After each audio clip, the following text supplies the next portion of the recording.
Lightning streaks the sky, illuminating the rain-drenched streets.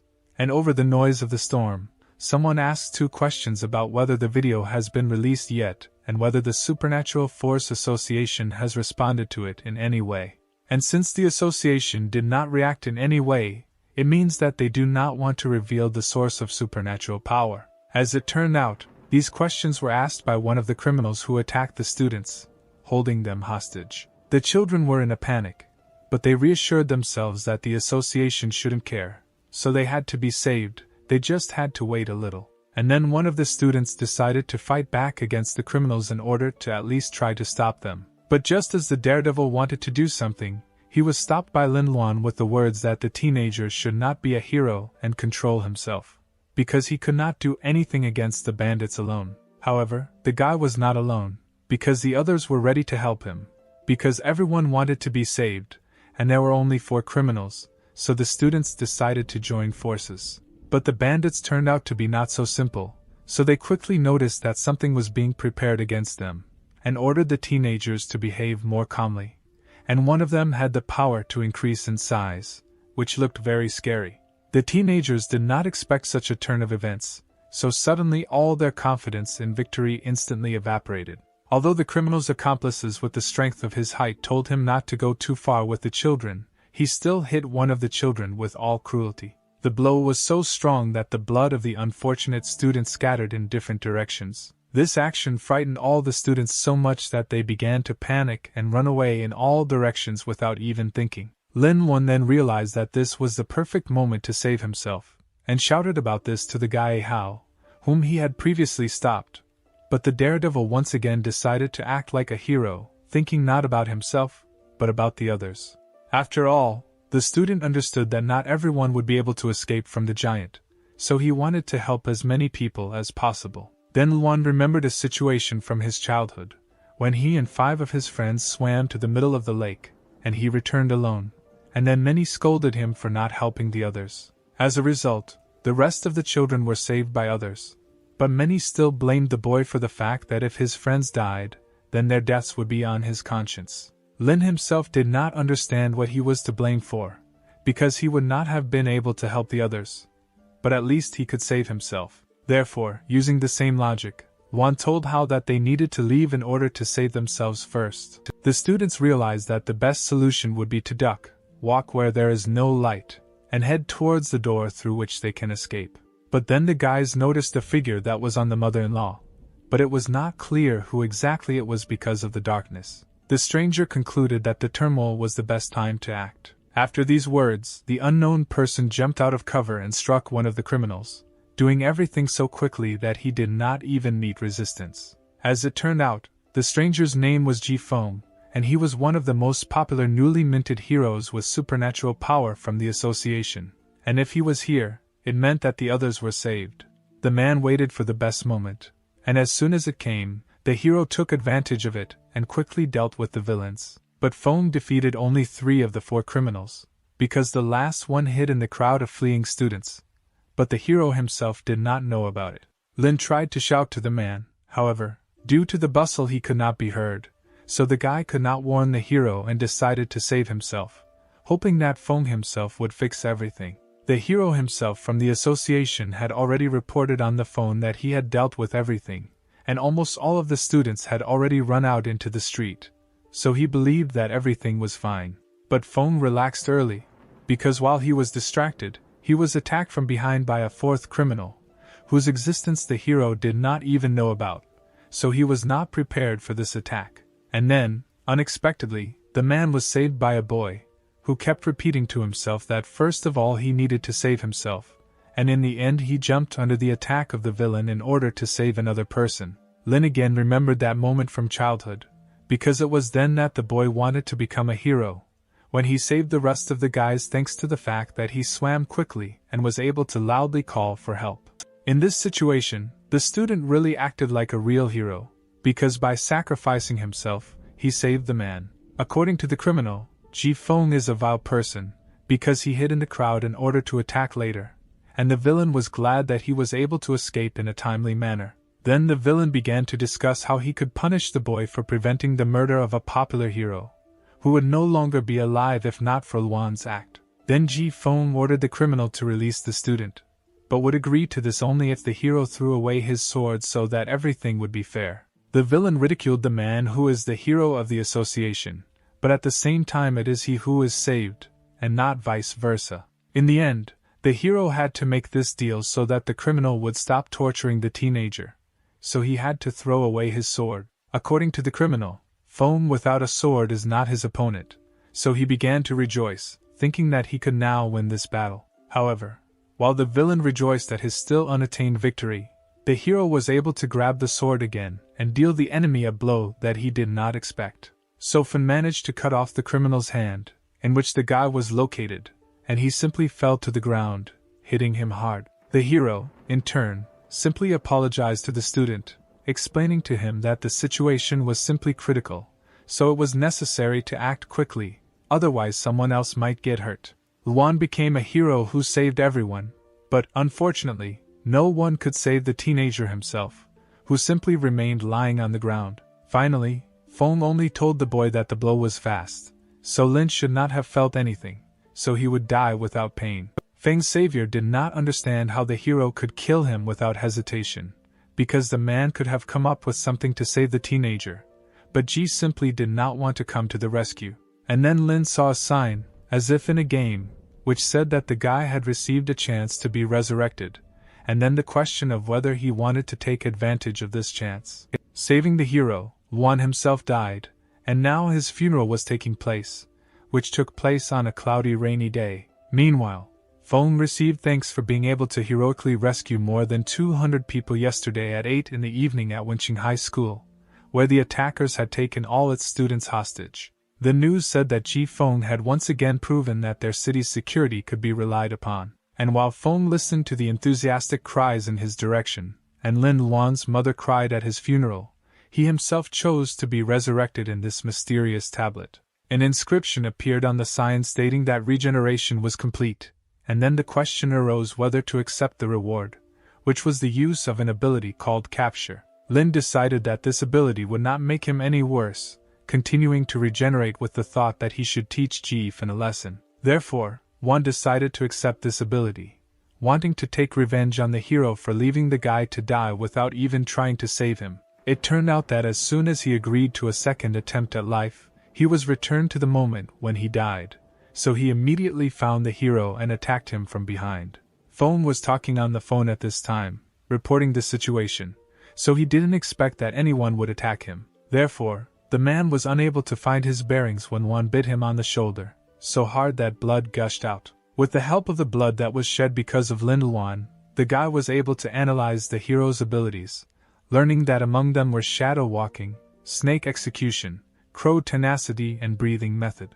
And this analysis was done for a reason, because the surviving student can absorb one of the granted abilities. When the hero saw that the student was still alive, then with the question of why he had not died yet, Feng began to strike the boy. Luan, meanwhile, was thinking about which ability from the available ones he should choose, and eventually settled on the shadow approach. Thanks to this strength, the teenager was able to dodge the blow that the hero wanted to inflict on him. But the problem was that Lin had no idea how to use and control this ability. Feng noticed the power the boy used, and then told him that it was quite ordinary, so the hero would not be surprised by this, because he did not know that this ability was stolen from him. As a result, both young people used this ability, but only one of them knew how to use it. Of course, the man's advantage was obvious, so he was already ready to deal a fatal blow to the student, whom, on the contrary, he was supposed to save. But this was not allowed to happen, because after the bite the hero's DNA began to change, so that suddenly he simply froze in place. And then Feng simply laid down his sword without making the blow with which he so wanted to take the life of the one who saved him. The guy himself did not understand what had just happened, because he was already sure that he would soon die again. Then it appeared before Luan's eyes that the subjugation was completed, and he received a new slave, and after that the hero called him master. The guy learned that his abilities include the fact that after analyzing the enemy's abilities, he will be able to bite him and absorb one of them, and the student also introduces a systemic factor into the enemy's body, thereby rewriting his genetic code, forcing him to obey. Luan was surprised that the hero just wanted to kill him, and now he obeys. And after that, Fong apologized to the guy, calling him master, and Lin, in turn, asked not to call him that. After this, the guy began to scold the man for attacking so recklessly, and because of this, casualties could not be avoided, to which the hero replied that sacrificing several civilians to stop the villains is normal practice. Then the student began to become disillusioned with the association, because one of the most popular heroes tells him things that don't seem right, which means that the rest are most likely the same. Lin Luan was so surprised by this whole situation that he still did not believe that Feng was under his control, so he decided to test it by ordering the man to kill himself. The hero answered without hesitation that he was listening, ready to do whatever the student ordered him to do, and Feng was really ready to do this, because he even took out his sword for this, then bringing it to his neck. But at the last moment, when the hero was already on the verge of death, Lin ordered him to stop, because he initially did not expect that his words would be heeded. Luan decided that let the man live for now, but he still decided to mock him, ordering the hero to take off his pants while the teenager himself recorded it on his phone camera. Feng carried out all the orders of the student, and he, in turn, decided to disgrace the man by forcing him to take funny photographs. The student found it very funny, and he even imagined how he would show this to the girls he knew, because they would go crazy because of it. But then Wan's fun was interrupted by a girl who quietly approached the teenager mocking the hero. And it so happened that this heroine came in at the wrong time, because she saw something that would be very difficult to explain. Then Lin ordered the man to quickly get dressed, while he himself looked at the girl, who turned out to be unfamiliar to him, so he began to guess that she was also someone from the association. The heroine came for the hero, but told the boy that it was time for him to leave too, because his parents were probably already terribly worried. Finally, Wan gave his slave an order that the man tell a press conference tomorrow about everything that happened today. Feng responded that he was listening, and this short dialogue attracted the attention of the woman, who was surprised at what she had just heard. After this, the teenager ran to his mother and friend, who were very worried about the unexpectedly missing guy. Everyone immediately began to worry about the student's condition, but he began to reassure him with words that the boy felt great. The Supernatural Power Association building was simply colossal in size, cutting through the skies. It was to this building that Ji Feng and the stranger who came to pick him up went. The girl stopped the hero, who was about to leave, and then asked if he had a minute. As it turned out, it was 10 minutes before the press conference, so the stranger did not have much time to talk with the man. The question that the heroine so wanted to ask was whether the boy with whom the man was found was his fan, because the stranger was very curious about it. And then the girl asked if Feng had written down the tags that he was going to cover, finally asking to look at them. Luan, meanwhile, realized that he could activate the ability only for points, of which he had 50 when revived, but at the moment 0, and he did not know at all what to do to get it.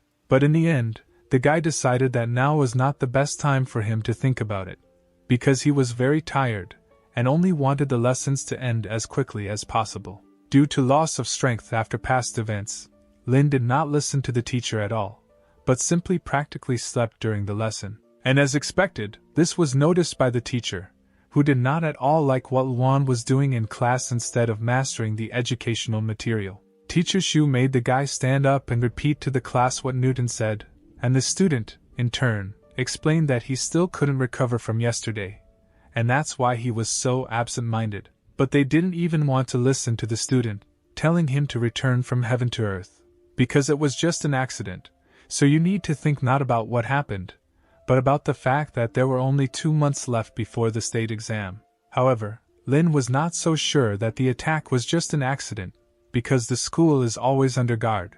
But yesterday, when the guards changed, in 20 minutes the attackers were able to easily enter the institution, but it remained a mystery how they did it, because the time of the changing of the guard is determined in advance, and the schedule for changing the guard is only available in the training section, so it was unclear how this information reached the criminals. Then one of the students asked that Luan really wanted to say that the school unit conspired with the attackers so that they could take over the school. Lin explained to this student, whose name was Wang Tianhao, that this was not what he meant at all, but Wang continued to argue with him, arguing that there could be no other meaning in the boy's words. As a result, the teacher stopped this argument, ordering Lin Luan to spend the rest of the lesson standing, punishing him for his behavior. And then Luan saw that he was awarded 1 point for causing hostility on the part of Zhu Dayun, who was the teacher, and this greatly amazed the boy, because it turned out that you can earn points by arguing with the teacher. During recess, the teenager's friend asked how he was feeling, to which the guy replied that he was really hungry, so he needed to fix it. There was already talk in the class about who would take what exams, and everyone assumed that Wang Tianhao would take the exam in the specialty of supernatural power, because the guy was the strongest in the school. Then the student told the others not to worry, because he already had enough power to protect them all. And then Van again focused his attention on Luan, telling him that the guy is an egoist who is only thinking about how to escape. After these words, rumors began to circulate around the class that Lin Luan had run away during the attack on the school, but the lives of his comrades did not bother him at all. But the teenager was not at all upset by this, because before his eyes he saw that he had received another 10 points due to the fact that he had aroused hostility from his classmates due to selfishness. Luan's friend then stood up for him, telling Wang Tianhao to shut his mouth and not say what he didn't know. The guy with green hair responded to this by saying that Lu Jiahao is most likely the same as his friend Lin, because whoever you mess with is what you get. And then Wang emphasized that Lu was talented enough, so there was a chance that after passing the psionics exam, the guy would stop being attracted to such a nonentity as Luan. But these words only angered the protagonist's friend even more. But Tianhao was not afraid of threats, because he was the strongest, so the students could not do anything to him. Confident that no one would touch him, Van was unable to fight off the slap that unexpectedly flew at him. And then Luan, who hit the guy with green hair, received another 5 points for starting a fight with a classmate and causing hostility on the part of Wang Tianhao. And then the main character realized on what principle he was awarded points. It turns out that Lin Luan becomes stronger thanks to bad deeds, which seemed to the guy a rather strange system. Then the student decided that it was time for him to become bad, because since others can be insolent and pretend to be strong, then why can't he do the same? But all the hero's agility evaporated the moment that the offended Van began to approach the guy, clearly not with friendly goals. The offended student even decided to use magic to take revenge for the blow his classmate dealt him. The guy almost struck, but the main character managed to escape, avoiding his terrible fate. However, the offended student did not want to give up so easily, so he decided to throw another blow called the Thunder Palm, which was the technique of the guy's family. But even here Luan was lucky, because he managed to escape without receiving more than 1 blow. And while Wang Tianhao was looking everywhere to finish off his brave classmate, he himself decided to have dinner, because he was really hungry. The main character has already eaten 4 pizzas, 2 baked chickens and 5 steaks, for which he received another point due to gluttony and hostility on the part of the cafe owner. Lu, meanwhile, asked his friend what he was going to do next, because the situation was quite dangerous. But Lin simply decided that he would hide and that's it, and would not do anything else, because, fortunately for him, the next day would be a day off. But the protagonist's friend started talking about the fact that there is a reagent that can turn anyone into a psionicist, and then asked Luan if he would like to try to become one. Lu noted that his friend is strong enough that even he sometimes finds it difficult to defeat the guy. And if it's all because of the reagent, then the Jiahao family is ready to help Luan with money. But the hero noted that since they are friends, then talking about money is inappropriate. And besides, the reagents will cost several tens of thousands. Luan cannot sit on the neck of his friend's father. And then the guy remembered that a press conference was currently being broadcast, so he asked the waiter to turn on the TV. At the press conference of the Association of Supernatural Power, it was said how the hero defeated 4 attackers. And at the moment when the talented psionicist Ji Fin was called onto the stage, a stranger appeared instead, who had previously wanted to talk to him. The girl announced that Feng would not be able to attend the conference, because due to the multiple injuries he received the previous day, he was urgently hospitalized. This shocked everyone, because just yesterday everything was fine with the man, and no one expected that this could happen. Luan did not understand at what point the hero managed to get injured, because at most he could have simply been scratched. And then he received a message that his subordinate was dead, on the same screen that the guy began to see after his revival. The girl on TV said that the hero would not be able to perform in the near future, and then offered to pray for the recovery of the psionicist. And meanwhile the student did not understand why this stranger was lying. In the end, Lin guessed that the reason was that the hero was ordered to tell the truth about his actions yesterday, so he was removed so that he could not discredit the association.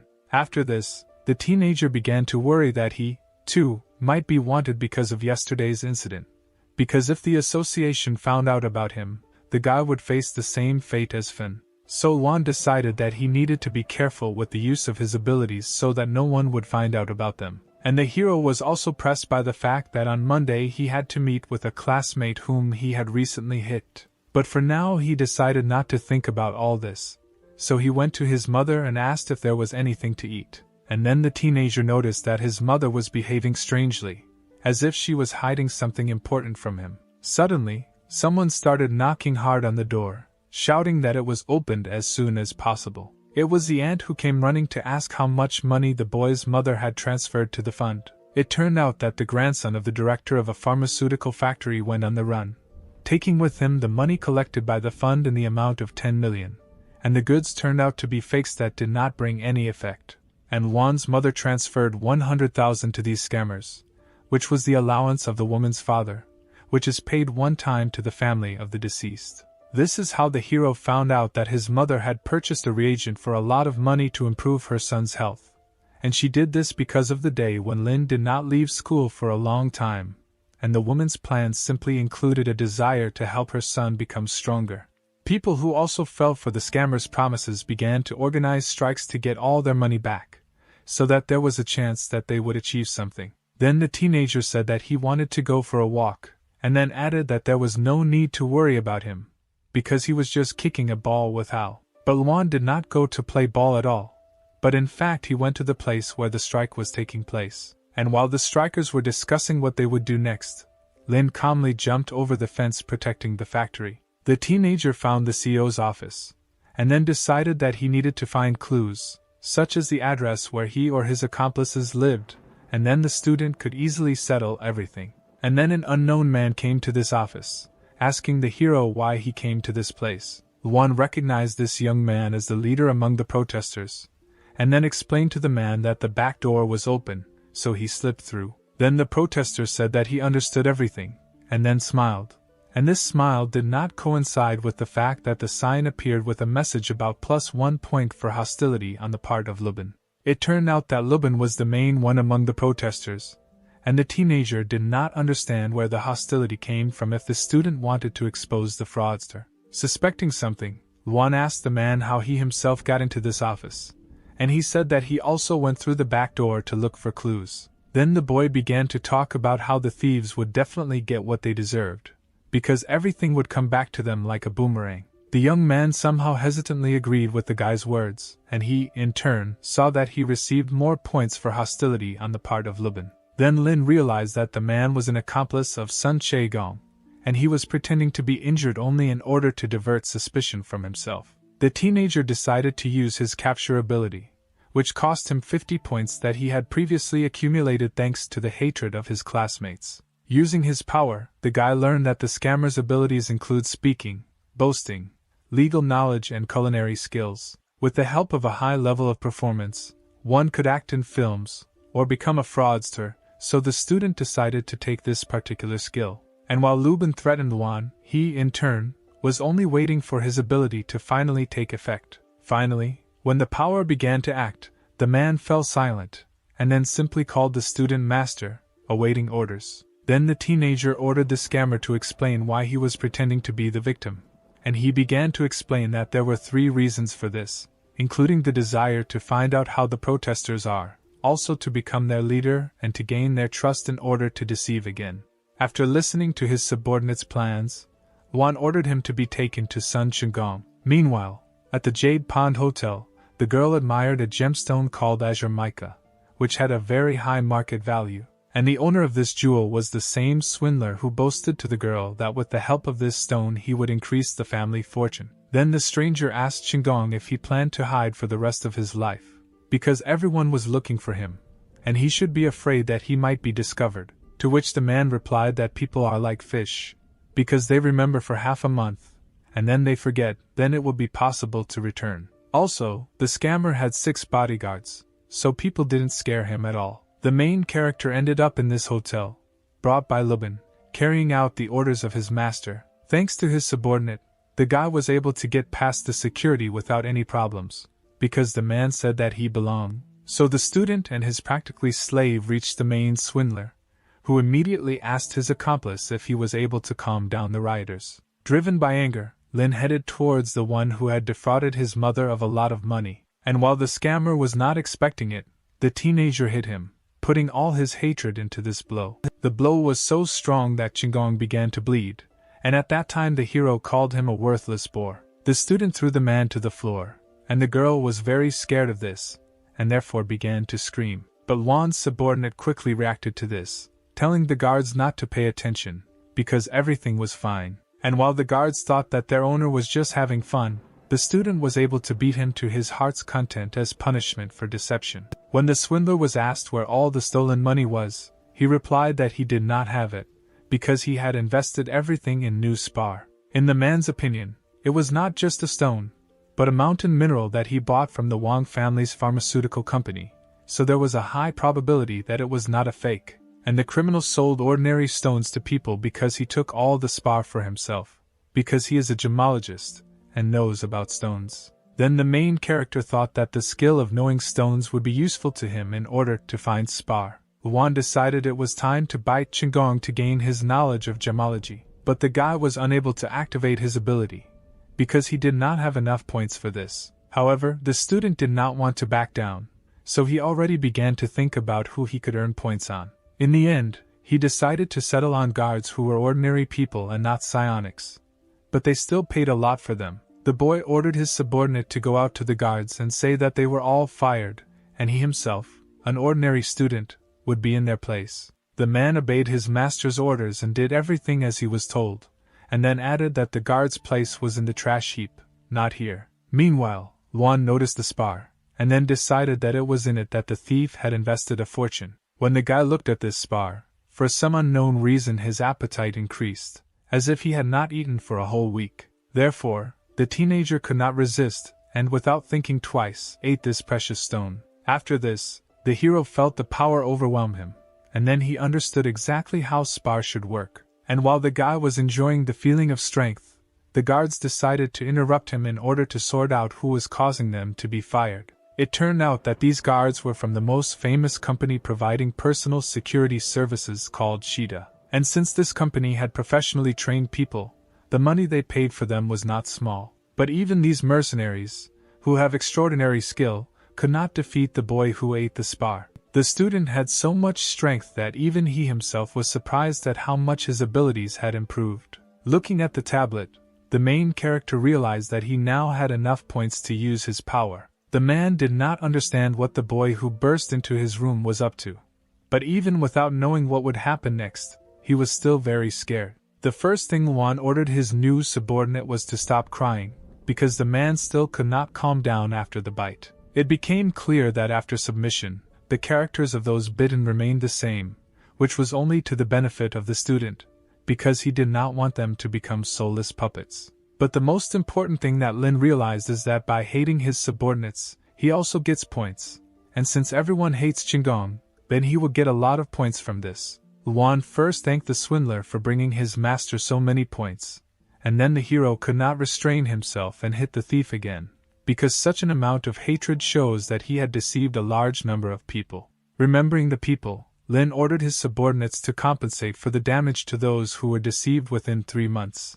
And then added that this could be done either with money or with real spatulas. Later, the teenager asked Qinggong if the Wang family knew about the man's machinations, because this was the family of his classmate, to which the man replied that these people really knew about everything. The hero also gave an order that as soon as his puppets completed the task, they would still have to cooperate with the Wang family, deceiving only them, but not other people. Subordinates will have to find out more about this family, find out what else they are doing illegally, collect all the evidence, and report to their master. The boy left his number for the men so that they would always be under his supervision, and then asked where else he could buy spar on the cheap. Then Luan was advised the Shuman market, where many people sell spar, and although you can find real ones, there are also plenty of suspicious people, so you need to be careful. And while Lin was calmly walking around the market, looking at the goods, a man ran into him and practically swept the teenager off his feet. On the phone, the man talked about getting rid of the goods as soon as possible. And as soon as the hero recovered from the blow, someone crashed into him again. But this time it was a girl who had previously been talking on the phone that the suspect was heading towards Lola Lane. The teenager asked the stranger if they had all agreed, and she, in turn, apologized and hurried forward. It seemed that the stranger was running after exactly the man who had encountered Luan before. But then everyone saw that this was not just a man running past, but a man with real strength. The stranger swung at the girl who was chasing him in order to somehow try to stop her. But with this blow the man also hit ordinary passers-by.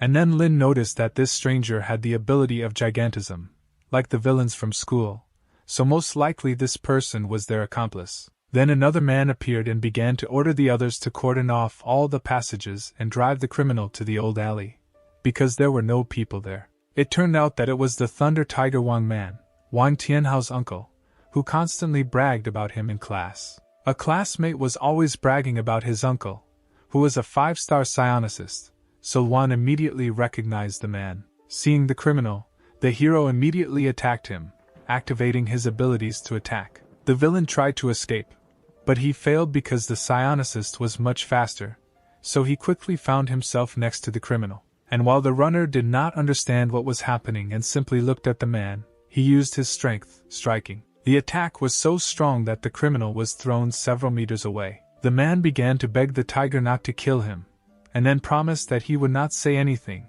and might even swear to it. And then the psionicist replied that he believed the man's words, because the dead can be trusted. The tiger began to ask the criminal where the goods were, and if he answered then they would even be able to identify his corpse.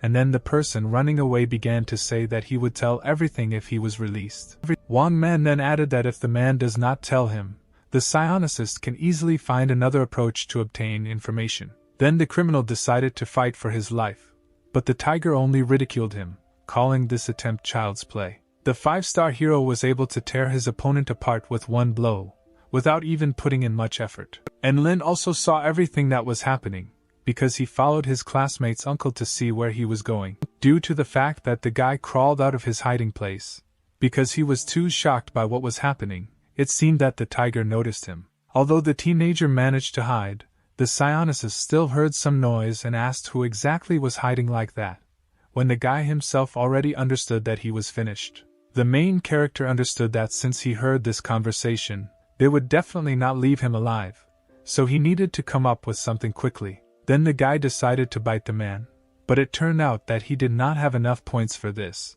because the enemy's life force exceeded his own. Meanwhile, the tiger was getting closer and closer to the boy, who didn't know what to do now. And then some noise was heard nearby. The psionicist was distracted by it, so this was a chance to escape, which the teenager immediately took advantage of. However, the man still managed to see the man running away, but could not see who exactly it was. But Wang Man was not going to let go of the one who overheard such an important conversation so simply, shouting that the guy should not even think about escaping from the man. The psionicist ordered the others to capture the teenager, thinking that he was an accomplice of the defeated criminal, so everyone rushed to search. Lin kept running away, hiding behind different buildings, and then he realized that he had wandered into a dead end and would no longer be able to escape from those who were looking for him. The teenager had already decided that now the end would definitely come for him, because there was nowhere to run, and the opponents were already approaching, but then hands appeared from the wall. These hands grabbed the guy, covering his mouth so that he would not make unnecessary sounds that could give him away. As a result, the tiger and his team did not see anyone behind this wall, and Luan did not understand how this happened. And while the boy was one step away from his opponents, they decided that he had managed to escape. Then the guy realized that he was saved by a girl named Shi Lily, who was an inspector, because it was written on her badge. And then suddenly the tiger, out of anger, hit the wall where the guys were hiding. But fortunately, the blow did not hit the people, but it was very close to them, so they were very lucky that they were not hit. And then the people of the 5-star psionicist informed him that the goods had been found, thereby diverting his attention, which had previously been focused on finding the guy. Then the tiger ordered everyone to leave, leaving the one who overheard his conversation, because he had other things to do than play tag with the unknown boy. As soon as the man left, Luan began asking Lily a large number of questions, but the girl did not answer any of them, ordering the guy to leave quickly. Lin was surprised at how indifferent the girl who saved his life was. In the place where the goods were hidden, the tiger began to interrogate the man working there, asking him if the man whom the man had recently killed had any other accomplices, to which he received the answer that the man killed was the last one. These criminals worked together with Qinggong, engaged in robberies, and then hid the spar among the building stones to ward off suspicion. And then the girl who saved the guy turned to the tiger, calling the man a commander, and he then asked if it was her doing that someone managed to hide from him. After that, Wang Man asked Lily if appraisers had been sent with her, because they needed to be sent to this place as soon as possible. Then the student decided that the girl and the Thunder Tiger were from different squads, and the man wanted to remove Lily in order to take sole possession of the spars. The tiger, meanwhile, told the girl that her inspection department could only inform and disturb others, and then ordered her to get out. And since Lily needed someone who knew about stones, the guy decided to pretend that he was from the civil service, because he had talents for performing and gemology, so he could handle it. Then the boy asked if he needed to find spar here, and then said that it was nearby, so he quickly came. And then the guy pretended that he was a big fan of the tiger, and then introduced himself to him as Lily's friend and gemologist. After the teenager finished admiring the man, he said that he would get to work for now. Wang Man asked the girl if it was really her friend from the inspection department, to which she gave a positive answer. Although the guy knows that spar is a crystal formed through diobsidation and under the influence of supernatural forces, it can also be found in vegetation, in animals, but most often in minerals. The teenager introduced himself as a gemologist, a specialist who certifies stones based on their texture, color, and subtle fluctuations in supernatural power, but the problem is that he knows nothing about it. And then the guy saw in the sign that he could use glasses to increase the level of abilities that he had. While the student was figuring out his powers, people around him began to doubt that he would be able to find something. Meanwhile, the tiger was thinking that from the back of the boy he looked like the one who was able to hide from him. Suddenly the guy asked everyone to be silent, because they were interfering with his search. But people continued to say that Lin was only fooling them, because such a young specialist would not be able to cope with such a difficult task. Meanwhile, Luan raised the level of gemology to master, so now he began to feel the fluctuations of supernatural power. Then the guy turned to those whose strength is very great, because such people interfere with his work, and he told them not to breathe, because it would confuse him. After this, the newly minted gemologist immediately found level A spar, because he felt the power that came from such stones. As a result, out of 32 boxes, 12 were level C spar and 2 were level A. The boy marked everything, and told the others to deal with the loading, because he himself is not a psionicist, so physical labor is not for him. After that, Lin went with Lily, telling her his thoughts that the tiger most likely wanted to remove the girl in order to take everything for himself. And besides, the man was familiar with those villains, so they were probably in cahoots. And when Lily asked about the evidence, the student told her that she was an inspector from the association, so she could investigate the case and find evidence herself. Then the girl explained that Wang Man was the commander of the 9th detachment of the reconnaissance group, so she could not open a case against him based only on the words of the student. Lily explained that there was no way to dig under the tiger, and then asked the guy for his number and address. Luan decided that he was able to interest the girl, and she asked for his information so that she can then call him on a date, which the guy was very happy about, although he gave his school address instead of his, so that his mother would not have questions, and then added that he was studying at last grade. However, Lily did not ask for this data for herself, but for the association, which could reward the student for helping them in the investigation. And then the guy added that he didn't need a reward, and it would be better if the girl just allowed herself to be bitten, after which he received a point for Lily's hostility. After this, the girl reported to her boss that the spar was found thanks to a high school student who had an amazing ability for gemology. The teenager's thoughts were occupied with the fact that he needed to find evidence that would prove the tiger's guilt, because Lily said that without evidence she could not do anything. The goal of the scammers was to make money at the expense of gullible people, and if the scammers were in league with the Thunder Tiger, that meant they were with the entire Wang family. The guy was worried that no one had come to class yet, although many usually come early, but for some reason everyone decided to be late. And then two of Wan's classmates began to discuss that no one came to class because Wang Tianhao and Lu Jiahao scored the arrow, so they ran to look at it. Many students gathered on the sports ground to watch the fight between two classmates, and then Li managed to hit his opponent so hard that he fell to the ground. Then Jiahao said that he won, because they agreed that whoever falls first loses, which means that Wang must now keep his promise and not bother Lin Wan anymore. However, Tianhao didn't want to accept that he lost, so he said that he didn't care about words and continued to fight. And then someone from the crowd pushed Li, causing the guy to lose his balance and be distracted from his opponent. Van took advantage of his classmates' confusion and hit him hard, saying that he was the strongest in this school, so he could not be defeated. Tianhao summoned his ability to hit his opponent so hard that his bones were broken, so that he could then be in a wheelchair for the rest of his life. Wan had already swung, but could not hit, because he was prevented by Lin, who was in time to save his friend. No one knew that Wan had such power, so everyone present was surprised by the guy's appearance. After this, the hero asked his friend why he started fighting with his classmate, because this was not a solution to the problem. And then Lu explained that he was just tired of seeing his friend hiding every day after school, so he decided to settle the matter. Meanwhile, Van was so angry about what had happened that he even turned red from the overwhelming emotions.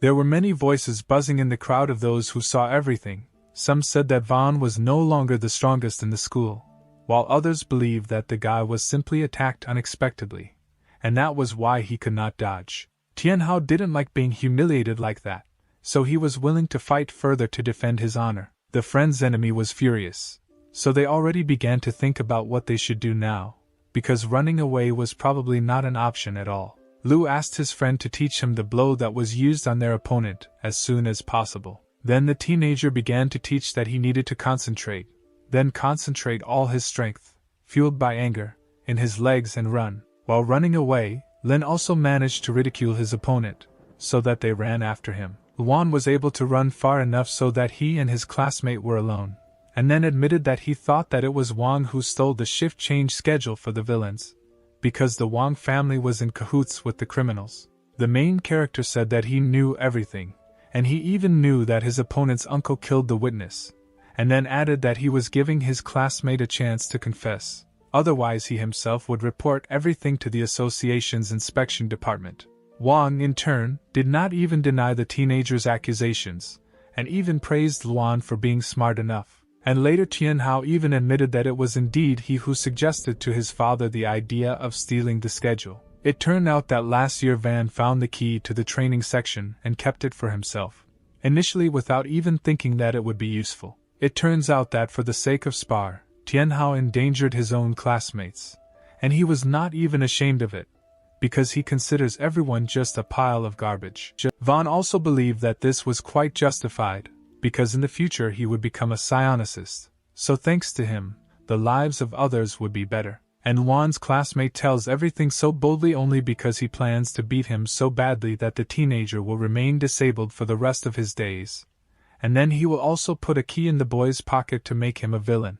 Lin responded to this that his opponent was such a vile type that he didn't even want to bite him, so instead of biting, he called on his strongest ability. So the classmates faced a very dangerous battle, deciding to use all their abilities to the maximum. Luan was so fast that Wang couldn't keep up with his speed, wondering how his opponent could do it. And while Lin was talking about how the association was rotten because of people like his classmate, Tianhao himself didn't understand where someone like Lin got such speed. As a result, while Van was at a loss, his classmate was able to strike him, saying that this was to him for all his actions. Although the main character was able to inflict many blows on his opponent, and he, in turn, had not yet responded to them, Van still considered himself the strongest. Luan, meanwhile, struck again, shouting that this was his way of taking revenge for his schoolmates who had died because of his opponent's actions. This blow was so strong that he could no longer move his leg because his spine was broken. And then Lin told his classmate that he had a broken spine, so now it is unknown whether he will ever be able to get back on his feet. and certainly now he will not be able to go into psionics. Juan began shouting that he would tell everything to his father and uncle so that they would kill Juan and his entire family. And then the main character admitted that the Wang family now cannot escape punishment, because the teenager wrote down the entire story of his opponent, so now he has evidence. The guy sent this recording to Lily, because she said that if you find evidence, you can open a case on the tiger. And while Lin was fighting with Tianhao, his friend at that time was also not idle, having defeated 2 accomplices of their main enemy. 2 weeks later, Lily informed the main character that the end had come for the Wang family, because thanks to the evidence, she was able to start an investigation, and it turned out that this family was in cahoots with the attackers. Luan's classmate will never be able to walk again, and he will also be sent to a juvenile detention center, but the Thunder Tiger has no direct connection with the fraud, so he could not be attracted. But killing a witness doesn't mean anything,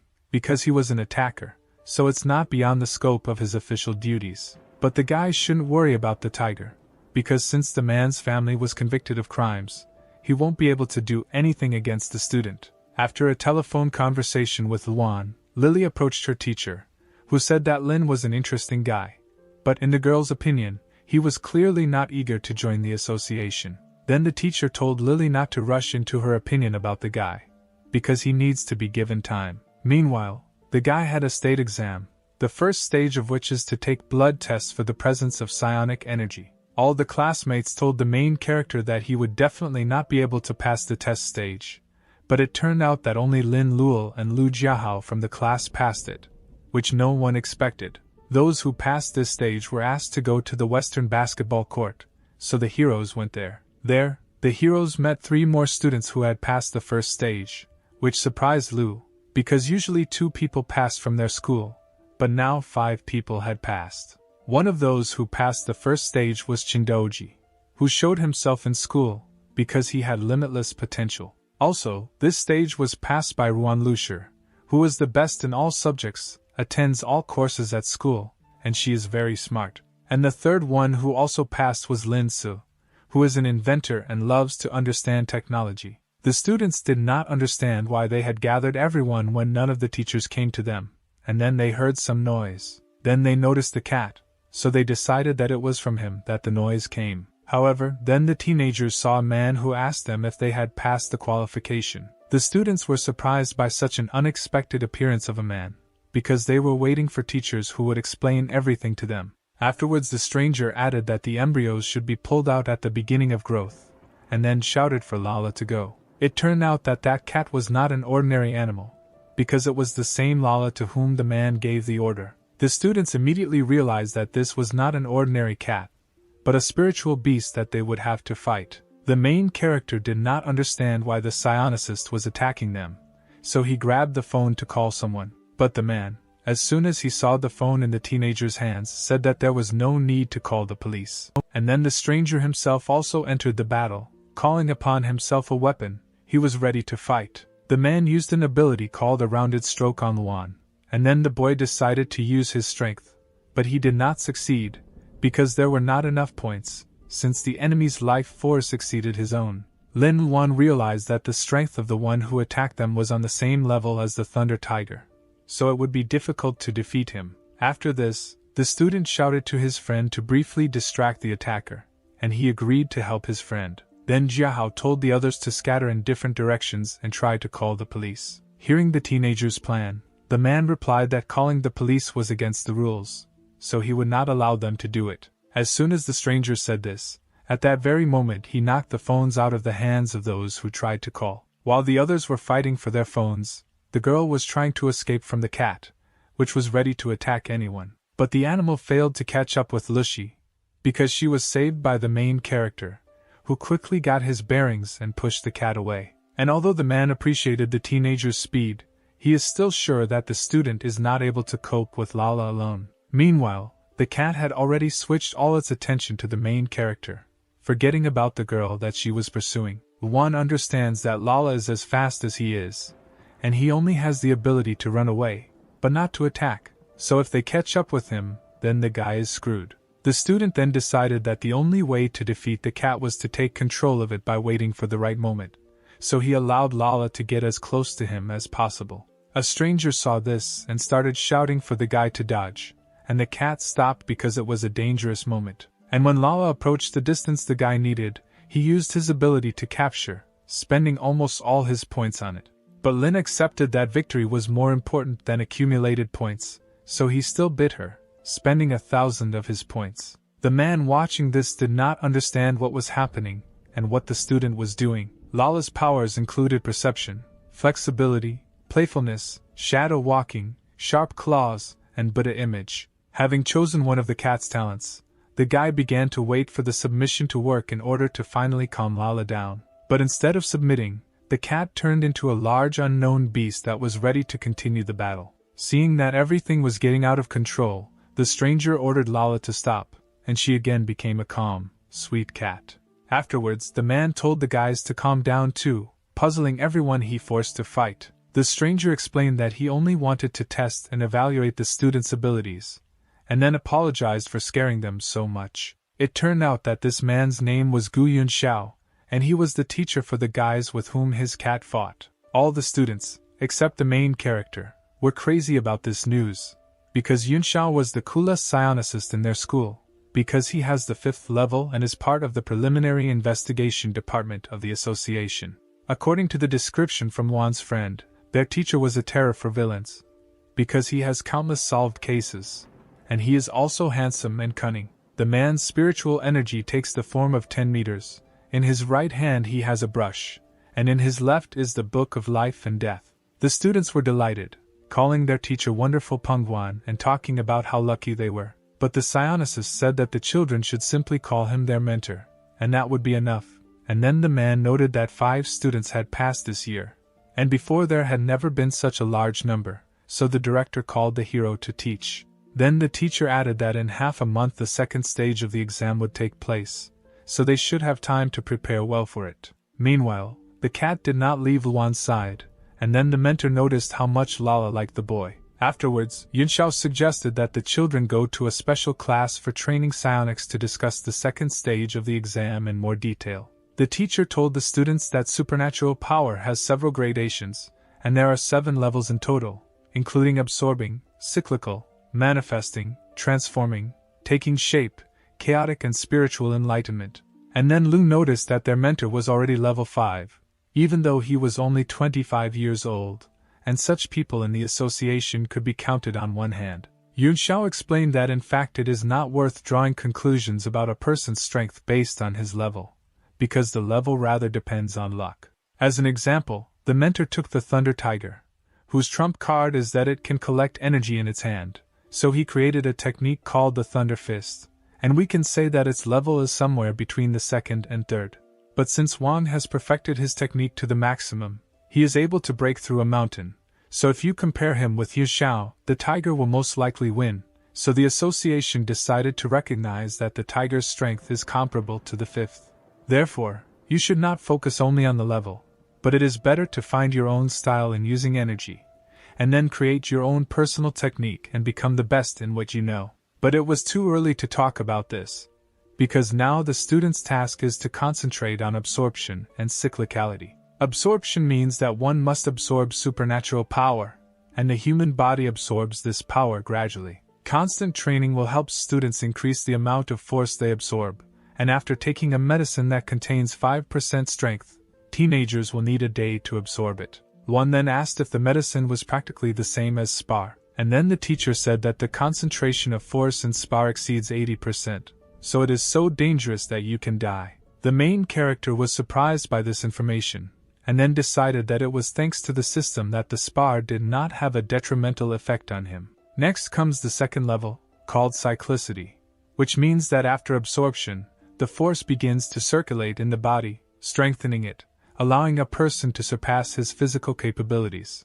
In theory, you can strengthen all parts of the body, but most people concentrate on strengthening certain ones in order to achieve results faster. During this fortnight, students will have to take a lot of medicine, but they should not be afraid, because the school and the mentor will take care of all the costs, so teenagers just need to take advantage of the opportunity. And once the guys have figured out the theory, it's time to move on to practice. The teenagers began to train a lot, and after they had used up all their strength and drank the medicine, the students practiced even more, and then more, and more, and more. The teacher told the children that if they did not have time to get to the top of the mountain, which was only 10 kilometers away, they would do a long plank. Although everyone no longer had any strength, the main character and his friends suddenly began to compete to see who was faster, which helped them move on. Thus, the friends reached the top of the mountain together, continuing to argue about who was stronger. Jiahao then noted that his friend's progress was very noticeable,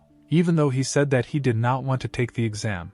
But now he is trying so hard. And Lin explained to him that he was trying to become stronger, and not for the sake of the exam, because the guy hadn't even decided yet whether he wanted to take it at all. After all, if he is going to take the exam, he will definitely fall under the control of the association. But the guy doesn't want that, because the hero had already told those who were from the association, and practically no one aroused his trust. While the guys were talking, the rest of the students also gradually reached the top.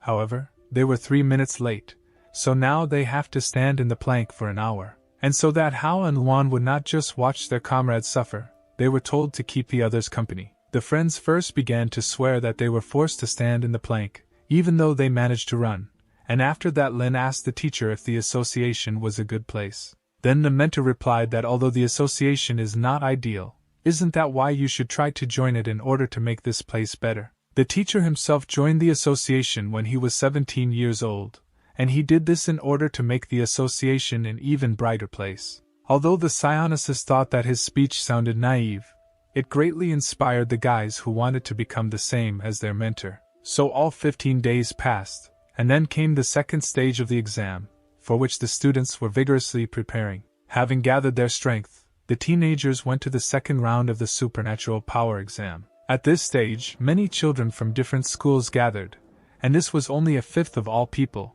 because there are 4 more collection points for the exam. Because of this, teenagers began to doubt whether they could compete with so many people. The Unified Supernatural Strength exam is the main test of skill in which all competitors will undergo 5 types of competitions, including shooting, strength, assault, sensory and running, each of which can achieve a maximum score of 100 points, and the top 1,200 competitors will advance to the final third round.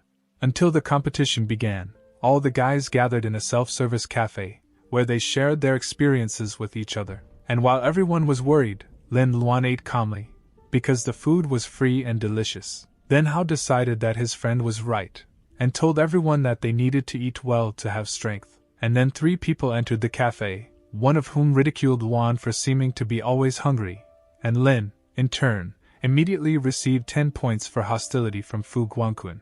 The teenager did not understand why they immediately disliked him so much if he did nothing. It turned out that this guy's father is on the State Development and Reform Committee, and he is the boss of Hao's father. Fu Guangqun told the teenagers that it was as if they had come for a free meal and not for an exam, and then added that he did not want to offend anyone, but simply wanted to share his experience. Speaking so that the entire cafe could hear him, Guangqun began to talk about how this round would not be so easy, because last year some of the contestants broke their arms due to improper use of force. Everyone in the cafe started talking about how Guangqun liked to bully other teenagers, so it was a pity for the 5 kids he scared to death. But this guy failed to intimidate the main character, because he saw the strength of his opponent, knowing that he could use his ability on him. The student offered to measure their strength when the exam began.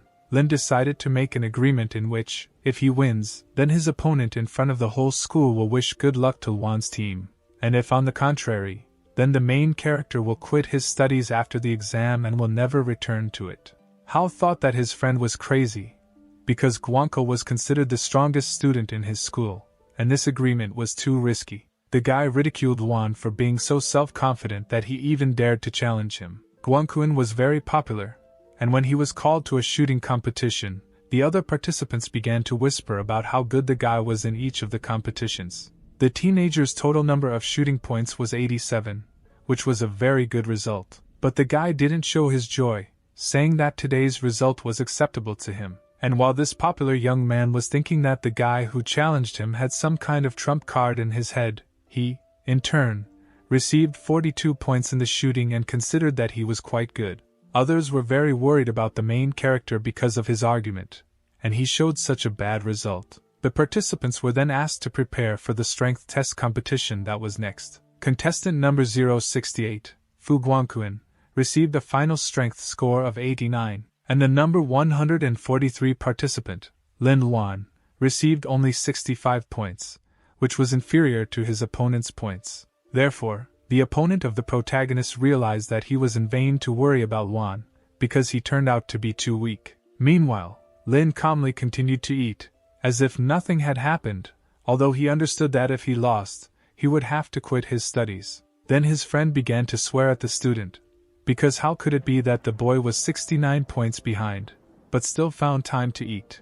Luan reassured everyone that there was no need to lose enthusiasm just yet, because they could still show others how strong they were. The next test was a sensory test in which all participants had to go to their rooms, in which there were 300 rats, and in this task they were required to find one rat in which spar was hidden. And while Lin was thinking that it was his turn to show himself, his opponent at the same time decided to deal with everything as quickly as possible, because he considered rats an abomination. And while the participants in the sensory test were asked to go to their rooms, two figures appeared in the background. It turned out that they were not just strangers, but Lily and her mentor, the head of the supervision department, Yang Lu. Lily pointed out to the man the teenager she was talking about earlier, and then asked the teacher if the student could pass this dangerous round. And then two people met Xiao Qinlin, who is the deputy head of the public security department, and it was with her that the main character recently crossed paths. Xiao asked Lily and her boss about what they were doing here,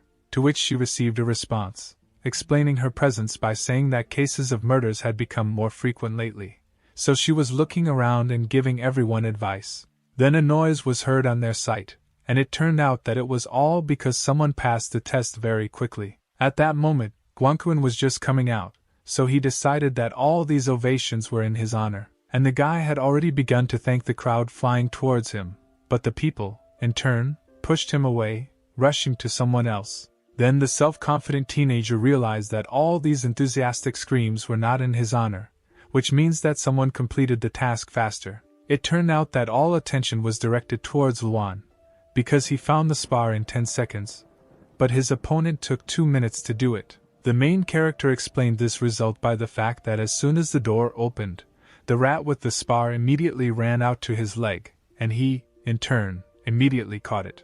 But it doesn't matter how, because Luan won in any case and received 100 points for it, starting to catch up with his opponent. And while Lin was happy about his victory, he didn't even notice that he was approaching the woman he met on the first day of receiving his power. He was so busy thinking about the fact that there were 2 more tests left, which meant that there were still chances, that he didn't even pay any attention to the stranger who called out to him. And then the girl decided that she had simply made a mistake, since she did not receive any reaction. But it turned out that Luan recognized her, but simply did not show any sign. The next test for the participants was a 400-meter race, and it so happened that the main character ended up in the same group with his opponent. Fu Guang was sure that the victory would go to him, but then Lin told him that at school he was always first in the races. This turned out to be the case this time too, because Luan ran the fastest and received 100 points for this test, but his opponent received 75 for it. But the protagonist's opponent did not want to believe in his defeat, so he began to shout that the race does not solve anything, but the next test will definitely be his. And the last test was an assault, in which participants had to kill as many bats as possible within 5 minutes. And then Fu Guang said that this test was definitely his, because not only was he strong, but Lin was still 22 points behind him. Luan understood that even if he killed one mouse after another, he would not have time to catch the required number in 5 minutes, and so he began to think if there were any other ways to win. And then the teenager remembered the words of his teacher about how to activate his ability, releasing his spiritual energy outward. Lin actually began to release his spiritual energy, thinking that bats were excellent at detecting ultrasonic vibrations. Fu Guang noticed that the bats flew in the same direction, so he followed where exactly the animals were moving. And then he realized that they were all flying towards Luan, surprised that the hero decided to risk his life for the sake of victory, because the bats could easily kill the student. The protagonist's rival tried to save him by shouting for him to quickly hide his spiritual power because there were too many bats, so it would be difficult to defeat them all. Meanwhile, Lin waited until there were enough bats to activate his power, and as soon as the number of mice became very large, the teenager used his power on them all, killing all the mice that surrounded him with a couple of movements. It turned out that Luan killed a record number of mice, and surpassed all the people examined before him from all over China.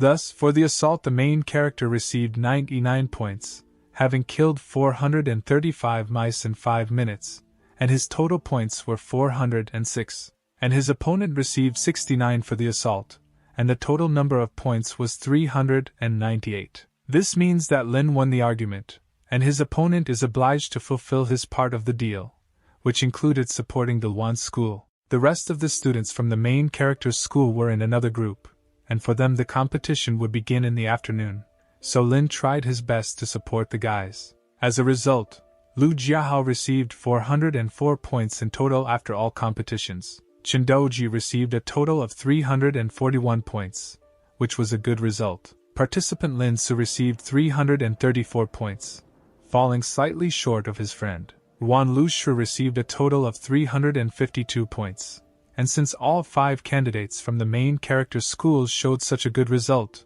they all ultimately qualified for the final round. The teenagers were happy that they showed such an excellent result, so they went to celebrate with their teacher. The mentor told the students that the final selection was in 3 days, so they should try not to worry, believe in themselves and take a good rest. Being in a good mood, Jiahao saw that he was receiving a call, so he decided to leave for a while to talk on the phone. The teenager's dad called, and as soon as the boy answered the call, the father told him something that immediately changed the student's mood. According to the news, cases of attacks by intruders in the eastern region have become more frequent recently, so they asked all citizens to be more vigilant. The heroes, meanwhile, checked into a hotel for participants in the final qualifying exam for psionics in the eastern region, because the final test location will be a park in the suburbs where the main character and his comrades live. The students were glad that the competition was taking place in their hometown, so they decided that they should try their best. And then the teenagers' conversation was interrupted by Lin, who asked the others if they had seen Hao. Then everyone decided that the boy was late at home, where he had previously gone on business. However, the main character was still worried because his friend was not answering the phone, but then he decided that he would wait a little longer. Luan's patience ran out soon enough, so he hurried to find his comrade, because he couldn't just disappear the day before the final exam, which was very important to him. The teenager ran to Hao's house and noticed that there were no lights on anywhere, which was very puzzling, because something could have happened. Then Lin went into the house, and walking around, the teenager found the body of the manager in the wine cellar, which was in terrible condition, and then the boy immediately called his mentor to break the news that Hao and his family were missing. The student also added that he found a manager who was dead and looked like a deceased mummy. Then the mentor ordered the teenager to urgently leave this place, and in the meantime the man himself would send someone to the house, because he himself was unable to come. But the main character did not want to leave, so he decided to wait for the psionicist on the spot, and then he heard some noise, deciding that they had arrived so quickly from the association. But it turned out to be an unknown man who was talking on the phone about how he would deal with the corpse, and then added that he hated covering other people's tracks. With a dissatisfied look, the man grabbed the corpse by the head with one hand, as if it weighed nothing. After this, the man told the body to disappear and burned it using samadhi fire. The stranger scattered the remaining ashes into the wind, reporting over the phone that everything had been settled, and a handful of ashes would not pass as evidence, and then said that he would be there soon, driving somewhere by car. The main character did not want to leave his friend in trouble, so he decided to chase the car to find out where the man went. The car was driving quite fast, but Juan did not lag behind it, wanting to find his comrade, who was now in danger, and this stranger led him to a building that Lin immediately recognized, because it was the trading building of Hao's father. It turned out that there were many people in this place who began to talk about the fact that the head of the red puppets had returned. The first thing the stranger was met by was the attacker Lu Qin, who said that the man had worked hard, and then the attackers Zhao Xiu and Zhao Shudong approached the unknown man, who made it clear to the man that he had been messing around with such an ordinary businessman for a long time. Lu Jiahao's father, Lu Tianming, was also in this place, and he told the criminals to let his son go, and then he would do anything. And then Lu Qin told him not to worry, because if he cooperates, no one will get hurt, and then he promised that they would sort everything out by tomorrow lunch. As a result, the attackers did not know where the key to the cage was, and then Shiyu could not stand it and simply broke it. However, only the father was taken from the cage, and the son was forced to continue to sit quietly in it. One of the criminals said that he and his father would go and sort out some issues, return for dinner, and the rest should behave quietly so that the association's psionics would not come. Then Shudong said that she also wanted to go, but she was still left to look after the hostage. Shudong decided that she was in charge now, so she told the others to do what she wanted, and then ordered them to bring a boy with slicked back hair. The girl was immediately obeyed, throwing a hostage at her feet, whom she must keep an eye on.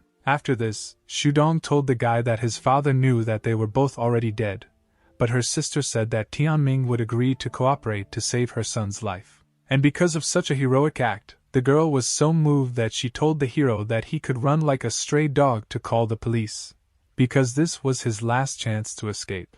And then Shudong added that if her people did catch the teenager, he would be in big trouble. Then the teenager ran, not to save himself, but to save his father. But the guy didn't manage to run far because they pushed him, catching up with him because he fell. The boy asked to be released, because he wanted to save his father, but one of the villains said that it was not interesting, intending to beat the teenager. But the attacker did not have time to do this, because Luan came running to his friend's aid, cutting off the man's leg, which he swung at the defenseless student.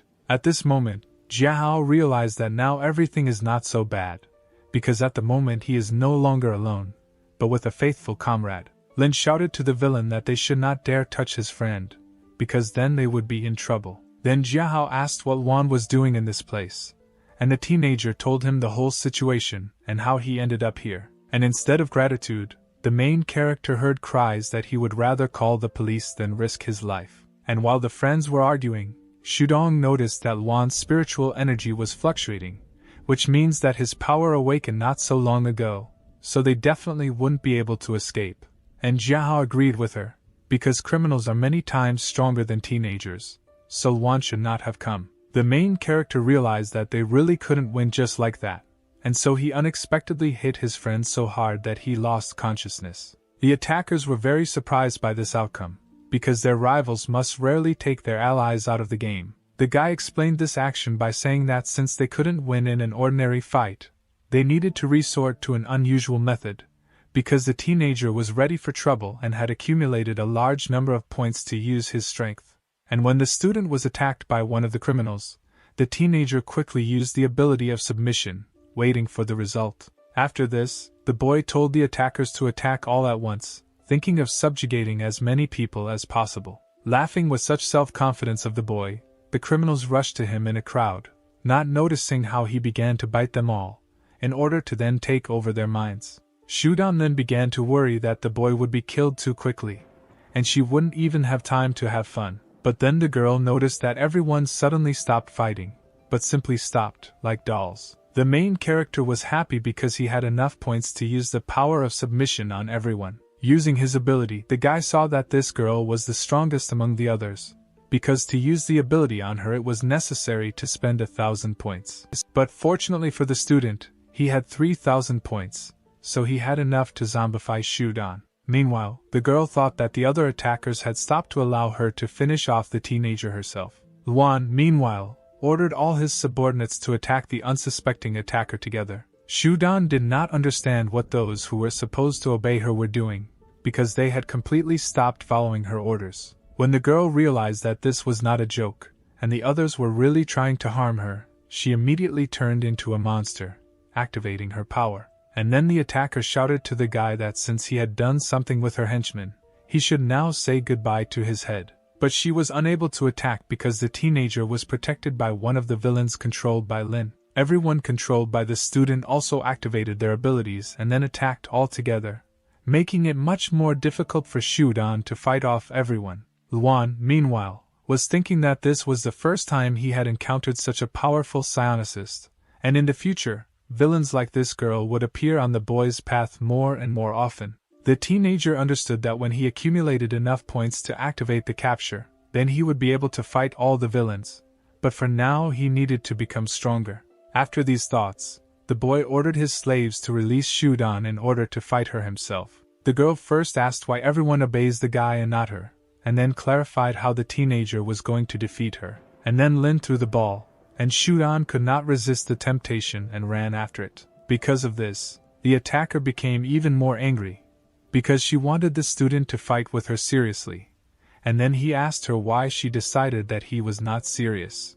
After all, while the girl was distracted, Lin tried to suddenly attack her, but the villainess was able to dodge. The fight continued in the same vein, where two opponents tried to hit each other, but always managed to dodge. Shudong understood that at this rate she would waste all her spiritual power if she continued to remain in animal form. Then the attacker remembered how her sister taught her a technique with which she could give shape to her energy. The criminal decided to do as her sister taught her to create a spiritual body. Thanks to the fact that Shudong listened carefully to everything, in the end she was able to create shadow cats.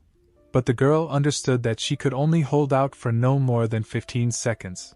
Then the villainess immediately ordered her cats named Grape, Strelka and Griffin to attack the teenager. It turned out that these clots of energy that Shudong created would explode when ordered, and so she ordered them to surround Wan so that he could not escape. The girl's plan worked, because the shadow cats were able to quickly surround the hero and explode, so Shudong decided that she had already won this fight. But it turned out that Lin remained virtually unharmed after the explosion, so he struck the criminal again. And this time Shudong did not have time to dodge, because she was too surprised by how Wan withstood her attack. The girl did not understand how it happened that the guy remained unharmed after the bombs, because she definitely saw that they hit the teenager. Then Lin explained to the attacker that he simply managed to copy the ability to harden the integument, which one of the girl's accomplices had, so this power protected him. And then the student admitted that he copied more than 20 skills, and improved some of them with the help of points. And while Shudong was trying to understand what the boy was talking about, he himself added that his rival had already used up all her spiritual energy. So Wan was victorious in this battle. While the guy was approaching the attacker, she remembered the words of her sister, who said that girls would no longer tolerate offenders, but would become the strongest psionics. Then the criminal began to cry that Lin should not kill her, because then her sister would feel bad. The teenager reassured the girl, because he didn't want to kill her, but simply decided to teach her a lesson, and in the meantime he copied her power called the Shadow Cat, and in the end the guy had only 32 points left. Shudong was very grateful to Luan for not killing her. Having dealt with the girl, the student ordered all his subordinates to go in search of the villains who had left, and in the meantime Jiahao woke up. The protagonist's friend did not know what was happening, so he began to fight with those who were currently on their side. After that, the guy found Luan and asked what was going on here, and then thought that he and his friend had just been captured. Lin told his comrade that he did not remember anything because he was hit by the villains, and then Jiahao decided to act according to the previous plan to defeat all the enemies. And then Luan told his friend that there was no longer any need to fight, because the people around them had ceased to be villains. The student did not want to reveal his strength, so he began to come up with a reason why their enemies became good, on the fly, saying that they just had a conversation, and after that the villains admitted their mistakes and wanted to correct themselves. In confirmation of the young man's words, his subordinates began to shout that they realized their guilt and wanted to change. According to Luan, the whole point is that he is simply a great speaker, and therefore was able to convince all the criminals. And in the end, Jiahao decided that there was no time to deal with this, because he needed to quickly find the 3 criminals who took his father somewhere. Lin warned that he had already told the teacher everything, but if help did not arrive in time, he would have to fight the 3 strong attackers himself. No one knew where the cave in which the criminals had led, because even the end was not visible. And then Jiahao remembered about the exam that was about to start, so the guy apologized to his friend for the fact that they wouldn't make it in time. But Luan was not as offended as his comrade, because Jiahao had been preparing for him for several years, and Lin did not really want to be a psionicist. Meanwhile, the exam was about to begin, and all the examinees were already ready. Then Luan and Jiahao's comrades began to worry that the guys were still missing, because in this case they might be disqualified as soon as the gates closed. The main character's rival from the previous stage also took the exam, who was dissatisfied with the fact that those two did not show up, and the guy was going to take revenge on them. The head of the Eastern District Administration, Wang Zhe, has already announced that there are only 10 minutes left before the start of the competition, so everyone is asked to refamiliarize themselves with the rules before the exam begins. Within 4 hours, all participants will need to get to the tower, which is located in the center of the park, where everyone was located. This competition would be observed by the Surveillance Department, the Security Department, and the Presidium, and when they were all ready, the final test began. The gates began to open, and all the examinees were already preparing for what they were about to go through. But the main character and his friend never showed up, which made their comrades worry. The absence of the young men was noticed not only by their acquaintances, but also by Lily and her boss, who tried to find the teenagers in the crowd, but to no avail. And for the students, this was not the time to think about the exam, because first of all, now they need to hurry up and save Jiahao's father. Lin realized that he would need glasses for the battle, so he ordered the two men to do some mischief somewhere so that they would be hated, and the main character told the rest that they need to speed up the pace.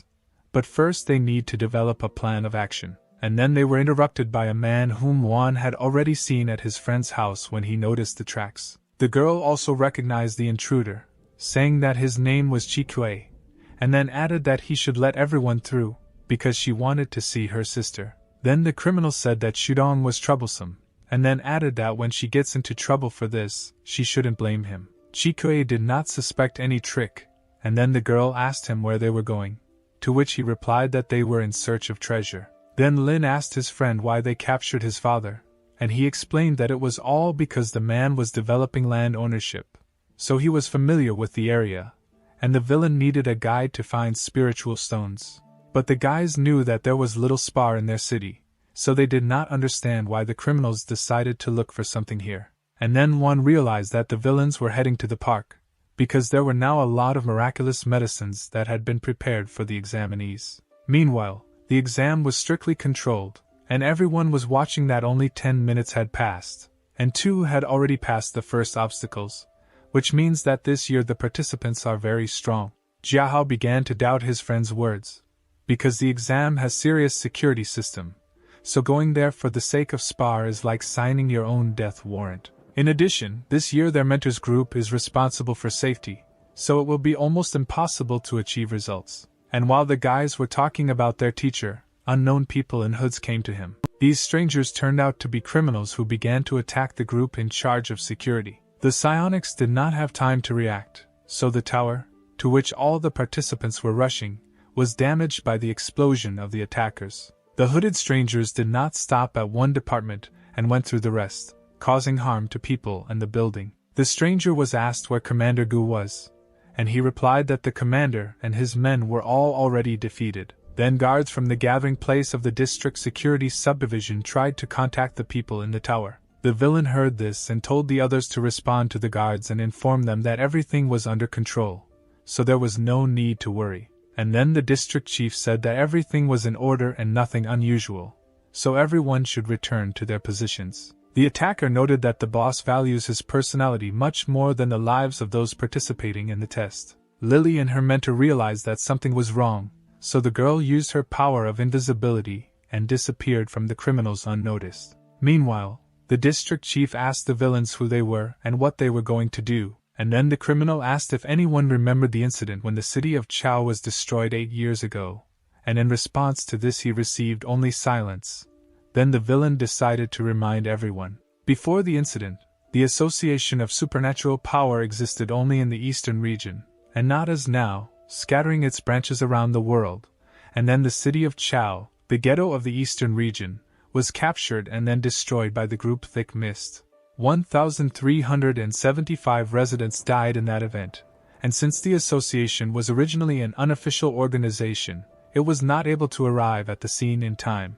The man was promoted from a management pawn to the chief of the eastern region thanks to the fact that his fiery speech ignited a fire in the hearts of the people, which led to the official recognition of the association, which soon turned into an industrial giant. However, the attacker doubted that everything in this story was clear. After this, the narrator was informed that Lu Qin had arrived, so the man interrupted his reasoning about the story he was telling. The commander gave the order for the scammers to begin, and they replied that they understood everything and would act harmoniously. Then Jiahao's father asked the villains if they could finally let him and his son go, because he did as they wanted and led them right under Shigong Park. At that moment, the third one reached the two criminals, who brought with him a crowd controlled by Luan, as well as himself and his friend. Jiahao was ready to rush to his father, but his comrade stopped him, because it was too early to reveal their plan. Meanwhile, Xiu scolded her sister, because she was given an order, which she disobeyed. But at that moment Lu said that it was good that they had come, otherwise he would have had to go a long way to replenish his energy reserves. And he suddenly grabbed one of Luan's slaves, and no one had time to do anything, because everything happened too unexpectedly.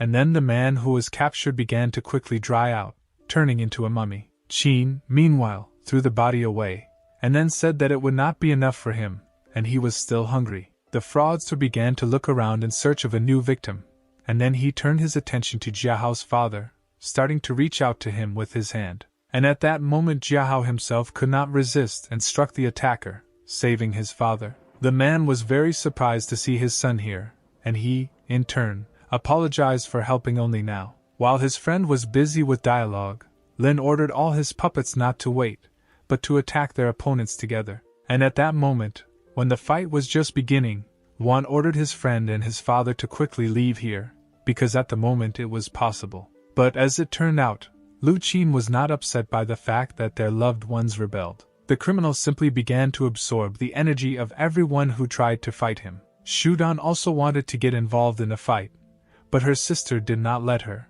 not understanding what was happening to the girl. Luan realized that the scammers were targeting the test-takers' meeting place, so he needed to immediately inform the people in the central tower. The villains in the tower, meanwhile, were told to take all the psionic reagent they needed, but the leader of the criminals replied that they did not need the reagent at all, but all the examinees who were now in the park. And then all the teenagers who were taking the exam saw a large number of rats and bats approaching them. The children were very surprised by this turn of events, because they were not warned that animals from previous stages would also be in the finals. There were so many mice and rats that the students had no idea how to fight them off. It turned out that the animal attack was the fault of the primordial chaos beast spirit, and because of this, everyone involved was surrounded. Therefore, because of the rats and mice, the teenagers were forced to rush to the tower as quickly as possible to escape.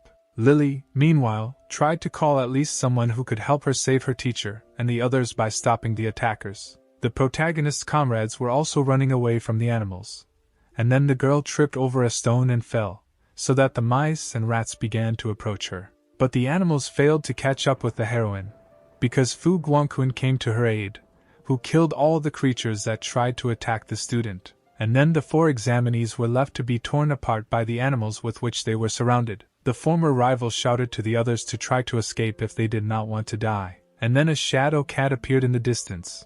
And then a voice began to be heard, telling Grape to go forward. The cat approached the students and exploded with bright colors, scaring everyone around. It turned out that this cat was called by Lin Luan to save his comrades from animals. Then the others began to question the main character, but he interrupted them, saying that now was not the time for chatter, because at the moment he needed to run. After this, Wan ordered everyone to escape through the underground passage, which the attackers had previously used, but now they are not there. And then Guangqun asked what to do with the exam. Then the student explained to his opponent that the exam was not the most important thing to think about right now. At the same time, one of the examinees said that these were just mice and rats, so they would have to cope with them. But this guy had to fight not only with animals, but also with an attacker who used a technique called fire taste on the boy. The villain said that in a group there will always be 1 or 2 people, like this student, who take the initiative to make noise and cause trouble for others.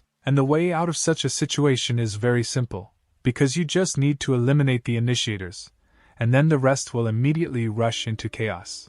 Everyone really immediately began to panic, and the man shouted after them that the students would not run away from him. Meanwhile, the tower guards stood motionless, without leaving their places, as they had been ordered by their superior. Meanwhile, Lily tried to explain to the men that they had an emergency, because the tower had been captured by attackers. The villain's plan worked, and all the examinees ran to the tower in the hope of salvation, which they ultimately did not receive.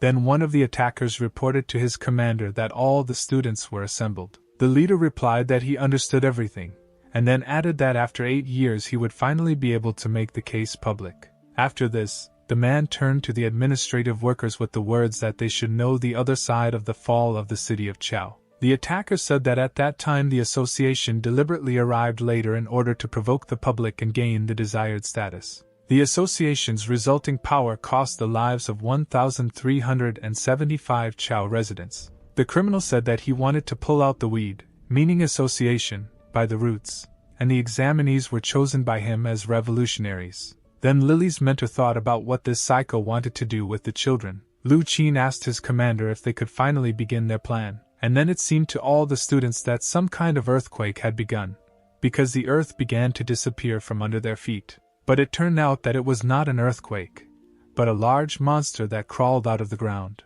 It was a worm called a crown gear, and it was so huge that it killed many students. Then the criminal asked the others if they were familiar with this type of worm, which required a lot of effort to fatten it up. This monster releases a mist-like strand that, when inhaled, produces a stupefying effect that, although it will not affect psionicists, will work for beginners. Then Lily's mentor began to swear at the criminal, asking if he realized what he was going to do to ordinary children. After this, the man added that the military unit already knew what was going on in the tower, so it was better for the villains to just leave and let the children go. But the attacker was not so simple, because he noticed that Lily had left, and he calmly let her go, because in any case, help would not be there in time.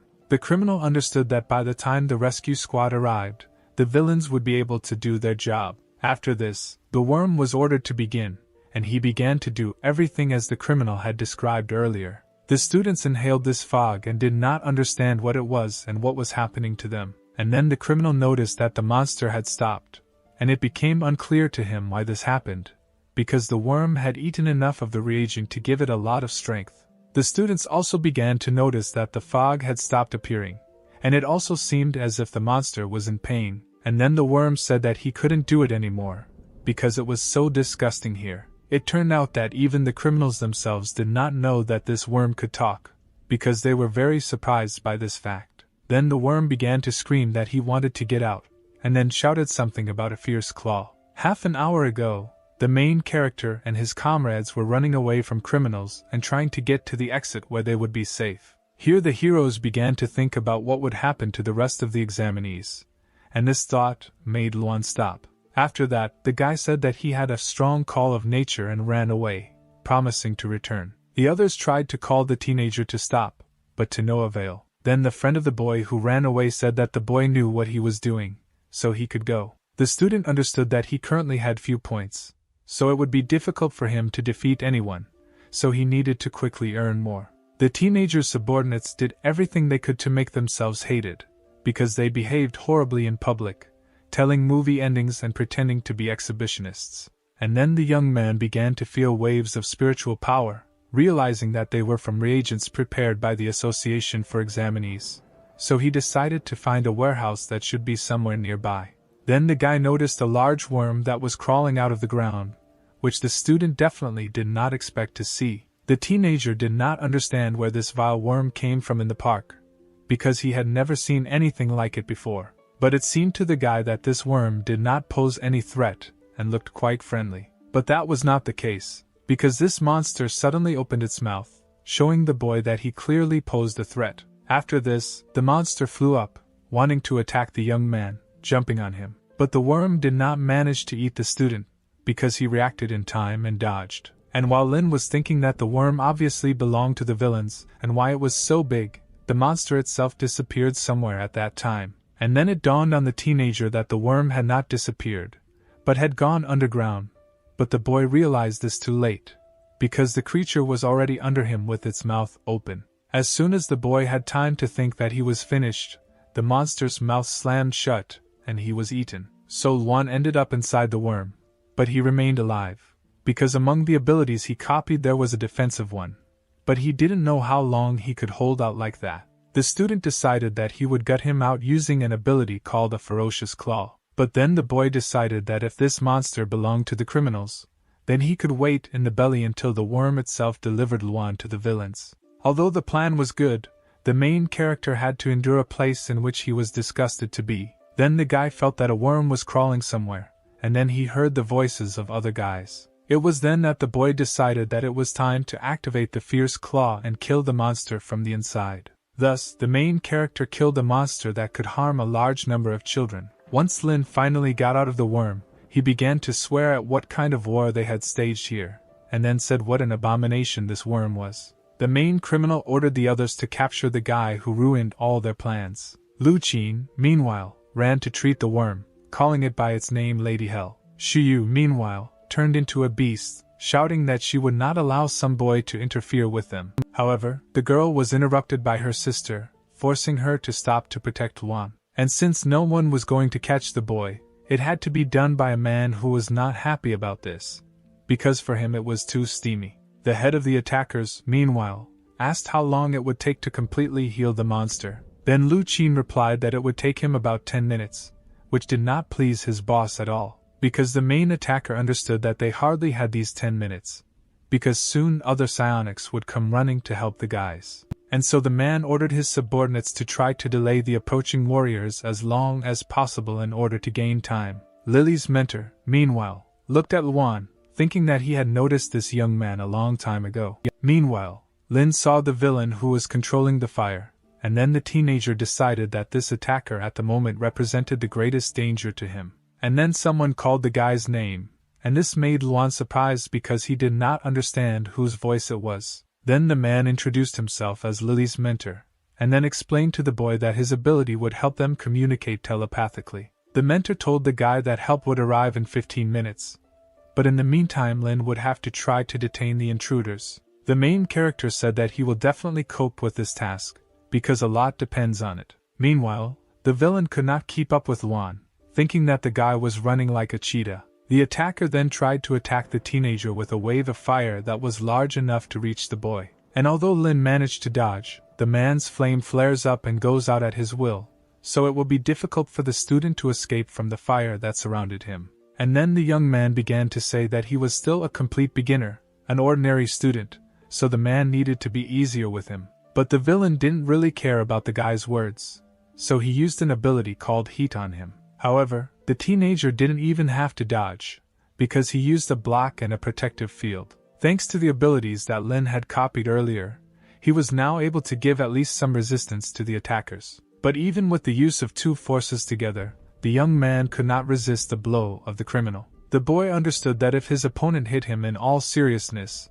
he would not be able to withstand it, and Luan did not have enough points to bite. The guy avoided the blows as best he could, because he understood that if something happened it would be very painful for him. And then a cat named Stalka exploded behind the attacker, which turned out to be an unexpected move for him. And then the boss told the villain not to stay long, because the teenager was deliberately stalling for time. And while the man was dealing with the leader, Luan was able to disappear from view, which caused even more trouble for the criminal. It seemed to the attacker that the guy decided to hide upstairs, so he struck the trees. However, there was not a student there, but another shadow cat, from which the noise came. And while the man was distracted by the cat, Luan decided to stab him from behind while he had the opportunity. Finally, the young man made it clear to the attacker that he was going not only to stall for time, but also to defeat the criminal. But unfortunately, the teenager's blow was not enough to defeat the villain, so the attacker then pushed the boy away from him. And then Lin heard the voice of his mentor, who said that it was too early to think about victory, because now it was much more important to gain time, and then victory would definitely remain with the heroes. And although the teenager understood this, he still wanted to defeat the villain, noticing that he needed less and less points to bite.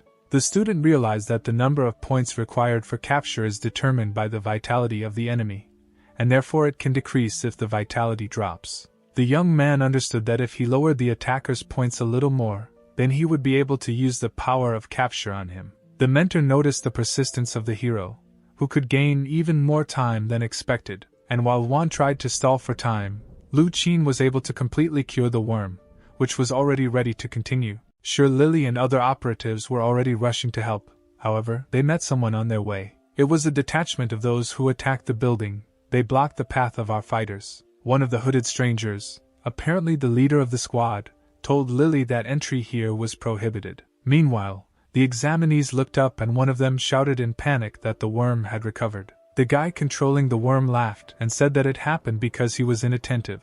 But this will not happen again because he will guard the worm and in 5 minutes they will all be under his control. The old man heard this speech and lowered his eyes, realizing that they were late. Meanwhile, Juan continued to fight. He fell to the ground, burning from the previous attack. At this moment, Lu Qin raised his head to the sky and ordered the worm to begin its attack. However, nothing happened, and the worm began to make strange sounds similar to the sounds of pain. Lu Qin approached and saw a strange silhouette in his pet's stomach. He realized that there was someone there. Juan shouted that the time had come and ordered Griffin to explode. At that moment, the shadow kitten in the worm's body exploded and the monster's stomach scattered, forming a huge hole. Lu Qin was furious because he had just cured his pet. Yang Mu grinned as he watched this. The old man called the guy a genius, because Luan had managed to leave an assistant in the worm back then. The red-haired guy could hardly stand on his feet, but he was glad that everything went exactly according to plan. Zhao Qinlin smiled as she watched the fight, because the guy was not bad after all. Meanwhile, the unknown leader of the attackers was furious that their plans were being thwarted. As the fight continued, Luan received more and more punches in the face from his opponent. The man smiled because he understood that he was winning the fight. He advised the kid to surrender because he was no match for him. And Luan stuck to his tactics. He looked at the system window in which it was written that 1,100 points were needed to capture, and now he had 1104. The time had come. The hero abruptly stood up and thunderclaps appeared around him. Luan activated his shadow step at full power. At the same moment, he ran at the speed of sound towards the enemy, who was confident of his victory. However, it is unclear where another attack, not typical of his opponent, was directed towards Luan. The hero managed to stop in time and dodge her. An unknown person in a green cloak appeared in the air. The ardent guy immediately recognized him and said that he would figure it out himself. However, the unknown person did not answer a word. He then looked towards Luan and said in a rage that he had no idea how much he had ruined their plans. Luan raised his head and asked the unknown person to stop. He asked teacher Gu Yunxiao to stop. At this moment, the unknown man's eyes opened wide. He did not expect such an answer. Luan continued. He said that he did not tell Hao and the others that the killer was their teacher, because right now it is very difficult for them, and they could not stand it if they heard this truth. The man's hands were shaking. He told the boy that he didn't understand what he was talking about, and he didn't know who this Gu Yunxiao was. Luan shouted that he himself didn't want to admit it, but all the threads led to this, no matter how much he didn't want to. Firstly, the teacher purposefully came to their school half a month in advance, although there were few of them there, which was too lenient for a person of his level, and all because it was near Wenchen that the decision was made to hold the exam. Afterwards, Lu Qin and other attackers kidnapped Hao's father, knowing exactly when he was not at work, and freely entered the exam site. This suggests that their accomplice was already there. Even when Luan discovered them, he first notified the teacher, but the night passed and reinforcements never arrived. The rats and mice that were part of the second round were brought under control, and they, very precisely in time, began to surround the examinees. And finally, the tower was captured, and the communication routes were blocked, and only one person could pull it all off with such ease. Only the commander of the security detachment, Gu Yunxiao, Luan's teacher, could do this. After listening to the story, the man smiled and replied that this was a very excellent chain of conclusions, but the guy was wrong. After all, Gu Yunxiao is dead. An unknown man personally strangled him with his own hands. Luan just looked pitifully at the man who was trying to hide the truth. The guy ordered Lala to show himself. At that moment, a cute black cat appeared from the chest of the hooded stranger. The cat jumped out and ran to Luan's feet, and the guy just watched it. There was no longer any point in hiding. The unknown person could not believe that he had been found out. He took off his hood and Gu Yunxiao appeared in front of the guy. He asked how long Luan had suspected him. Meanwhile, outside the exam site, a battle began. One of the support squad decided to use his hurricane ability. At the same second, Powerful streams of wind hit the unknown people. Due to a strong gust of wind, their hoods overturned and Lily recognized them. This was the association's 6th investigative team, Gu Yunxiao's squad. Sure, Lily started screaming and asking what they were doing here. Had they gone crazy? But a girl from the 6th group shouted that the entire association must die for what happened to Chao. Meanwhile, Juan asked his teacher to stop before it was too late. His teacher replied that the guy did not know anything and they were only here to bring justice. That day in Chao, each of them lost their relatives. At that moment, an unknown girl flashed through the mentor's memories. He began to concentrate his power, and said that he had been training for 8 years to kill those responsible for what happened, who were blissful in impunity. And that is why today they must take revenge on the association. We are transported back in time to an old dilapidated barracks, where a female voice asked the children if their test results had arrived. Little Yushao boasted that he had the highest score in all subjects except physical training, but even this could be improved with the help of a reagent, so the teacher told him. The children's mother was happy for her son and asked his sister how her results were. The girl puffed out her cheeks and replied that she had lost her certificate. The brother immediately shamed his sister by saying that her grades were terrible, so she lost her certificate, to which the sister replied that in any case she remained his older sister for 2 whole minutes. The brother and sister were twins, and at that very moment they began to fight to find out who was older, but their mother calmed them down. But a little later, the mother told Yuming that if her brother continues in the same spirit, then there is a high probability that he will be taken into psionics, and the only problem is his physical abilities, which he can improve with a reagent, but it is very expensive. Their father left them a long time ago, and their mother was afraid that she would not be able to cope. The girl smiled and replied that she would quit her studies because anyway, her performance was low and her education was a waste of money. She would get a job and help her brother with admission to the school of psionics. And so it happened. The little girl worked at different jobs. She cleaned up the garbage, and in the evening her brother asked what she was doing that stinks so much. At one of her jobs, she washed the dishes at night, and in the morning she prepared breakfast for her brother, who told her that he was in a hurry, and the girl overslept again. At her 3rd job, she worked as a courier and carried an order in the pouring rain, and her brother later woke her up saying that she was lazy and it was time for her to get up. The poor girl was absolutely exhausted, but she knew what she was trying for. And one fine day, Yunxiao burst into their house with the words that he had been accepted into the specialty of psionics. The guy was very happy, and his mother praised him for being a great guy. The brother leaned over to his sister and said that now she should understand who is better. Yiming replied that it was only because she did not go to the exam. Yunxiao confirmed her words and said that she would simply be wasting her time if she went there. The girl just silently looked at her brother and did not know what to answer, holding her hand in her pocket. The guy's uncle came into the family's house and asked if the guy really passed the exam. The mother confirmed that this was so, and they began to celebrate. Everyone around said that Xiao would become the strongest psionicist. The boy was slightly embarrassed, but he was sincerely happy that everyone around him was praising him and that he was the best. His older sister watched everyone rejoice for her brother and squeezed something in her hand. Some piece of paper that once seemed very important. After some time, the city of Chao was destroyed. A tearful Xiao screamed the name of his sister and mother while trying to find them under the rubble. He shouted their names more and more furiously and raked the collapsed house with all his might. At that moment, a bloody body appeared from under the rubble. It was his older sister Min. Xiao shouted his sister's name and tried harder and harder to pull her out from under the rubble. But suddenly, with his tear-stained eyes, the guy drew attention to the strange piece of paper that his dead sister was clutching. The unfortunate guy pulled it out of Ming's hands to look. What he saw he could not imagine. He remembered the words of his sister, who said that she had lost her certificate, and that she would drop out of school and help her brother with admission to the psionic school. And he also remembered that he had said that this was the right decision because she would have wasted her time. In Min's hand was her certificate, according to which she had the highest score in all subjects. Xiao began to cry as hard as he could.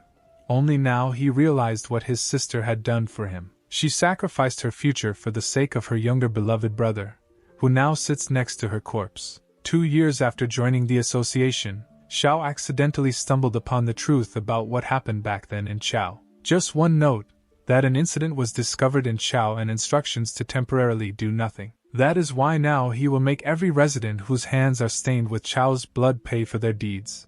It is time to eradicate the association. Luan shouted to the teacher that he once said that he wanted to change the association for the better. However, his teacher, mired in hatred, had already raised his brush to summon the ink cell. At the same second, drops of magic ink fell near the guy and the cat. Suddenly, the spots rushed upward and formed a dense cage that restrained the hero. Xiao ordered Luan to sit here and not try to disturb him. The teacher turned around and ordered Chikui to help the other units deal with the reinforcements, and buy them time. However, the fiery thug first wanted to deal with the guy who was running like an animal, and was now immobilized. An enraged Xiao turned around and reminded him of what he told him to do. Chikui was frightened by the leader's gaze and replied that he understood the order. Luan tried to break the cage, but he soon realized that at the moment, he could not overcome it. However, suddenly someone appeared next to him.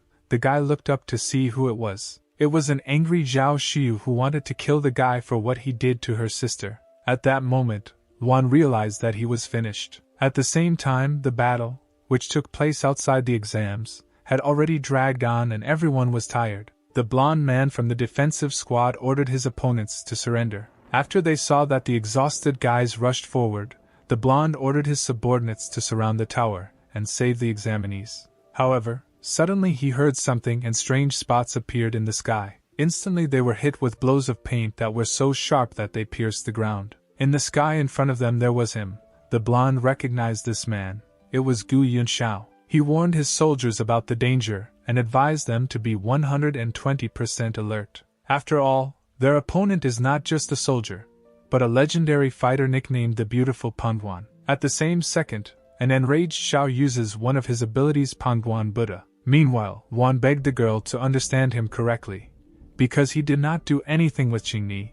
They are decent people. However, the angry girl did not listen to him. She said that the guy had a good tongue, but, unfortunately, this would not help him. Suddenly, her sister appeared behind her and screamed for Xiu not to touch him. She raised her hand to her throat and threatened that if she killed the guy, she would say goodbye to her life. The girl burst into tears and shouted that the fact is that she belongs to Luan. The sister did not expect to hear these words, and Luan was shocked. Xiu became even more furious and shouted that the guy was definitely finished now. Meanwhile, Xiao finished the fight and the Buddha projection disappeared. The entire team that moved to help the students was bound by the force of the leader of the uprising. The blonde raised his head with difficulty and said that Beautiful Pangwan was very mistaken. The guy turned around and replied that he would save his life so that he could see with his own eyes the beginning of changes. He contacted Lu Qing and asked how their worm was doing.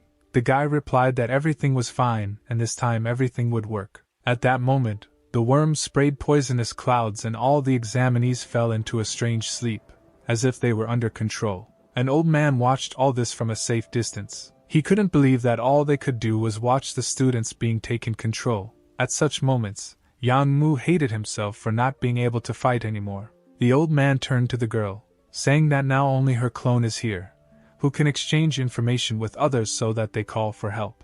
The girl answered the sage that she had already done everything, but the catch was that due to recent events, a large number of troops had gone on missions, and besides, Xiao had scattered smoke bombs everywhere. In a word, now the only possible reinforcement is a detachment of the red shell. She asked the old man whether he thought it was good or bad if they came here. The old man just bowed his head and didn't answer. Meanwhile, Xiao ordered preparations to lift the siege when he heard that the examinees had been taken under control. The old man considered the decision about the red shell. Now there is still a chance to save and restore the students. But if they are taken away, then nothing can be done to help them. So even if there are casualties, it is still better than being completely defeated. Chenlin smiled sweetly and replied that she had already made a request for their transfer, and they were about to arrive. A red glow suddenly appeared above the battlefield. Xiao turned around, feeling a strange pressure. Meanwhile, Xiu swung at Luan in rage. However, she did not strike him, but attacked the bars of the cage around the guy, which began to dissipate. At that moment, the girl grabbed the hero by the shirt and pulled him towards her. She told Luan that if he let Qingni down, she would rip his throat out. In any authorized organization, a critical moment may come that can lead to a clash, and it is at such a time that the need for the power of a secret weapon arises. The red shells were precisely such weapons for the association, which exists not for the sake of fighting for justice, but for a specific purpose, and now their goal is to defeat 12 attackers. One of the red warriors said that the guys had examinees hostage. He wanted to know what they should do with them, to which the commander replied that he did not know about any examinees. Xiao raised his head up and heard an order to attack from unknown enemies. These were the red troops that hung in the air in front of the rebels. The blue-haired girl shouted to the commander that they could fight them together. However, the commander did not listen to her, and instantly his hand appeared in front of them. A rift appeared in front of the detachment, and they did not understand why the captain protected his detachment from himself. Xiao replied that their goal was to take the examinees away and fight the association even then, and not right now, so his squad should take the students away along the planned route. In the meantime, he will delay the association. The commander of the Red Warriors asked the guy if this was his final choice. Suddenly Chikui appeared and tried to attack the red shell and burn them all to ashes. But the ardent guy was intercepted by the huge hand of the commander Buddha. He threw him towards the squad and shouted that they must leave. This is an order. The Red Warrior said that Xiao is worthy to be a commander, and he will be a good opponent. If he had not helped Chikui, he would already be dead because this battle is beyond his abilities. The desperate rebel commander grinned and asked if it was too presumptuous to say so. After all, their battle is rather beyond the capabilities of the red shell. A huge blue spirit appeared in front of the red squad, emanating from the guy's body. Luan also noticed the teacher's huge Buddha projection. The guy remembered that he had a connection with the old man and asked if he was still here. The old man confirmed the hero's words, to which the guy asked whether his teacher was a good or bad person. Yang Mu thought about it. This was a difficult question because everyone has their own reasons for doing things one way or another, and he did not want to evaluate Zhao's choice.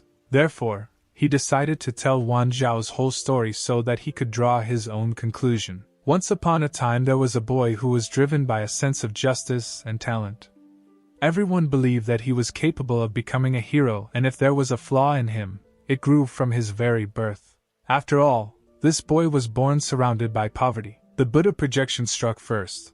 With his huge staff he tried to reach the enemy. The commander said that the lovely Panduan is a worthy opponent and has amazing skills, but his weakness is the range of his attacks. After these words, he ordered the first unit to surround the guy. The red warriors pointed their hands towards Xiao, and a strange chain shot out from them. A chain with hundreds of knives from different directions flew towards the rebel commander with great speed. At the same moment, chains as sharp as rose thorns grabbed Xiao and immobilized her. The commander of the red shell said that now they would tear him to pieces. The rebel raised his head and replied that he could not dream of it. The guy, through the pain, raised his hands in the air and began to spin the spear. At this moment, his colossal projection exactly repeated the movements of the creator. Xiao then slammed into the ground and his projection did the same, creating a destructive wave. Some red warriors could not withstand the force of the blow, and flew away. The commander of the red shells shouted that while Xiao was attacking, he was vulnerable, and he needed to be attacked right now. The second unit did not wait, and immediately began to attack the guy with the hammer of paradise skill. Xiao raised his hands up and tried to defend himself from them. At this moment, he only wanted Lu Qing to take the disciples away quickly. Meanwhile, a group of students under control were leaving in an unknown direction. The commander ordered his soldiers not to stop and to starve the enemy to death. All this was observed by Shilili, who did not understand why Gu Yunxiao was protecting the others while the red troops were beating him to death. At this time, Luan was already rushing to help. He said that his mother had told him about the defeat of the city of Chao. Meanwhile, the teacher's strength was already running out. The commander noticed that Buddha was weakened. Now is the best moment to attack. But suddenly the shadows of different people appeared in front of Xiao. It was his squad that came to the rescue. They decided to defend the commander to the last. Xiao shouted at the top of his lungs that he ordered them to leave. But the guys disobeyed and rushed to attack. One of them said that if it weren't for Zhao's leadership, there would be no point in their uprising, and they swore with their lives to be with him to the end. The Red Warrior only laughed at this because after the battle they had no supernatural power left. Two squads clashed with each other, the Red Shell and Gu Yinxiao's squad. They remembered the commander's words that their goal was to take the examinees away because the enemies are very strong psionics of the association, and there is no need to oppose them and die. But it was too late. At that very second the entire rebel detachment was brutally killed. The wounded Shao screamed with all his might for them to run away. Sharp thorns pierced the blue-haired girl's chest. At the same moment, the red chain of death cut her in half right in front of Gao's face. The commander's eyes filled with tears. All the people who were with him to the end and believed him were killed by the association. The commander of the Red Warriors was surprised that the guy still had strength. He felt that the atmosphere had become more dangerous. Zhao's rage knew no bounds. All his rage began to take on physical form. He screamed and cried at the top of his voice, and from such shock a new version of Buddha was born. Shao looked into the eyes of his enemies and shouted that he would kill them all. Suddenly someone called him, calling him commander.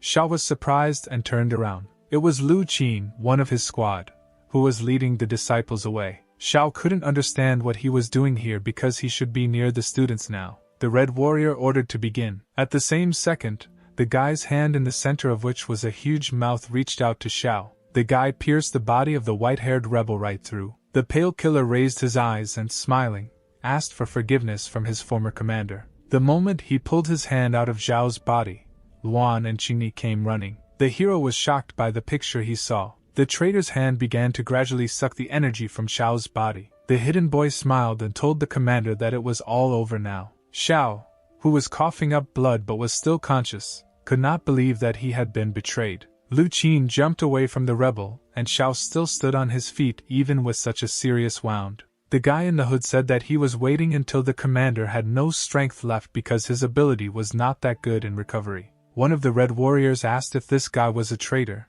to which another Red Warrior replied that he was not, he was originally their man. Lu Qin unbuttoned his jacket and pulled out a red badge that looked like a shield. Shao recognized him immediately. It was a sign of association.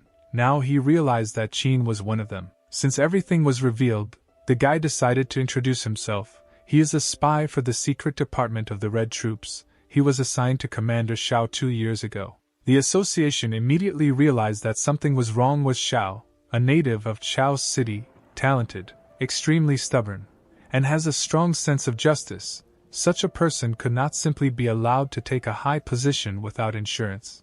Then they discovered 2 years ago that he and the 6th Detachment were planning something against them, but they did not dare to stop them immediately due to lack of evidence. After all, they were extremely prudent, and also very capable guys. It would be extremely wasteful not to take advantage of their talents. Hearing the whole story, Shao rushed to attack Lu Qin. The guy only regretted that until today they had helped them very well. He then gave the order to the Red Warriors to finish everyone off. While Shao fought with the warriors, Qin thanked him for treating him well, and thanks to the commander, the guy became stronger and grew in his abilities. He smiled gloomily and inhumanly, saying that Shao made an ideal commander. Exhausted and wounded, Shao continued to fight off enemies alone in every possible way. It seemed that he was holding on only on his unbending fortitude. Qin said that all these students whom Shao planned to take with him to raise his rebels, he could still take with him. After all, his department in the Red Troops needs spies, but the whole world will only know that the attacker Gu Yu Shao and his squad kidnapped them.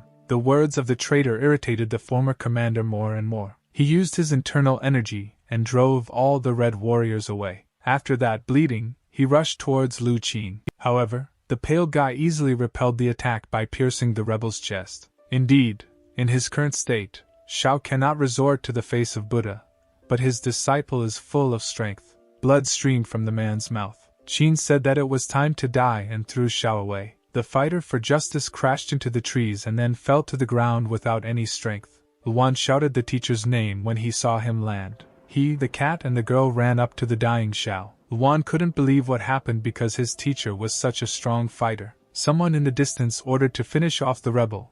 Luan raised his head and realized that these were Red Warriors who were approaching. He looked at his teacher again and told him to be patient a little, and the guy would figure out how to heal his wounds. Suddenly Shao began to speak slowly, asking himself in a whisper if he was right. Tears appeared in the teacher's eyes. He asked if he had destroyed them all. His entire squad, which was loyal to him. Shao realized that until the very end he remained a simple fool. Drowning in tears, he told Luan that he repented. Qingni shouted that the troops were coming, and Luan told the teacher that he did not approve of his actions, but he was also disgusted by what the association had done. He remembered how the teacher looked when he said that if their world was not ideal enough, then he would do his best to change it. One of the red soldiers noticed the children and the rebel. Luan said that he would help him finish what he started and would walk his path in his place. The red warrior looked at Luan and asked who he was. Luan just looked at his sign, which said that the enemy could be captured, and he took a bite. The guy got up from his knees and asked the girl to find a way to cure the teacher. The warriors realized that this guy was a student, but he heard their conversation, so he needed to be removed. At this moment, the system reported that copying was completed, Panguan Buddha, maximum level. Luan's hair began to turn from red to ashen. Then, when they became completely ashen like Zhao's, he said that instead of a teacher, he would turn the association upside down. The red warrior looked at the guy and did not understand what was happening. A red explosion of unprecedented power instantly formed at the place where Luan stood. Lu Qin, leaving with his red friends, heard something strange and turned around. He couldn't believe what he was seeing. Panguan's red Buddha stood in front of him. He couldn't believe that Zhao was still alive. Luan took the first step towards his enemies. The pale guy panicked and ordered his red warriors to capture and destroy him. And our hero, similar in appearance to Zhao, rushed towards Lu Qin. Luan shouted that his teacher was good-natured and left them alive, but he would not spare anyone. The Buddha projection summoned its staff to attack. He then slammed into the ground. A huge red energy of pure rage pierced the ground and destroyed everyone within the blast radius. Lu Qin watched his soldiers die one after another, as something red rushed straight towards him. He didn't have time to react when Wan's fist immediately flew into his face. The force of the impact was so high that the guy rolled several meters before stopping. His face was smashed into pieces and his nose was broken. One of his subordinates sat down next to him and asked if he was okay. Without answering Comrade Qin, he grabbed him with his hand. The warrior did not understand what was happening, and all the vital energy gradually left his body and passed on to the guy. A couple of seconds later, the warrior was lying on the ground and Qin stood up. He realized that it was not Xiao but that nasty boy, but where he got the Buddha face ability remains to be seen. But he didn't have time to find out because Luan was already in front of him. The fast guy again hit the traitor right in the face. However, Qin was not so simple and managed to grab it with his hand. He told Luan that he was not as strong as his teacher, and his sucking ability was much stronger than the guy's. Luan's power gradually began to pass to Qin, who laughed loudly. But the hero had an ace up his sleeve. He turned his hand into sharp claws. At the same moment, he cut off Qin's hand. The villain began to scream at the top of his lungs because his most powerful weapon was cut off with one swing. Luan did not stop and struck multiple blows with his claws at Lu Qin. The traitor's body was cut like butter and more wounds appeared on it. He called out to the only thing that could save him right now, his worm. A huge carnivorous worm heard its owner and was already rushing to his call. It's amazing how such a huge creature covered such a distance in a short time, but it was already standing behind Luan. Bleeding Lu Qin ordered the worm to kill the guy. The animal obeyed and at that very second released its sticky saliva at the hero. The saliva got into his back end like a web, prevented the guy from moving. Meanwhile, the wounded Lu Qin tried to take advantage of the situation. Luan got angry. He turned his hand into a claw and told the worm not to even think about trying to take away his power. After these words, the guy jumped on the enemy and struck him in the stomach. Luan had to cut the worm, but nothing happened because he was fed up with the ability to heal wounds and now his regeneration has increased several times. The worm decided to counterattack and again spat out its saliva at the hero. The saliva tied Luan like strong ropes. The guy realized that coping with a spiritual animal of such size was more difficult than he had imagined. Meanwhile, the wounded Qin, missing one arm, ran further into the forest and was glad that the worm had delayed his opponent. Luan also understood this. He knew that fighting with an animal was not a very good option, because then the squinted guy would leave. He watched his enemy go further and further. He urgently needed to come up with something. Suddenly, his new allies appeared in front of the heroes Zinni and Lala. This was very opportune. The guy was very happy about the appearance of the duet. Zinni stood in a welcoming pose and said that the cat heroine and her favorite were already here. Lala confirmed her words with a loud meow. Help is of course good, but Juan was interested in what happened to the teacher. Zinni said that she and the cat are not doctors and someone else will take care of him. She remembered Sure Lily, who said that she would take care of the teacher and they should go help Juan. The girls said that they would deal with this worm and let the guy catch up with that squinting guy, but Juan doubted that they could handle it. Two furious cats looked at the guy aggressively. Zinni's fur stood on end and she said that not a single mortal dared doubt the cat heroine and her favorite. Juan realized that it was better not to argue with the girl and wished them good luck. Then he ran as fast as he could towards the undead enemy. The girl and the cat were left alone with the worm, and Zinni was happy that she would finally be able to show herself in action. The worm did not attack, but looked at the strange cats, to which Zinni said that it was clear from him that he was timid. After these words, the worm opened its hellish mouth and spat its saliva into them. The ferocious cat and her companion were instantly covered in sticky mucus. However, this did not upset Zinni. She told Lala not to be afraid because she would take care of everything. Suddenly the girl heard a loud, furious meow, and Chini immediately looked back. Standing next to her was not little Lala, but a furious, huge red beast. Zinni was in shock. The battle began. The worm attacked first and decided to bind our girls, but Lala was able to deftly dodge dangerous projectiles. Then the furious cat took advantage of the moment and attacked the monster with its claws. The cut went straight down the body of the worm. She did better than Luan, and the monster's body began to tear apart at the cut site. However, the worm did not stand aside and managed to grab Lala with its threads. At the same moment, the threads became covered with blue light. The worm released electricity through its saliva to hit Lala. However, Zinni did not stand aside and jumped towards the cat, ordering the worm to leave her pet. Chini slammed her hand down on the worm's threads, but to her surprise, it didn't do any damage to them. The girl pretended that this was the plan and said that it was just a distraction. And now the real attack.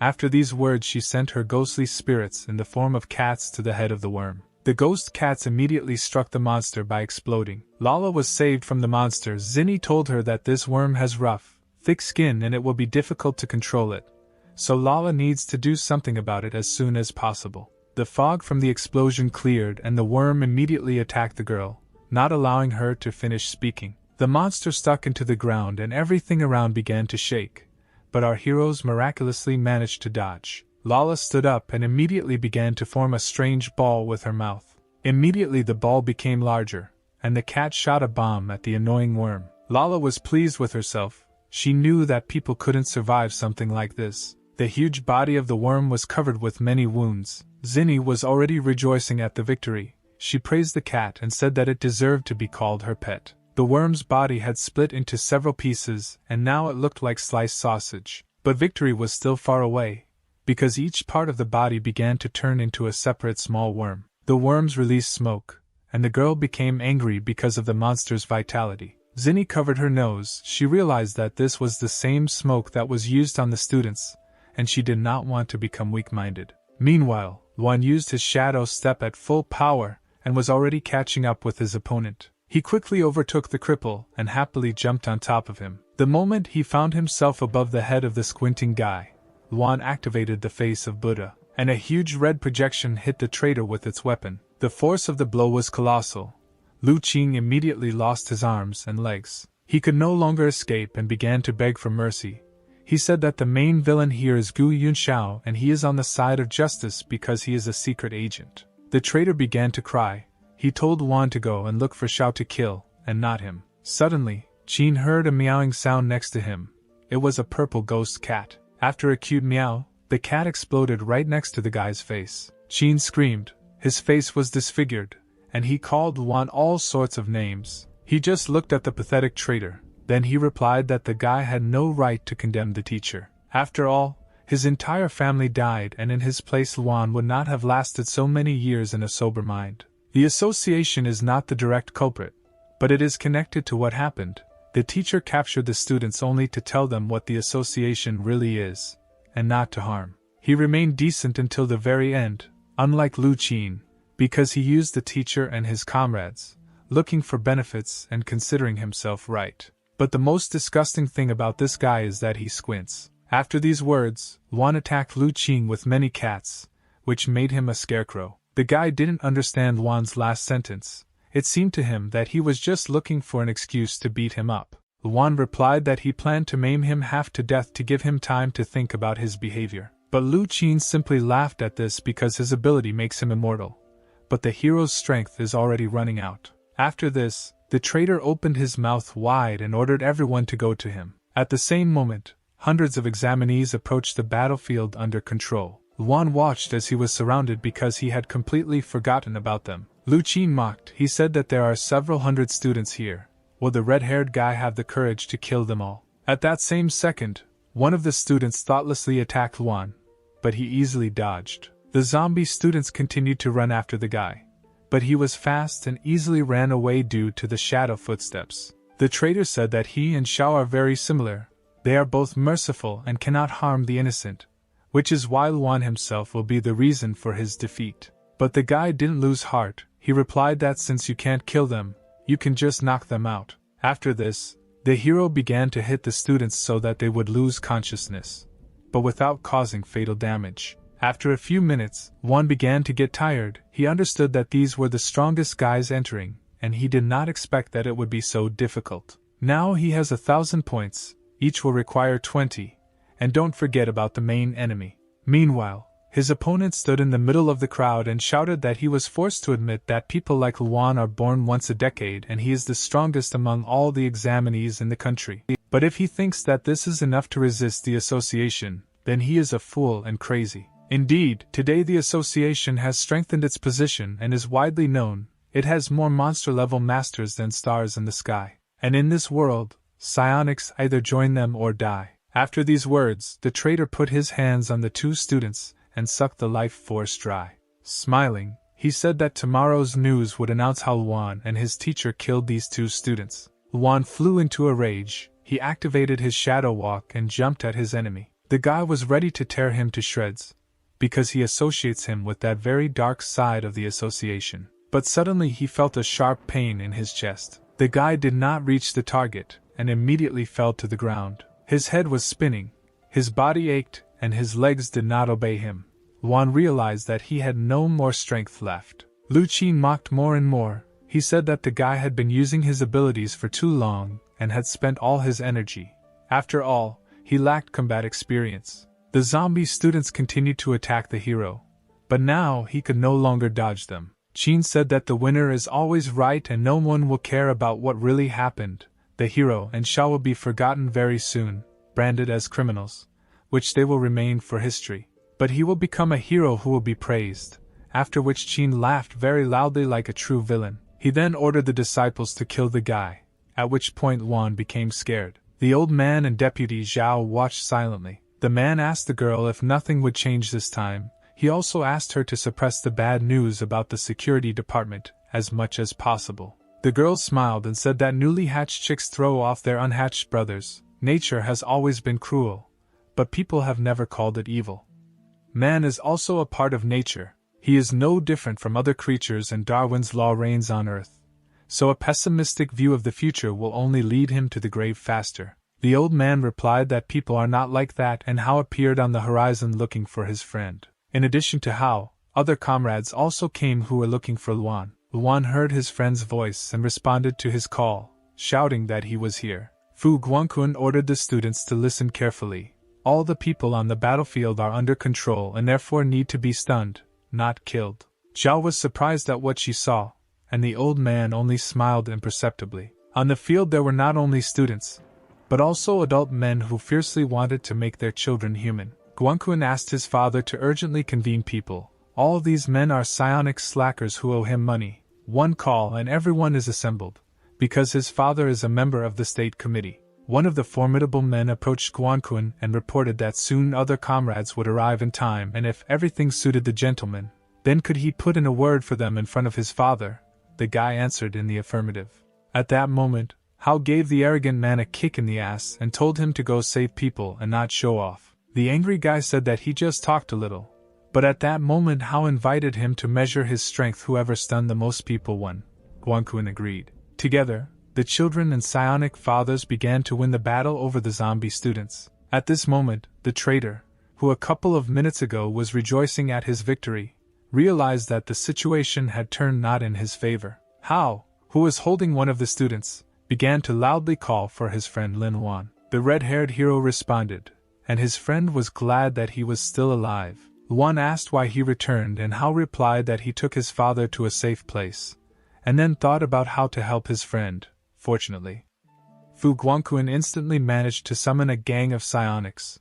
The friend also asked why Luan was so battered, but the guy said that there would be questions later, because their enemy wants to escape. Meanwhile, Lu Qin couldn't think of anything better than to just run away as fast as he could. Luan wanted to chase him, but he still didn't have the strength. Suddenly Hao said that he had a solution because he knew that his friend would be exhausted from fighting so much, and therefore brought one thing. The guy took out of his pocket a strange little flask with 2 letters A on the label. He said it was a level A miracle reagent that his family had been keeping for years. The guy couldn't believe that his friend would share such a remedy with him, but Hao said that Luan would thank his father later. After all, right now their main enemy is running away and they need to catch up with him in order to restore justice. Lu Qin panicked. He didn't understand why these fools appeared one after another, and could they really hope to defeat the person from the association? He kept telling himself that he was a representative of the association, while an enraged Luan followed him. Seeing this hellish aura and power, Lu Qin was afraid. He couldn't just lose. At that moment, disgusting worms crawled out of the traitor's body. But let's go back a little. Hao said that this is a reagent that his father carefully kept, and this is his father's gratitude for saving him. Luan immediately drank the miracle medicine. Suddenly he felt a powerful surge of strength, and it seemed that he was completely recharged. Luan asked his friend if they could handle it here themselves while he went and looked elsewhere. Hao replied that he could go and hit another zombie student. Luan's legs are electrified, his shadow stride is ready, his hair turned ashen again, and now it was time for justice. The one who thought that he was invincible because he was a representative of the association was instantly cut in half. Lu Qin could not even use his worms because Luan cut him into small pieces. He screamed at the top of his voice and immediately a huge red Buddha leg appeared. Luan could once again summon the Buddha's projection. Seeing the red knight, Hao was happy because he recognized the projection of his teacher, which means he came to their aid. All the students and men finished dealing with the crowd and watched the powerful aura. Suddenly Luan appeared in the distance, and Hao called him, saying that they had dealt with everyone on their side. Luan turned to his friend and replied that he had also settled everything on his side. Hao was still impressed. He asked the guy if he had seen the teacher's projection and where he was now. Luan replied that the teacher had just left. It was good that he helped them solve this problem. Suddenly our hero remembers that he forgot something. He forgot about Lala and Zinni. The red-haired hero told his friend that he had one unfinished business and ran away. Meanwhile, the frightened Zinni and Lala tried to escape from the huge monster. The worm united again into one copy and now the heads of smaller worms protruded from its entire body. Zinni ran as fast as she could, and the poisonous fog pursued her faster and faster. Suddenly, someone summoned the 3 cents of flame and a small flame appeared in his hand. A bullet from the fire flew past the fleeing Zinni. There was an explosion, and the cute heroine and her pet, as if in a movie, flew up from the shockwave. But the landing was not so soft. Sister Qingni hit Chu Kui on the head, and yelled at him for almost burning her sister. Shiyu calmed down and ordered her sister to get up immediately, otherwise the fog would cover them. Fire will only help for a while, because the worm has absorbed the reagents intended for the examinees and they will not be able to defeat it. We need to take away the students and Xiao, because the hallucinogenic fog is a very powerful thing. The heroes ran away from the deadly smoke, and Chu Kui covered them, shooting from his fiery fingers into the fog. Suddenly, someone next to them said that this was not the end. The heroes turned around to see who it was, but because of the fog nothing was visible. The unknown person ordered the evil worm to stop. Suddenly, the powerful evil creature obeyed and stopped attacking. At that moment, the heroes, frozen in place, realized that they had fallen into the fog. However, they were still conscious. Chu Kui asked his companion why the fog had no effect on them. A system table appeared in front of the unknown person, which signaled that the capture was completed. The huge evil worm at that very second turned into a small cute animal. The plump worm fell into the hand of the guy, who said that he left the glasses for him. Now this terrible beast has become Luan's pet. Zinni, seeing the handsome red-haired man, immediately ran to him. The girl jumped on Luan as fast as she could and hugged him tightly. She began to kiss him and Luan tried to move her away because her sister was looking at them. Moreover, they first need to find a teacher, whom sure Lily is looking after. A little later they came to the girl and one asked her about the teacher's condition. The girl replied that he was still alive, but had lost a lot of blood, and he urgently needed specialist help. Luan understood everything and replied that they would take him away because Hao and the others would come soon, and they should not see Xiao in such a state. Chu Kuei intervened in their conversation and said that the girl was also from the association and could not be trusted, she needed to be killed right now. Lily replied that the association consists not only of the Red Army and Lu Qing, in addition to Xiao, it is full of people who want to change something and are working on it. The old man smiled imperceptibly when he heard his student. Sure Lily ordered the guys to take Xiao because she considers them good people. After some time, Hao appeared in the clearing and asked his friend if he had time to sort out his business. The guy also asked if he had seen the mentor, but they couldn't find him anywhere. Luan replied that he was injured and that's why he left, but he would be fine, there was no need to worry. A little earlier, the guy left Xiao to his new comrades. Zinni could not hold back her tears and sobbed very loudly. Luan tried to calm her down by saying that they would be parting for a short time and until he could introduce her to Hao, it would be difficult for him to explain everything. The girl asked what the guy was going to do in the association and he replied that if the world is imperfect, then he will do his best to fix it, he will follow the path of the teacher and do what he thinks is right. Remembering these words, Wan turned to his friend and said that they would enter the University of Psionics. The exam is over. The news on the case of the hero from the slums, the beautiful Xiao, does not lose the interest of observers. The association is worried that the truth about the destruction of Chao's city may come out, revealing her dark past. Besides, the vast majority of those present there were put to sleep, so they know nothing. The association decided to hide Dao's existence, instead reporting that they had eliminated the criminals who wanted to kidnap the examinees, and the beautiful Pangwan disappeared after being wounded. Life is gradually returning to normal, and some woman was showing off her son to the seller. Luan's mother approached her, and the woman immediately noticed her friend. She laughed and asked if Luan had taken the exams, because her son was in 15th place, and he would probably be able to get into university. After that, she looked at Luan's mother indifferently, and asked how her son passed. Mom smiled sweetly and replied that her son had been accepted into the University of Psionics. The woman at first grinned, expecting that her son did not enroll, and then, when Wan's mother's words reached her, she fell into shock. Later in the evening in the hero's apartment, his mother called him to the table. Suddenly someone knocked on the door.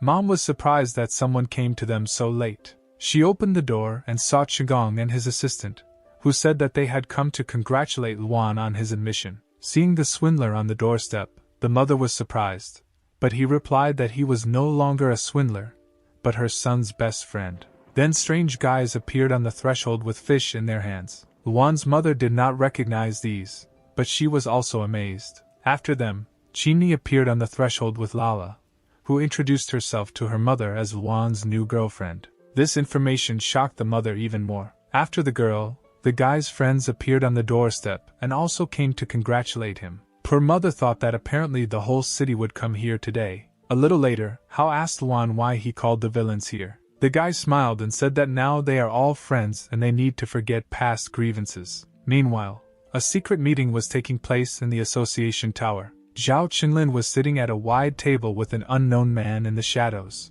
The man asked the girl if it was true that Xiao defeated Lu Qing and gave up trying to kidnap the students. Qinlin was still calm and replied that as far as she knew, everything was exactly like that. The stranger said that he heard that one of the students in particular stood out. Qinlin smiled and replied that she had not noticed anything like that. A little later, our heroes headed to the entrance ceremony. A lot of people came. About 3,000 students from all 4 districts were here. Fu Guangquan snorted arrogantly, saying that the guys acted like they were from the village, but unlike them, he once gave a report to hundreds of thousands of people without worrying at all. Suddenly our heroes noticed that there were especially many people in one place. A big pumped-up guy claimed that their western region is the strongest because there are only athletes here. Another guy in a business suit answered him that in his area there live only thick-headed jocks, and they are not their rivals, the best people live in the south. Guangquan, in his usual manner, said that apparently it was the local idiots who caused the commotion. Luan noticed that there are a lot of people today and this is a great chance to earn some points.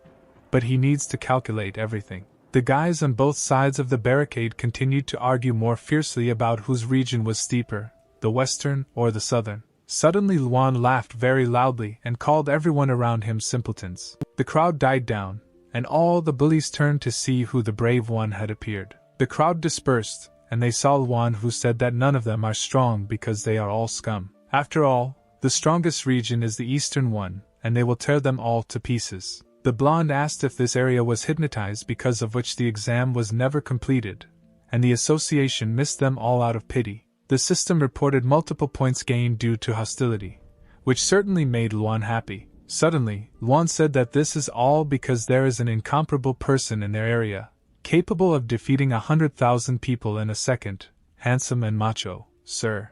Poor Guangqun broke out in sweat because he realized the situation he was in, and the guys continued to jump around him and shout that he was their strongest master. But the guys from the west and south were not laughing. They decided to actually test how strong this guy was. Luan did not waste time and quickly grabbed his friend by the collar to quickly escape from here. While running away, Luan was happy that he had earned a lot, but he did not notice the obstacle in his way. The guy slammed his head into it, and immediately fell. He looked up to see who stood in his way. It was the Thunder Tiger Wang man, who asked the guy who he was. Suddenly the man remembered that he was the one who crippled his stupid nephew. It seemed that now Luan would be in trouble. But someone appeared behind the Thunder Tiger. The thug turned around to see who called him. It was the old rector of the University of Psionics, who asked not to scare his new students. The old man said that he is not interested in what happens outside the university, but while the tiger is on its territory, he forbids threatening students. Surprisingly, the Thunder Tiger immediately cooled down and fell silent. Then he turned to Luan and said that it was better for the guy not to come across him on the street. The head teacher also arrived and told the tiger not to be angry because he was specially invited from the association to take part in the opening ceremony of the school year. Then the head teacher, in a more stern manner, ordered Luan and his friends to quickly change into their uniforms and go to the assembly hall. Our heroes did not contradict and did as the head teacher said. Luan and Hao were surprised at how beautiful their uniforms were, and Guangqun still called them simpletons. On one of the rows, unknown guys saw our heroes, and everyone else noticed them too. Luan understood that they had noticed Guangqun. The guy said that the year had just begun, but everyone already knew about him and everyone wanted to compete with him. The guys from the two districts whispered among themselves, asking if this was the guy who said he was the strongest. Guangqun could not stand it, and shouted to Luan that this was all because he called the eastern region the strongest, to which he replied that it was and he needed to relax. At that moment, the rector appeared on the stage and coughed quietly. Suddenly the whole hall stopped making noise and there was silence in the large hall. Luan was surprised that the old man simply coughed and everyone fell silent.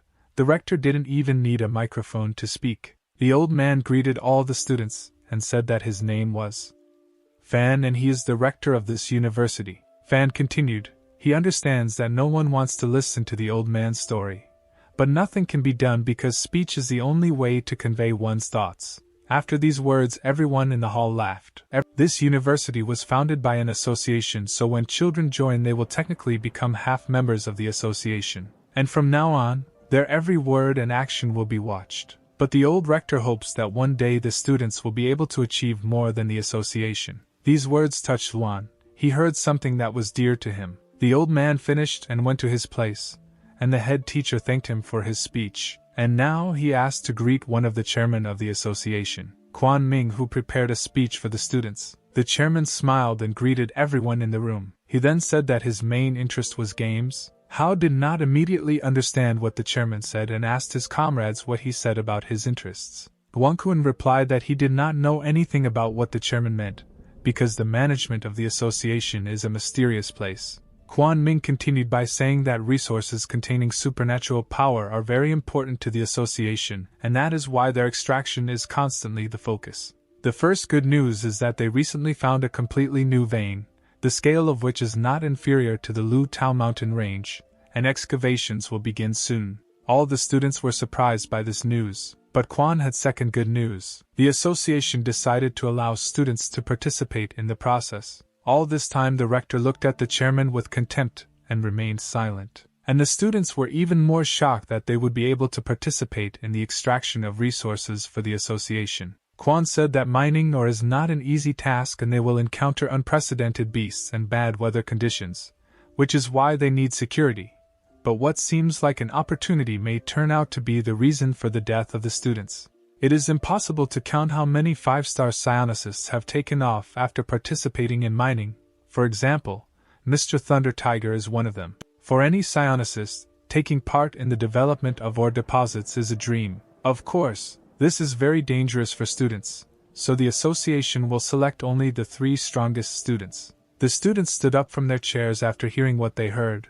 They could not believe that they would only take 3. The chairman put his hand in his pocket and asked them not to be upset because the selection would be carried out in good faith. He took a gold badge in the form of a shield from his pocket and said that this was a qualification badge and whoever got it would be able to participate in the development. 3 badges were already included in the selected students' uniforms. The students immediately began to look for badges in their pockets, but could not find anything. Quan added that the badges are not an indicator of the final result, because the result will be known in 3 days. Now it became clear what games the chairman likes to play. He wants them to fight with their classmates. The students were not enthusiastic about such assignments, but everyone wanted to get involved in the development. Quan said that now they would name the 3 students who received the badges and called the head teacher to help him with this. The head teacher happily walked onto the stage and turned on the screen. There were 3 black plaques on the screen and the chairman announced the first owner of the badge. Yi Dao, a third-year student on a full scholarship, is ranked 23rd on the university's top list. The second owner is Yen Gani, a third-year student, a member of the research group, and a weapons expert. There was discontent among the students because the badges were given to some monsters and they would not be able to take them away from them. It was dishonest. Quan immediately calmed the crowd by saying that the third holder of the badge was a first year. Luan was happy that the third guy would be among them. The chairman said that the third owner participated in the events of the attack by intruders during the examination. He was brave and resourceful. He promptly called the psionics who helped repel the attack of the villains. It was Fu Guangquan. Luan and Hao were shocked when they learned that the third owner of the badge was their friend. At this moment, Fu Guangquan realized what a deplorable situation he was in. The chairman smiled evilly and said that he would look forward to the results in 3 days. After the meeting, the guys heatedly discussed what they had heard. Murders were prohibited, but otherwise there were no restrictions.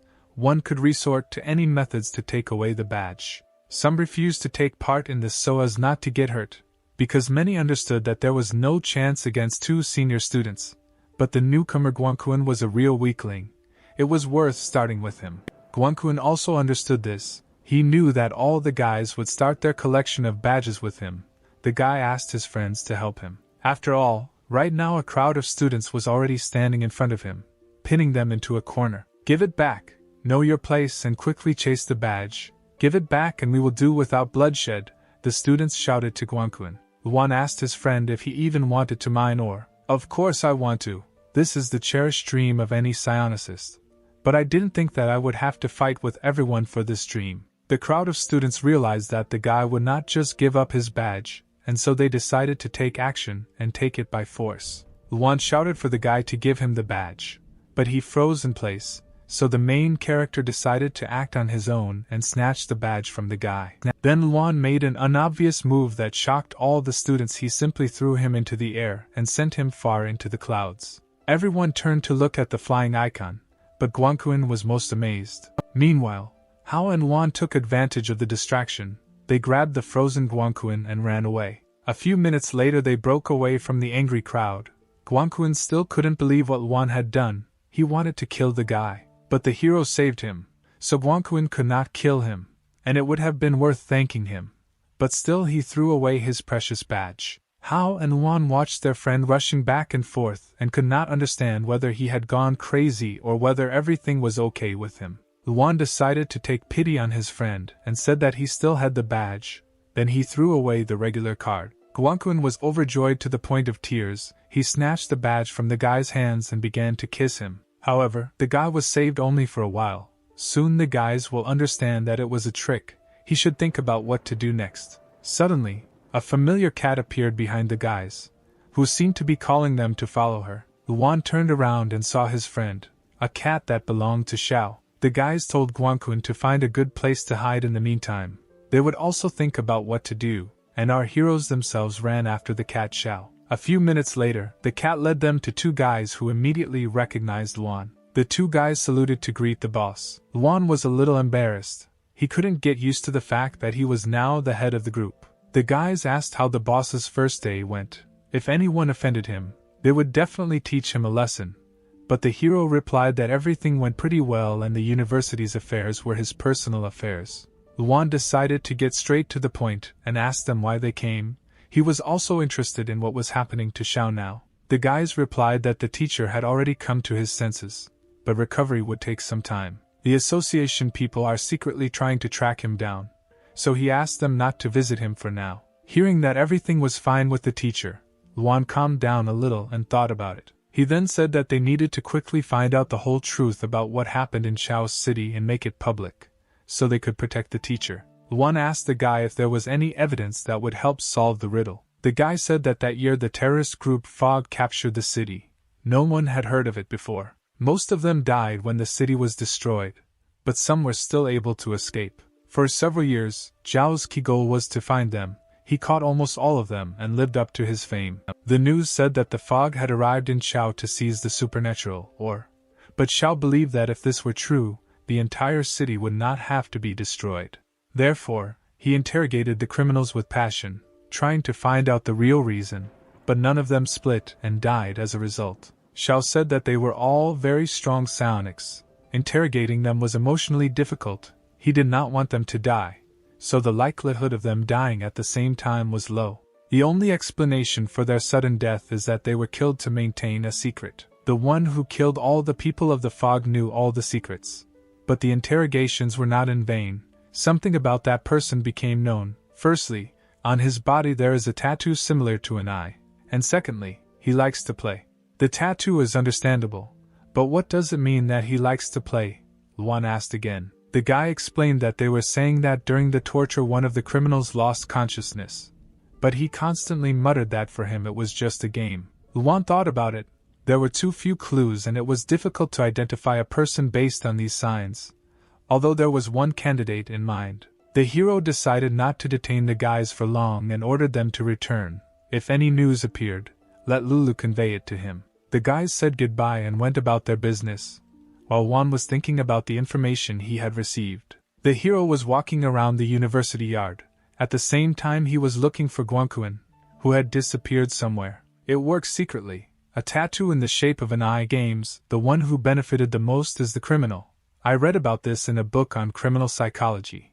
Who benefited from destroying the city of Chao. A silhouette of a man with purple hair came to the guy's head. He did not notice how, in his thoughts, he came to the entrance to the administrative building. Using maximum level perception, Luan did not sense particularly strong streams of supernatural power emanating from the building. Suddenly someone called him, and the guy immediately turned around. But before he had time to notice, Chairman Quan Ming appeared next to him. Surprised, Luan immediately turned to the man, sensing his presence. He saw him next to him.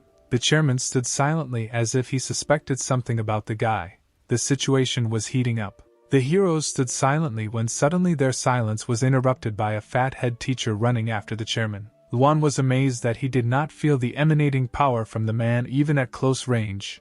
He needed to take advantage of the capture. Suddenly the system reported that it was impossible to calculate the enemy's will to live. It was impossible to determine the required number of points to activate capture. Luan stood in shock. He did not understand what this message meant. This was the first time he had encountered such a thing. Suddenly his thoughts were interrupted by the head teacher, who threateningly asked what the guy was doing here. Luan pretended to be a fool and said that he was just lost because the campus was simply huge. The head teacher asked what district the guy was from and what his parents worked for.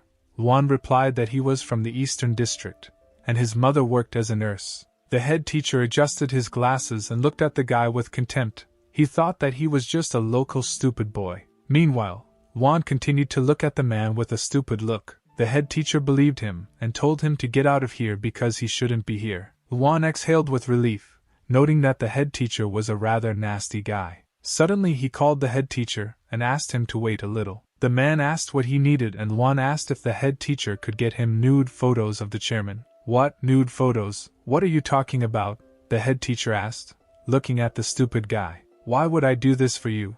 Do you want me to expel you for such jokes? No, you're just doing me a favor, Juan said, and at that moment the system reported that the capture was completed, and he received the maximum level sycophancy skill. After a few seconds, the head teacher turned from an angry man into a kind and obedient person who happily agreed to help the guy. After some time, the head teacher came to the chairman. He opened the door and asked what he wanted at such a late hour. The head teacher was holding 2 glasses of wine in his hands. He suddenly sneezed and allegedly jerked accidentally. The wine spilled and stained the chairman's snow-white shirt. The head teacher panicked and began to ask for forgiveness, saying that he just wanted to invite the chairman to have a little drink. Let me help you wipe everything off, the man said and sharply touched the chairman's shirt. Quan looked at the head teacher with a cold gaze and asked what he was doing. Instantly the man was thrown out the door. The head teacher was catching his breath. He almost died of fear there in the room. Then it was only up to Juan. Quan walked slowly around the room and thought that the head teacher was simply a non-entity.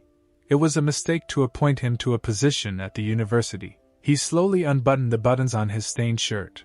Everything was about to become clear. After a few seconds, Quan unbuttoned his shirt to reveal a large tattoo of an eye on his chest. Meanwhile, Juan, who was watching him, saw the tattoo and immediately realized that the very person who knows all the secrets is the chairman. However, the man immediately felt something. Juan realized that he had been noticed. He became worried and could not hold back the flow of supernatural power. Quan stood motionless in the center of the room. Then he said that apparently there was a small rat in his room. Are you an enemy with a death wish or a fan? In any case, no matter who you were, it was unwise to do so. His look became crazy and he said, for your courage I will play hide and seek with you. I count to 10 and then go search. The chairman began to count. Juan realized that things had taken a dangerous turn and he needed to get out of here as soon as possible. The tattoo on the chairman's body began to glow purple and he himself began to look even more insane. Juan realized that the man noticed even a slight presence of energy. He was inattentive. But the guy found out that the eye actually exists. The chairman didn't see him. You just need to get out through the shaft and squeeze in among the other students. But while Juan was thinking about the plan, the chairman counted to 10. It was time to move out in search of the rat. He threw off his shirt and his body began to become covered in black. Quan asked if the guy hid well. Then his body began to glow purple.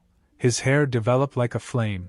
His eye emitted a mysterious cosmic energy that did not bode well. Quan laughed, sensing the guy's psionic energy. Waiting no longer was possible.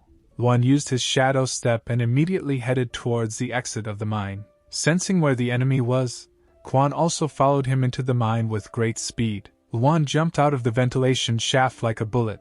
But Quan did not lag behind him. He sensed where the enemy was heading. Juan began to get tired. His ability gave him incredible speed, but even with it he could not break away from his pursuer. The chairman eventually beat him to the punch and jumped down in front of him. Quan raised his head.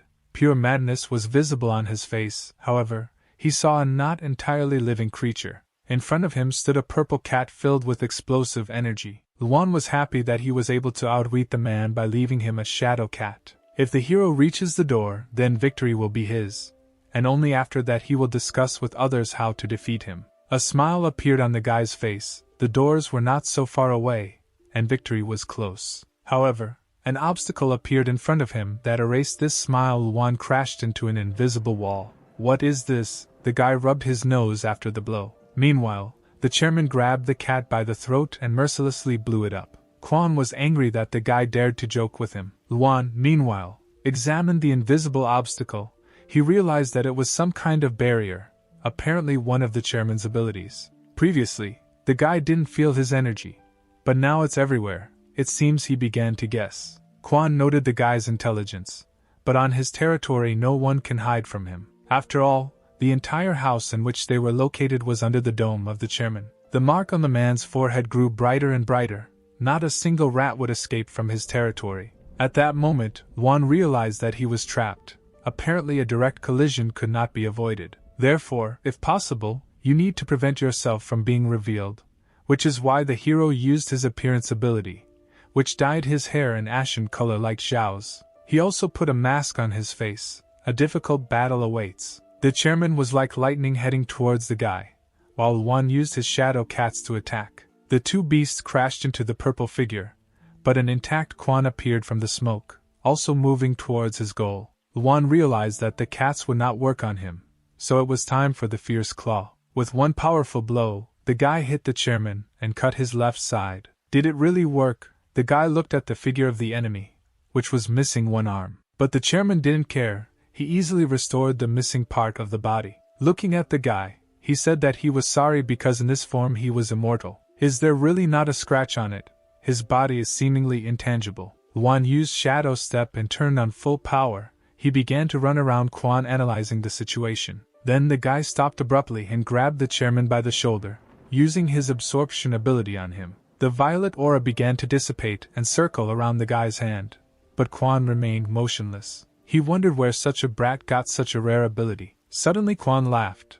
He allowed all the energy to be absorbed because there was no point in it. Juan also understood this. The sensations were not the same as usual.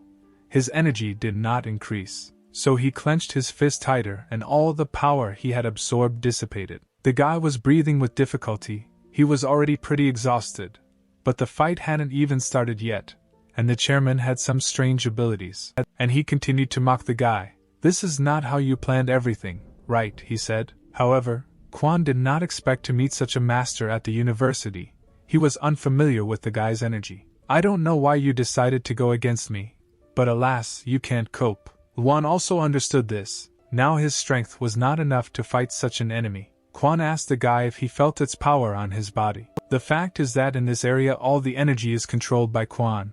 The barrier absorbs it, transfers it to him and so on in a circle. Therefore, he cannot be killed here and due to the constant cycle of energy, he can continuously use his signature move without any loss to himself. So Juan can do whatever he wants as long as he doesn't die before Quan has his fun. Seeing the huge ball of energy in the chairman's hand, Juan immediately became afraid. Instantly the building lit up and an explosion occurred inside it. At the same time, someone slowly approached his entrance. It was an old man, Fan, the rector of the university, who understood what was happening here. The explosion hit Juan and the shock wave threw him aside.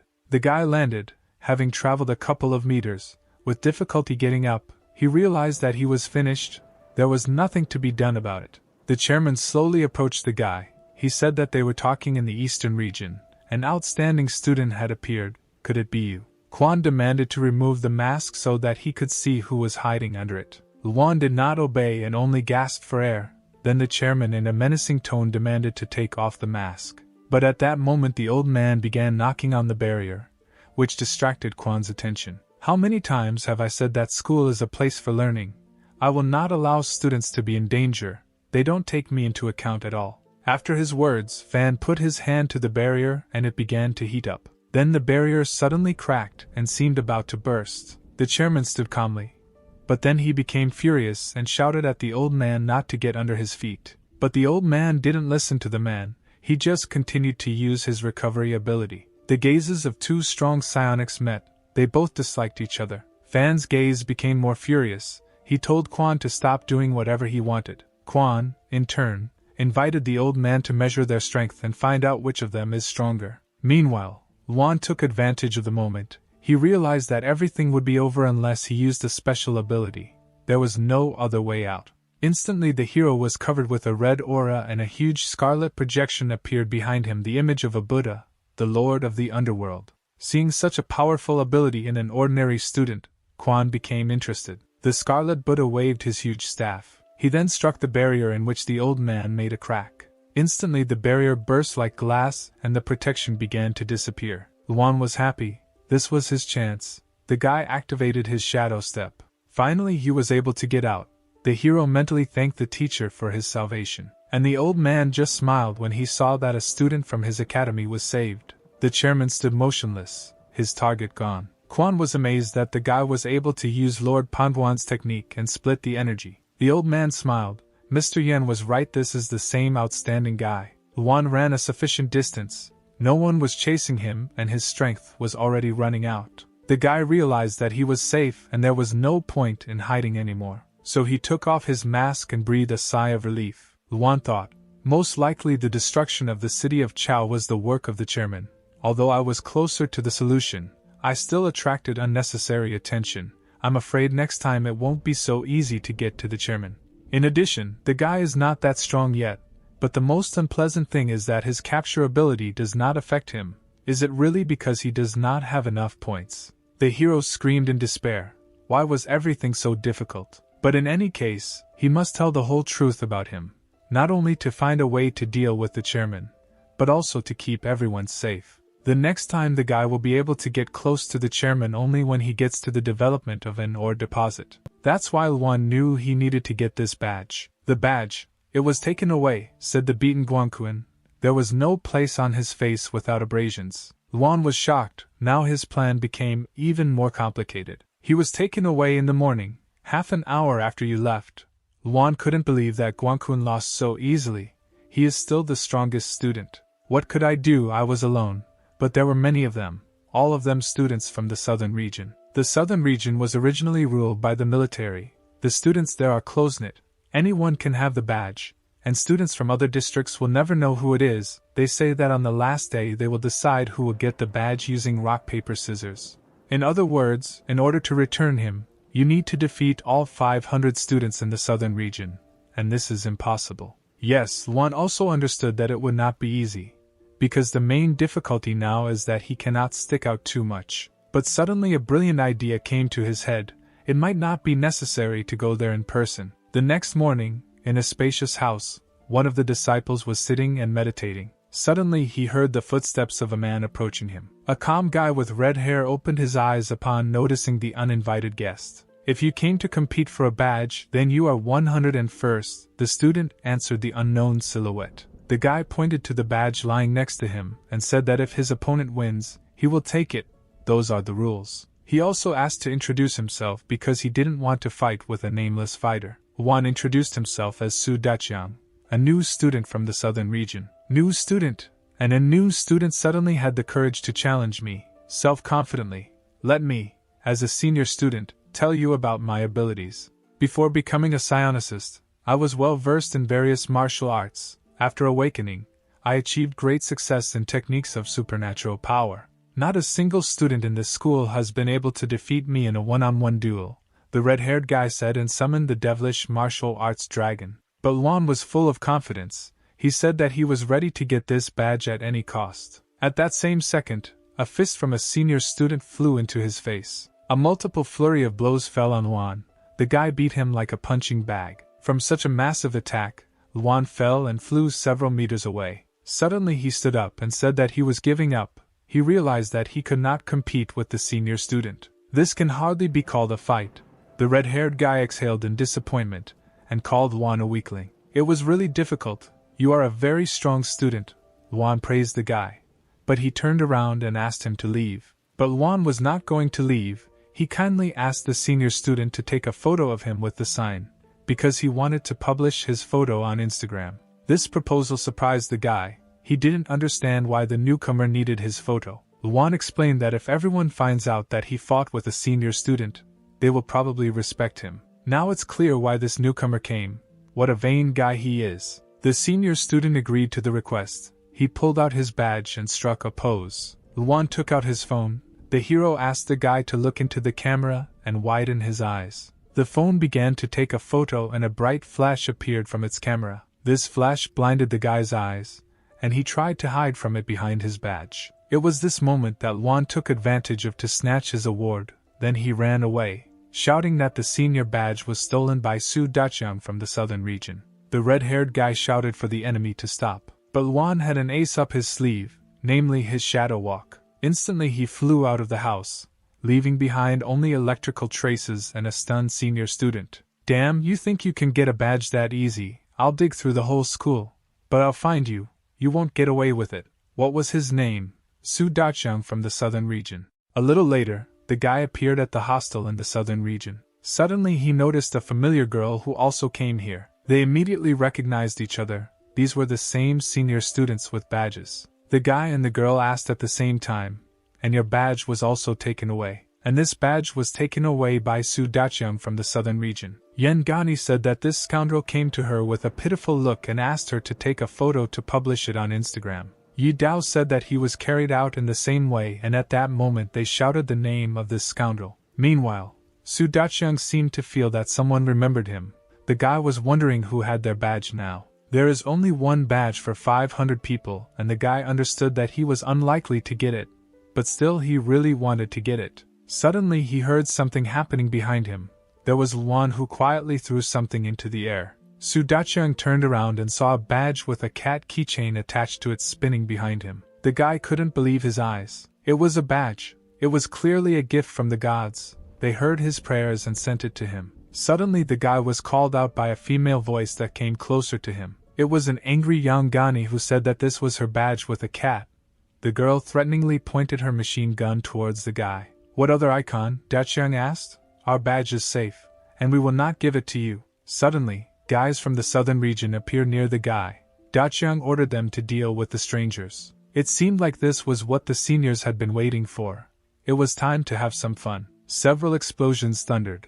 Mixed with the sounds of blows, you could hear the screams of the guys. The dust from the battle began to clear, and the first defeated guys from the southern region appeared. They lay and cried at the feet of the angry seniors. Yangani grabbed the blonde man by the jacket and demanded that he give her the badge. Dachiang was sobbing, but there was nothing left to do except give the badge to the girl, which made her very happy. However, Yi Dao's badge was not visible, and the guy asked Dachiang where his badge was. He fell to his knees and began to beg not to hit him because he didn't know where the senior student's badge was. Meanwhile, Luan watched the performance and was happy that the plan worked without even having to fight them. After all, the last badge went to Luan and no one even noticed. After some time, the voice of an adult man asked the chairman if he called him. It was Wang Man who suggested that the boss wanted him to protect those 3 students. Quan confirmed his guess by saying that if that's what he calls it, then yes, they need to be protected. It will be necessary to keep an eye on them and not let them get hurt during or mining. The Thunder Tiger did not understand why the chairman was so careful because these were just 3 kids. But the chairman remembered that guy. In an hour the names of 3 students will be announced, and he will definitely be among them. After 3 days of fighting for the badges, it will finally become known who will get them. 3 winners were announced. The first 2 winners were the same senior students, Yi Dao and Yang Gani. They were asked to go up to the stage. No one in the hall doubted that they would win because they were too strong, but everyone was wondering who would be third. The guy assumed that the third one would be the guy who fought with Yi Dao. His comrade heard that it was Dachiang, but the blonde said that it was not him. Someone called himself by his name. He was furious at such impudence, and now he will finally find out who set him up. The head teacher said that now he will solemnly introduce the third winner. He is a real dark horse. And the third winner is student Lin Luan. The guy went on stage, and turmoil began to rise in the hall. No one knew who this guy was. Luan thanked everyone, and the senior students looked at him with impassive expressions. In the face of the guy, they recognized the same Su Dachiang who had fooled them a few days earlier. The guys in the hall began to create more noise. They wanted to know who this guy was. Did he have a real badge, and how did he even get it? Luan smiled sweetly and explained that he was just lucky. The fact is that yesterday he was walking near the school and suddenly noticed some shiny thing falling from the sky. Of course he came up to see what it was. To the guy's surprise, when he came closer he saw that it was the same badge. That's exactly how it happened, so the guy was just lucky to be in the right place. Of course, no one believed this stupid story. The crowd became more and more furious. A crowd of students began to shout that Luan was cheating. He was clearly hiding something, and the story was just a fiction. The guy's friends also didn't understand how he got the badge. Guangkun was especially confused because it was his badge. Everyone in the hall shouted that this was a scam. Luan just stood there and listened to the scream of the crowd. Meanwhile, his system was simply bursting with incoming notifications that said that he was getting 10 points for hating other students. Even Guangkun stood up to shout that this was his badge. But then Hao intervened and ordered him to shut up. But how can I remain silent if this is my badge? He stole it from me. But Hao understood that it was unlikely that Luan was just lucky, and it was unlikely that he simply cheated. While they were all having fun and making trouble, this scoundrel found a way out of the situation and took out a badge. Hao's fist clenched. It was unpleasant for him to realize that Luan had bypassed them. Meanwhile, notifications continued to arrive in the guy's system, and he eventually earned 10,232 points for hating other students. The head teacher shouted that luck is also part of strength.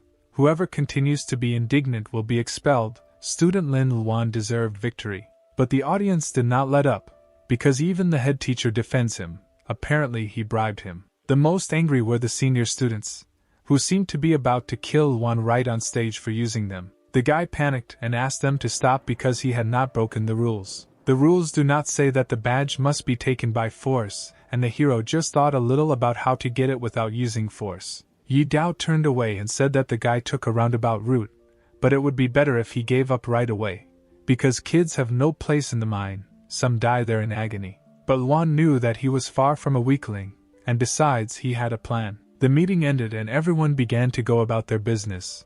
Luan stood on the street with his friends. Hao said that the trip would last more than a month, so the guy needed to be extremely careful. When the hero returns from the mine, he will become much stronger. To be honest, Hao was even a little jealous of him. One way or another, the guy will also train as hard as he can and will definitely become as tough as Luan. The hero looked at his friend and admired him. Hao asked Guanquan if he would say a few words to Luan before leaving. He turned around and said sharply that he would not lose again, and he would also defeat Luan 1,000 times.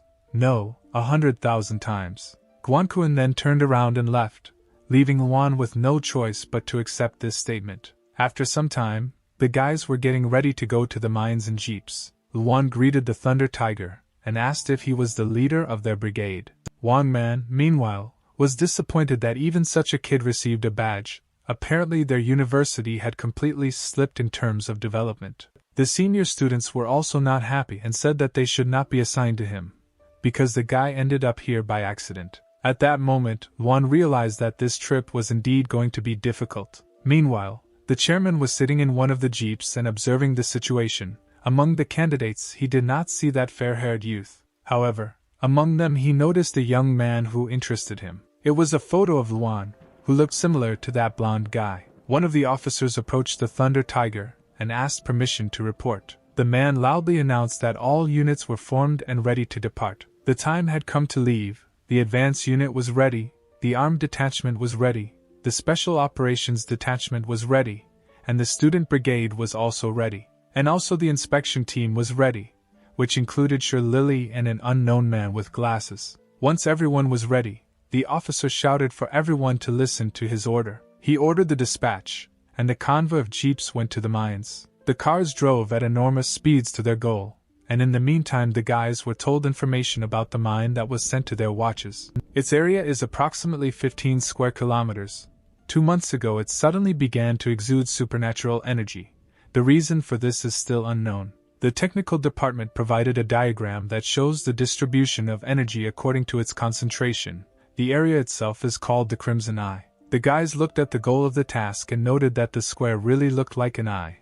Now it's clear why it's called that. Luan was frightened by something completely different, again this eye, which he had already seen on the chairman's body. Yi Dao noted that the darkest area near the pupil is the place where energy is concentrated, which means that Wang Yu is there. The guy hoped that they would have the opportunity to see him because he is a living legend. Thunder Tiger asked who the red-haired boy thought he was. Did he really have the courage to chat about meeting Wang Yu? The guys did not expect such a harsh answer. It was unclear why the Thunder Tiger was so angry. The commander explained that Wang Yu is the center of the explosion of energy in the mine, and his strength is comparable to the strength of the entire planet. It is better not to think about him. Any contact is fraught with death, so you should not even approach him. Exploring the vein is an extremely dangerous job. The concentration of supernatural energy there is too high, which means that we may encounter especially powerful creatures and plants. After 2 months of observing the Crimson Eye, we managed to find out that it is divided into 4 zones. This time our brigade consists of 200 people, and we are taking students for the first time. So you will be assigned to the safest zone C, and since Commander Wang Man is responsible for your safety, he will also remain in this zone. Hearing these words, the Thunder Tiger was not happy. A few hours later, a convoy of vehicles arrived at the first post. Luan asked if they had arrived at the mine, but the commander said that it was just a transit post. The association first of all took care of the presence of the military during the development of the mine. They are not responsible for exploration of the vein, but only ensure security on the territory of the mine. Attackers will not be able to get here under any pretext, so only our 200 people have access to the vein. The convoy moved deeper into the territory, and soon the bright sun set behind the horizon, and night fell. The commander ordered all members of the brigade to turn off the engine and set up camp for the night. The convoy stopped, and the guys got out of their cars. The senior students stretched. They wanted to sleep. But when they saw the enchanting glow, the guys realized that they were in the right place. In front of Luan stood huge trees that shone with a blue light. From a distance they looked like huge mushrooms. The commander told the guys to pitch their tents, and tomorrow they will begin reconnaissance. But Luan stood motionless. He looked into this shining light, and it seemed as if the forest was hypnotizing him. Suddenly he was distracted by a figure standing behind him. The man said that such minds can confuse people. It is better not to go there alone, because every leaf here can be dangerous. Luan turned to see who approached him. It was a man with glasses. He introduced himself as Yan Qi. He was from the supervision department, and he was sent by Yan Mu. The teacher talked a lot about the guy. Luan at first didn't understand who Yang Mu was, but then he remembered that it was the same old man in the wheelchair. Since this man from the supervision department, and sure Lily is here, Yanqi said that this is so. She is now setting up a tent. Luan suggested that their department controls the work in the mine, and she replied that they control a lot of things. But this time, their department has something else to do in this place. Morning came. The commander ordered the company to rise and ordered everyone responsible for Area C to form a line. A few minutes later everyone stood in a line, and the commander ordered the crew to check if everything was in place. Luan was also standing here. He noticed that there were about 30 people left in the Area C exploration team. The others were already moving deeper into the forest. Sure Lily too, the guy was jealous of them. But suddenly a noise like a scream was heard from the ominous forest. What's happened? Are they already in trouble? Luan thought. Suddenly they saw something explode. The mushroom from the explosion was so large that it was visible even from their position. The squad was scared, but one man quickly calmed them down. Why did the herd of idiots go wild? Are you men or what? He then said that they would move out in 30 minutes. The commander understood the order. The Thunder Tiger walked away, and the commander told the squad to listen to his orders. They are responsible for the security of the outer territory of the mine in Area C. There is little risk of running into trouble here. Their task will be to patrol the area and collect psionic crystals. The wristwatch will remind you of the danger level of plants and animals you encounter, and will also suggest ways to interact. In addition, the watch has the function of determining your location and correspondence. If you really need help, immediately inform the command. Now we are preparing to split up. In 20 minutes we will enter the mine in groups of 3. Luan was assigned to a squad with 2 other guys. One was tall with ashen hair, and the other with the same red hair as the hero. Luan tried to be polite and greeted his new comrades, saying that he hoped they would take care of him if anything happened. The guy with ashen hair told the hero to relax and they would cover him if necessary. However, suddenly the guy felt a sharp pain.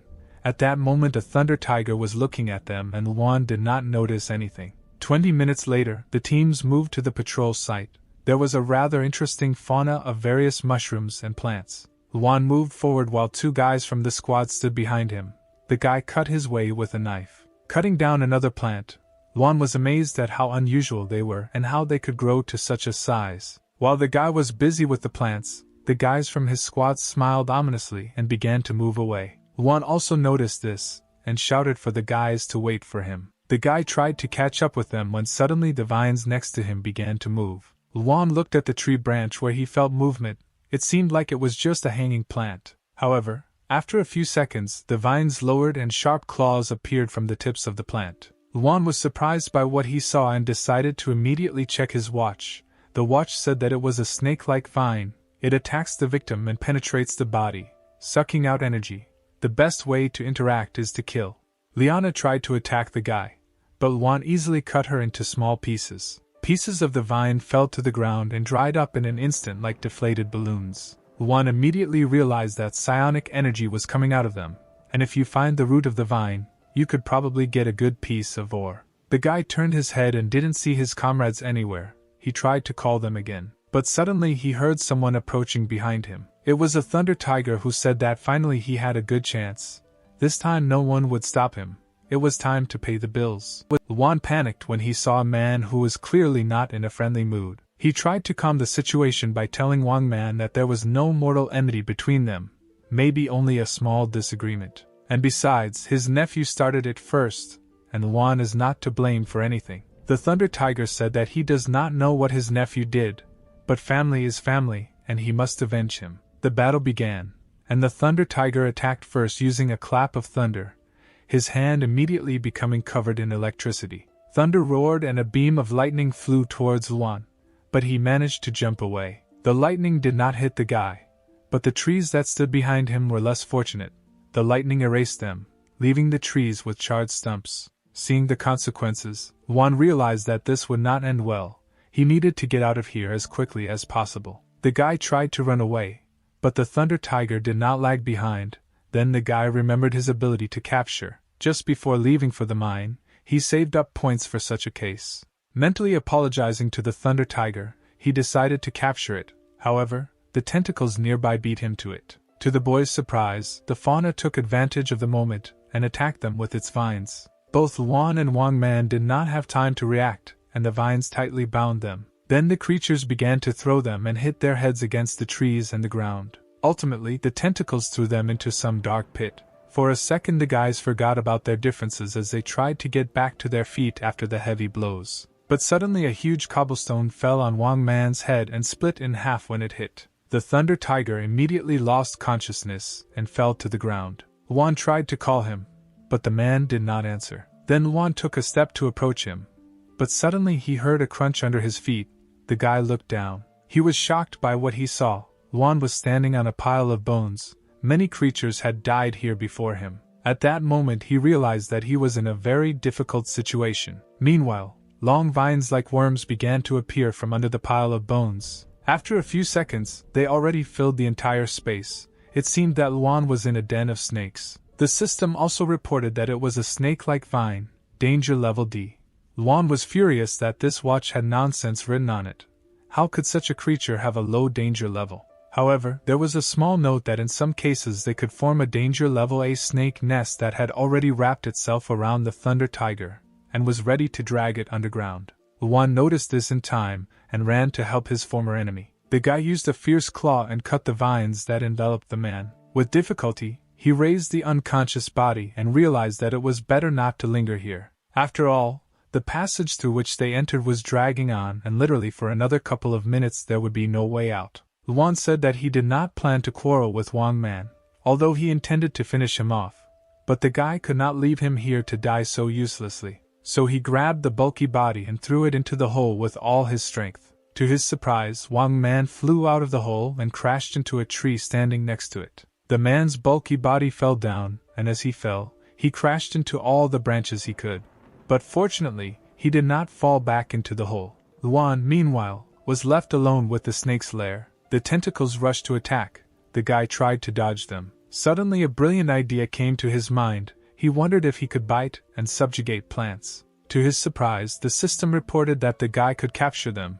This would require 1,000 points. The guy was glad that his cool system was capable of this. One of the vines tried to attack the hero, but he dodged and grabbed it tightly. Our vampire then bit Liana in order to activate the submission. Liana broke free and stepped back. The guy wondered if it worked. Suddenly he received a response from the Liana. Apparently the capture had failed. Luan suggested that biting just one vine is not enough. It's like biting a person's hair. This means that you need to bite into something more important.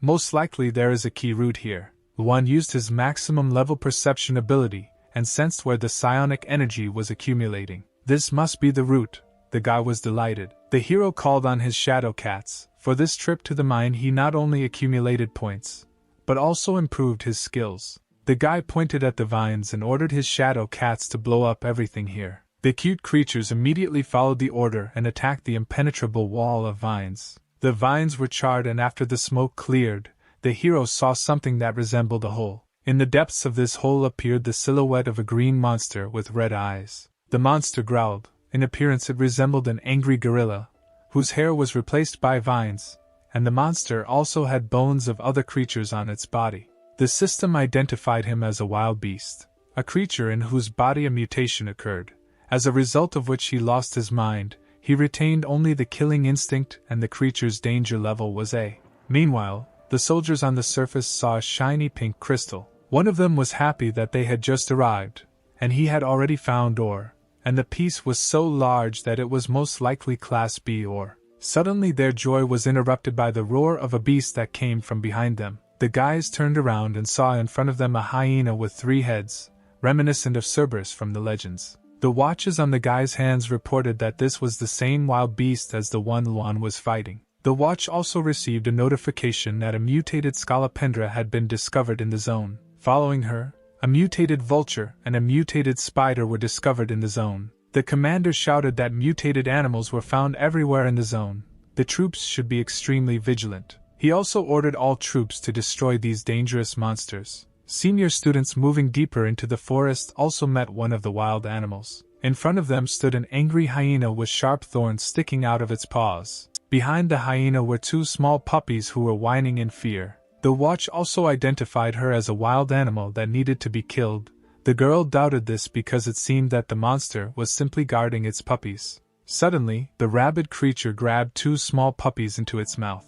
The mouth slammed shut more and more. The puppies whined, but at one point they fell silent when the mouth slammed shut completely. The senior students were shocked to see a horrifying picture of a hyena devouring its own puppies. The creature went mad and was covered in the blood of its own cubs. There was no longer any doubt. Yi Dao shouted that this creature had mutated and they should kill it. Explosions were heard in all parts of the forest as everyone fought with mutated monsters. The chairman, together with his squad, also made their way deep into the forest. His squad consisted of 5 people including him. 2 of the squad were a guy with scars on his face and a pink-haired girl. 2 more guys were a man with a mask on his face and a man who looked like a scientist. They stood in a clearing covered with scarlet fog. The chairman ordered them to keep an eye on this place and not let anyone in. Meanwhile, a fight began between the hyena and the senior students. The creature opened its bloody mouth and attacked the guys. But Yi Dao was not afraid. He closed his eyes and focused on summoning his spirit beast. Then the guy suddenly put out his hand, and the spiritual martial arts dragon hit the enraged creature in the face. The whining dog immediately flew away from the guy. But this only angered the monster. The hyena stood on its paws and growled angrily. Yi Dao looked at his enemy, and noted that they had encountered a strong opponent. Meanwhile, in other parts of the map, the fighters were already exhausted fighting monsters. One of the soldiers noticed that these creatures were much more powerful than the reference book showed them. It seemed impossible, but the guys were not going to give up. Meanwhile, Luan bit the green mutant. The system reported that the orangutan vine was tamed. The ability of the maximum level snake vine tentacle was copied. The terrifying monster instantly turned into a laughing monkey. Luan was amazed that even such an unconscious creature could be captured.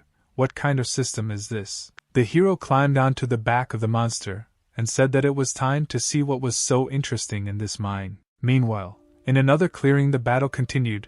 Yi Dao used his writhing dragon power to drive the enemy into a trap.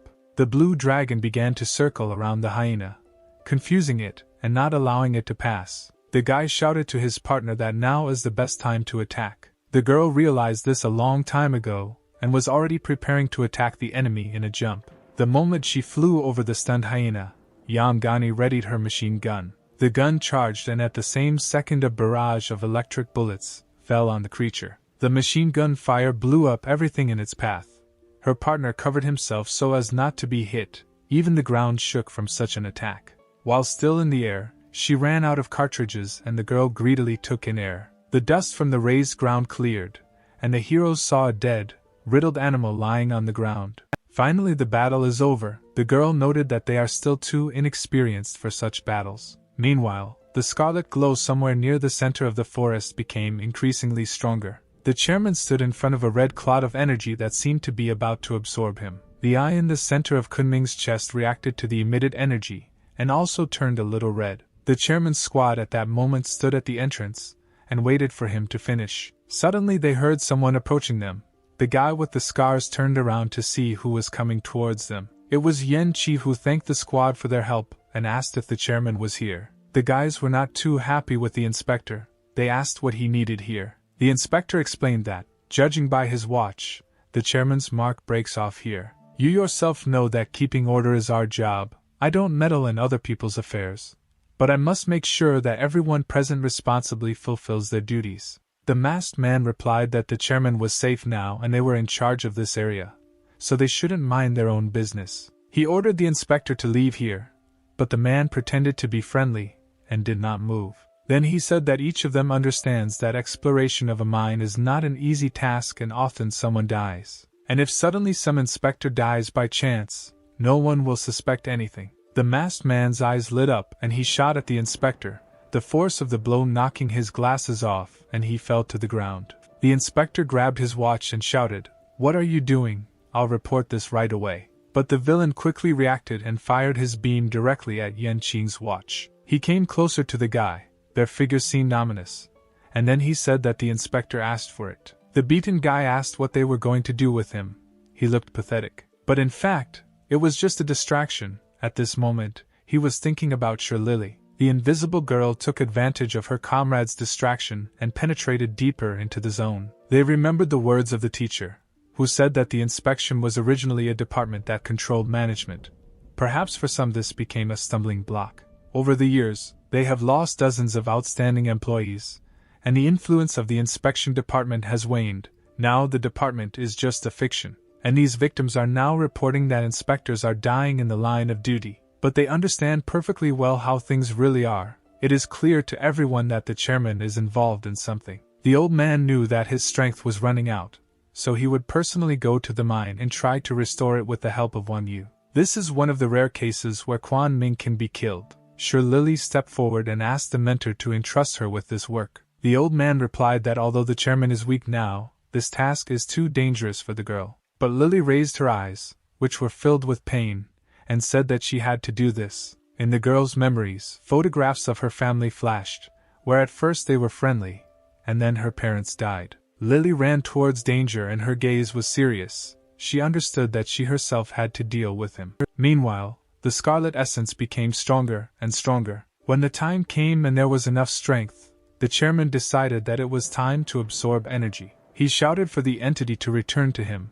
He would finally get it. The center of the scarlet ball began to become electrified and rays appeared from it and headed towards Quan. The villain's eye became brighter and brighter, and he felt him reaching for energy. At one point, the chairman felt the same surge of strength that he had dreamed of for so long. But his joy was short-lived. A blue blade appeared right in the center of his eye, which pierced right through it. The chairman looked at his chest and saw a blade along with crimson energy. He immediately jumped back. Blood poured from his chest, and he did not understand what was happening. This was Lily, who created a blade using her energy. She quietly attacked him. The chairman immediately realized that this was an invisible creature that could convert psionic energy. Lily rushed to attack.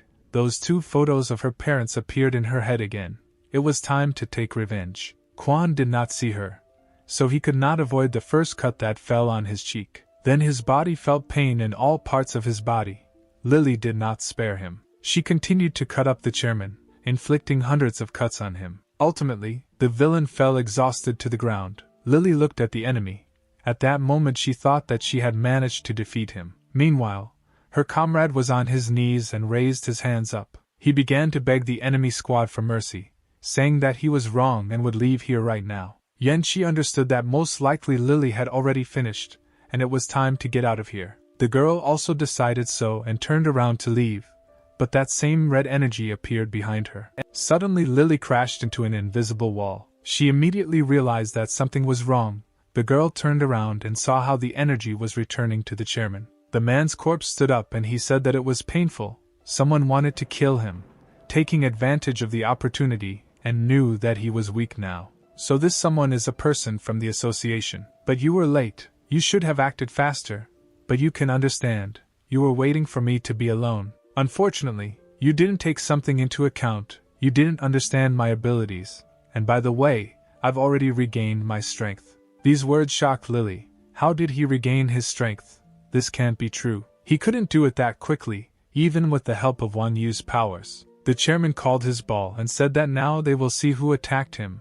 He ordered the unknown to show up and then he will try to make a beautiful corpse out of him. Lily realized that now it would not be easy for her, and at that moment an explosion occurred. The inspector fell to the ground. He also heard this explosion, which thundered where the girl was. The guy immediately realized that it was Lily and apparently everything did not go according to plan. Yan Qi immediately jumped up and ran towards the explosion. But the detachment guarding the chairman was not going to just let him go. Then the inspector turned around and shouted for them to go away.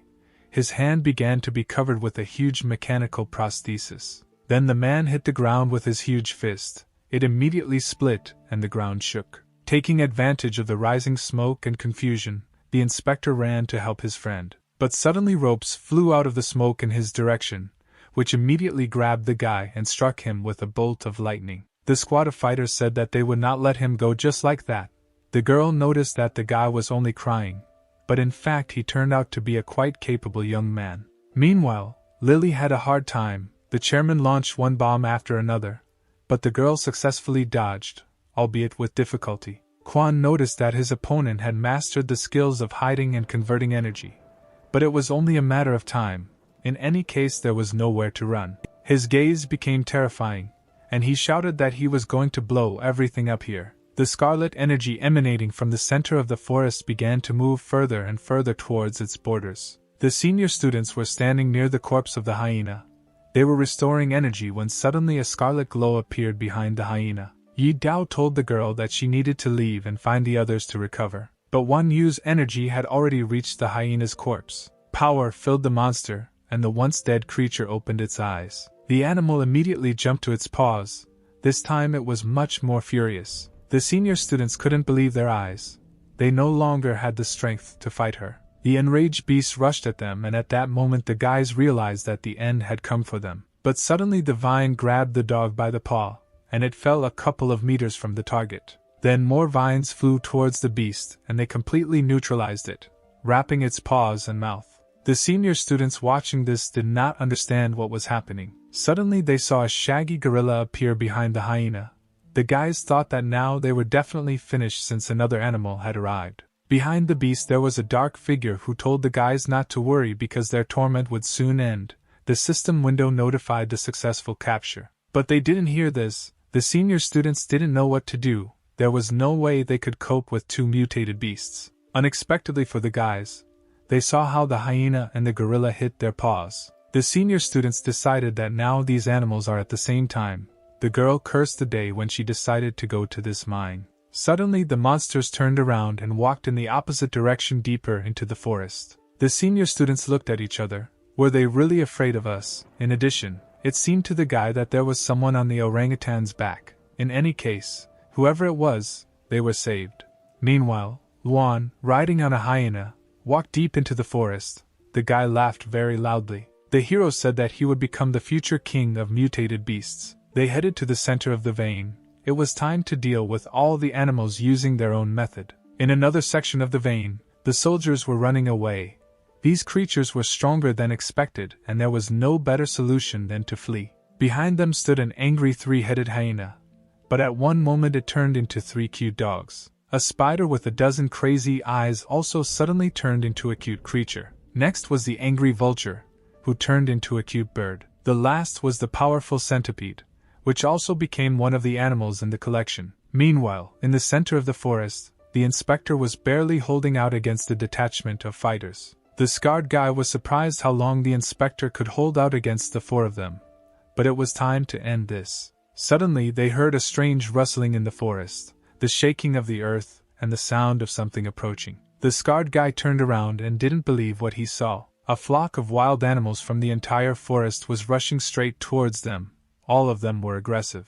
The girl, seeing this picture, did not understand why all these animals huddled together in a flock. This had never happened before. Behind the orangutan, a mysterious dark figure still appeared. Luan said that it's all because they protect their master and work for him at full capacity. Powerful beasts attacked the squad guarding the chairman. The orangutan attacked the scarred guy who deftly dodged his vines. A sweet but impudent girl summoned a shield in the shape of a bear's face to protect herself from the web. The bespectacled scientist used his whip to subdue the attacking dog. The masked man used his colossal strength and dealt with the three-headed dog with his bare hands. While fighting, the squad forgot about the weak inspector, and he crawled away from them, watching in horror what was happening. Suddenly Luan appeared next to him and asked if the guy was okay. The hero picked up the man and said that he would take him away from here.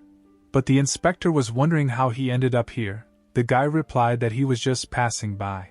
Yanqi was injured, but he couldn't just leave because Lily was still fighting with the chairman. Luan was shocked when he heard these words and asked to tell him everything in more detail. Meanwhile, explosions in the center of the mine did not stop. Lily could no longer dodge so deftly and blood poured out of her mouth when another explosion managed to hit her. The chairman mocked the girl's injuries. He wondered how long she would hold out, but suddenly his eye was struck by a beam of energy and pierced right through the man's head. It was Lily who attacked the enemy and quickly jumped back. "Whatever you mutter, now you are in my energy field. Here I am immortal and you cannot escape from me," the chairman said, and his head became covered with electricity. After a few seconds, his eye recovered and, turning around, he repeated that the girl could not escape from him. Heart, head, nothing comes of it. No matter how strong he should be, the psionic energy collection center is supposed to be, but why doesn't he have one? At this moment, Lily looked at the clot of scarlet-red energy called Wanyu. It seems that only now she understood one of the chairman's secrets. The villain said that now he has played enough, there is no need to waste time, otherwise she will find out too much. The chairman decided that it was worth ending this. His body was covered with purple energy like a living bomb. He decided to use the explosion of the entire energy field. Wounded, Lily looked at the impending disaster, and memories flashed through her mind. She remembered her parents and their tombstone, near which she had once sworn revenge. The light from the living bomb became brighter. The girl did not believe that she would die now. She could not die until she took revenge. Suddenly, from under the ground where Lily stood, a huge mouth of a beast appeared, which swallowed her up along with the earth. A little earlier, Luan ran to Lily and recalled the words of the inspector, who said that almost all the deaths of inspectors are connected with Quan Ming, including the death of Lily's parents. She hid for so many years to take revenge on him, so now she is determined to win at any cost. If she fails to kill Quan Ming, she will be locked in his energy field, and for her this is certain death. And since the energy field cannot be broken, Quan Ming will be invincible. At this moment, Luan suggested that any ability must have a drawback. There must be a place where the field can be bypassed. Yanqi looked at the guy and asked, "What place is this?" This place was the ground through which the worm made its way into the field and was devouring Lily right now. The appearance of the worm surprised the chairman and the girl. A huge worm, as if on an exam, appeared from under the ground and swallowed her. Then the worm immediately jumped into the ground and burrowed inside. The chairman was angry. He knew that the energy field did not cover the surface of the earth. But in any case, he could not let his opponent escape. The chairman raised his hand in the air and summoned his ability. He used the opening of the energy field, and an insurmountable wall flew after the worm. The energy field cut the worm without any problems.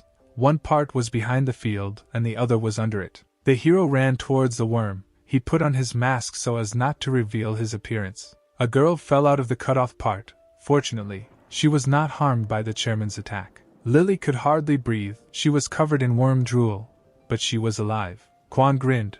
Who would have thought that such huge worms were hiding underground? But this worm will not interfere with his plans. So the chairman raised his hand in the air and began to concentrate his energy. Suddenly he heard someone approaching him behind him. It was the same guy who attacked him recently, with ashen hair and a mask. Luan jumped onto the dome that protected the chairman and used the Dharma phenomenon. At that same second, a huge projection of a red warrior appeared behind the guy. He called upon Lord Pangwan, and the battle with the main villain began. Seeing the annoying enemy, the chairman immediately flew into a rage. The great projection swung its weapon and struck the Quan dome. The force of the blow was colossal, and from such power the chairman's dome began to crack. The cracks spreading across the dome immediately made themselves felt. Quan felt himself losing his balance, and his mind becoming cloudy. Determined, Luan asked his enemy if he was ready to fight him again. Lord Pangwan raised his sword and struck the dome again, and this time it split into 2 pieces. The chairman was getting worse. He was annoyed by this vile boy who always appears at the wrong time. Sure, Lily was getting out of the worm, covered in sticky mucus. At that moment Luan ran up to her. The girl immediately recognized the guy. She asked why his hair changed color. Luan took off his mask, smiled at the cutie, and said that he had come to save her. But first he had to get her out of here. He took her arm, but the girl did not want to leave. After all, Quan is very weak now. This opportunity cannot be missed. Next time it simply won't happen. I have been waiting for this moment for so many years.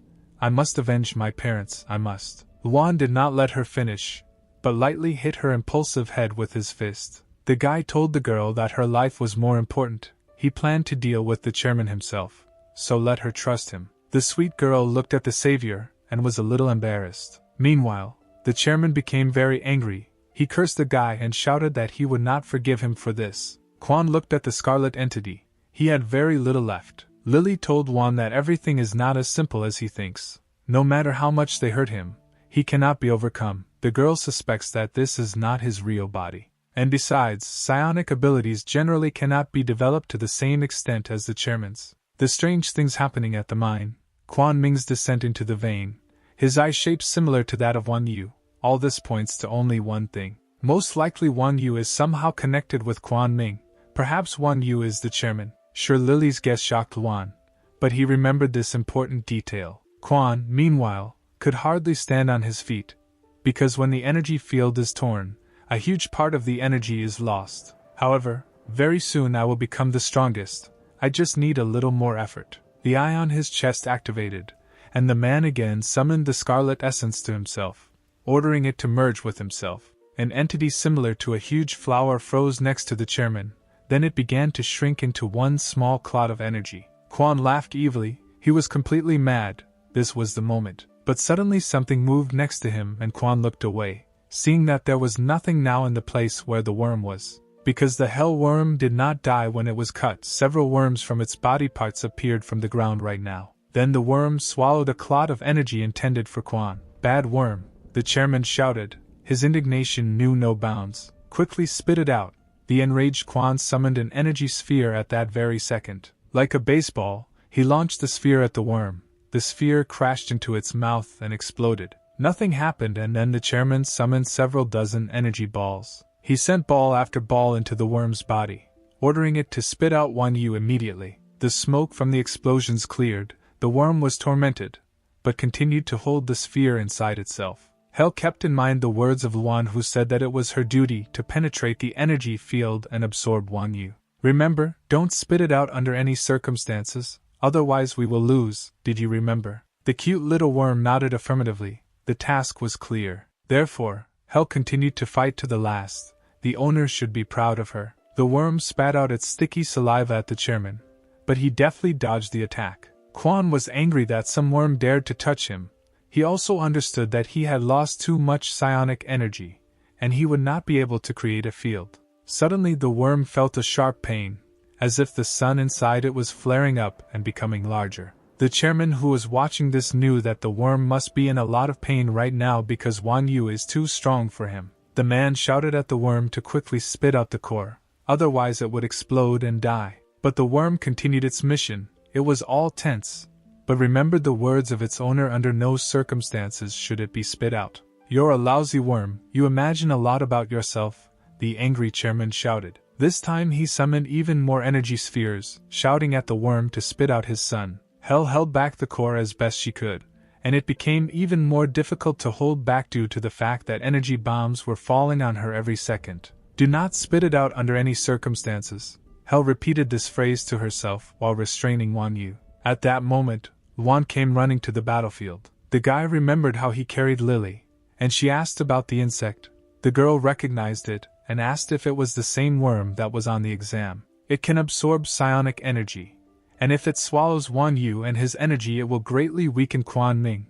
But under no circumstances should you spit it out, otherwise the chairman will regain his strength, and then it will all be over. And although, if you don't spit it out, this worm will explode from an excess of energy. Luan watched the suffering pet. He did not know what to do, spit it out or not spit it out. After the next explosions of energy bombs, Luan made a decision. He shouted to the worm to spit out the core as soon as possible. The worm followed the master's order and immediately spat out a red-hot clot of energy. At that same second, the huge, menacing worm turned into a small, cute worm. The chairman saw the electrified core, and the worm finally spat it out. The distraught man laughed. His opponents still failed. His eye on his chest glowed and a scarlet-red light hit the sky.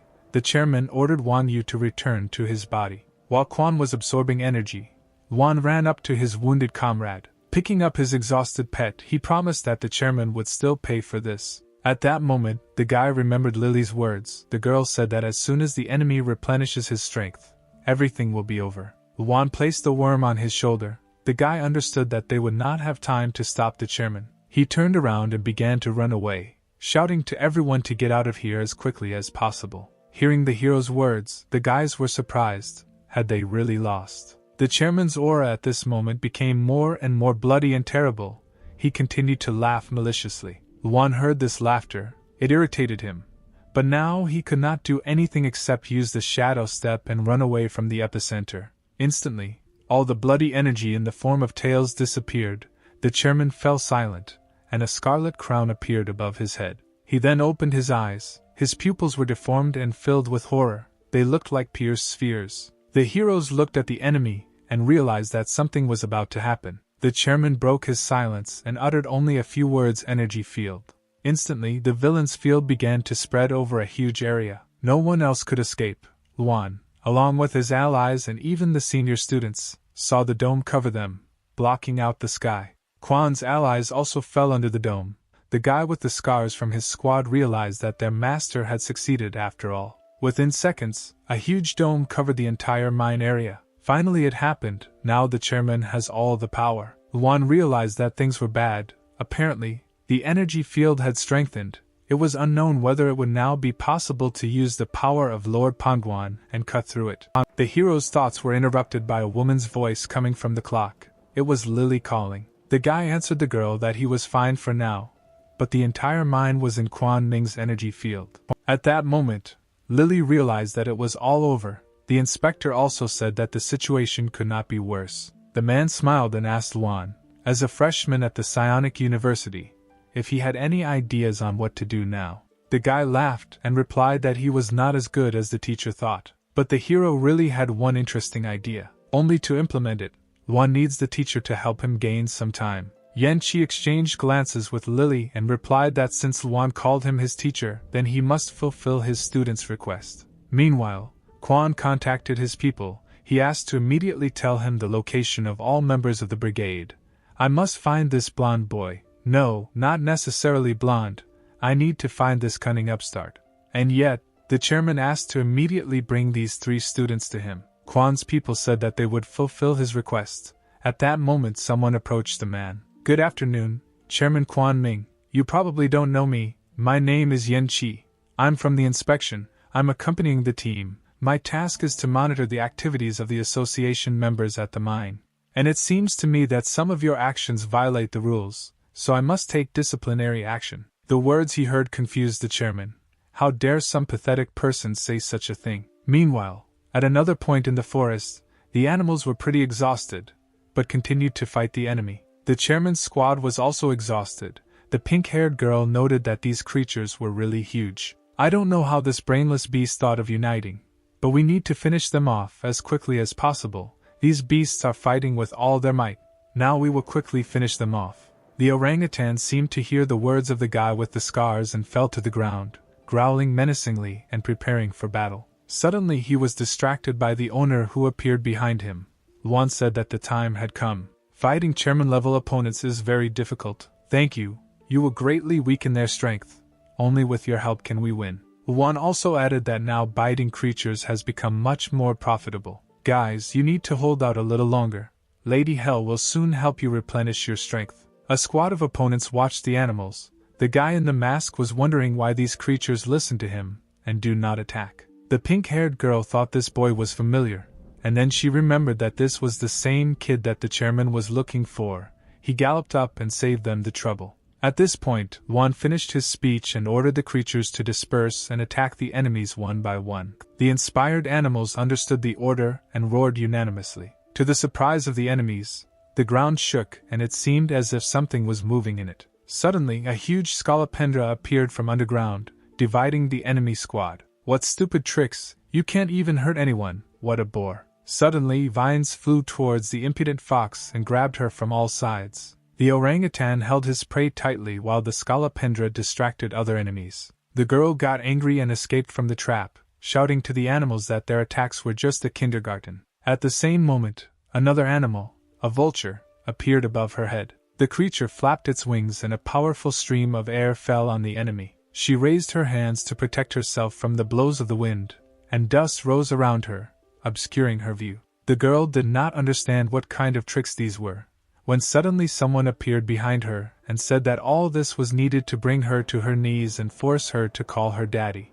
After these words, the vampire opened his mouth and sank his fangs into the delicate pink skin. Meanwhile, a powerful explosion occurred in another part of the forest. From such a powerful shock wave, the inspector hit the ground several times and flew several meters away. His strength was not enough. He could barely breathe while lying on the ground. The chairman mockingly said that this handsome guy wanted to punish me, but somehow he didn't succeed. Apparently there were only non-entities left in the inspection. Yanqi tremblingly tried to get up to continue the fight. He was wounded, but he had to continue to gain time. Lily took advantage of the inspector's distraction and, using her invisibility, rushed at the chairman from behind. But Quan turned sharply and grabbed the invisible girl by the throat. "Did you really think that this trick would work on me again? You are now seriously injured and can barely breathe. Unlike me, because right now I am at the peak of my strength." The chairman's hand squeezed the girl's throat more and more. Yanqi, who saw this, shouted his friend's name. The system informed Juan that the capture was successful. The guy smiled. There were only 3 left. Not a second could be lost. Yanqi could not offend his partner. He could not think of anything better than to push the chairman with his shoulder. Quan staggered from the unexpected attack. His grip weakened, and he let go of the girl. Yanqi came to the baby's defense and shouted at her to run quickly. Because she still had her whole life ahead of her, she couldn't die here. "Run away," the chairman said in surprise and coldly, which frightened the inspector. At that same second, he summoned a colossal purple ball and said that now no one would leave him. Yanqi looked at the sparkling danger that hung above his head. "It seems this is the end." Sure, Lily burst into tears and screamed the name of her partner. A huge ball of energy hit Yanqi. The shock wave of this bomb knocked Lily off her feet. The girl's gaze became clouded when she realized what had happened. Tears flowed from her eyes, filled with horror. She recalled how Yanqi told the mentor that she should not let the girl go alone because this task was too dangerous. That is why the guy said that he would go with her. No matter what happens, he promised to always protect her. The dust from the explosion cleared and a huge crater formed on the ground, near which the chairman stood. In the center of the crater, under the rubble, Yanqi lay and showed no signs of life. Lily fell to her knees when she saw him. All her thoughts were mixed up in her head, as if the whole world had collapsed along with this bomb. The chairman slowly walked towards the girl and told her not to worry, because soon she would join this guy. The chairman was walking towards the girl when suddenly someone grabbed him by the leg and stopped him. "He hasn't died yet. How stubborn he is," said Quan, looking at the bloodied and wounded Yanqi, who was holding on to his opponent's leg with his last strength. He continued to fight, being exhausted. The inspector barely told Lily to run away. At that moment, the chairman directed his psionic energy at the guy's head, and it shot through it like a bullet. Blood poured from his nose and mouth. His eyes turned white. Lily continued to watch all this. "How touching! But this is your problem," the chairman said, and brought down dozens of small needles on the wounded Yanqi, which covered his body. Lily did not move. She did not scream or beg to stop. The girl froze in horror, sobbing and watching Quan's atrocities. The chairman kicked the guy's body, when suddenly someone appeared behind him and called his name. The villain turned around to see who dared to disturb him. It was one of his gang members, a pumped-up man in a mask who was holding Juan. They brought the one their commander needed. The chairman was glad that his people were finally able to catch this scoundrel. The man threw the hero to the ground and said that they had to run after him a little to catch him. "We have already spent all his psionic energy. Now he is only good for a landfill," the girl said. The chairman praised them when they get down to business. He is calm about the result. Juan coughed while lying on the ground and said that Quan was a vile person, also the chairman of the association, who killed whoever he wanted, whenever he wanted. "Kills, the death of several crew members at the mine is normal. But you were probably torn apart by those crazy animals." Crazy animals? Initially, these were ordinary and psionic animals. They turned into animals without consciousness, into animals that can only kill. This is your doing. These sudden oddities in the mine. Besides, the chairman personally went to the vein. Such a distribution of psionic energy in the mine and a sign on the body that matches Wang Yu's form. This cannot be a simple coincidence.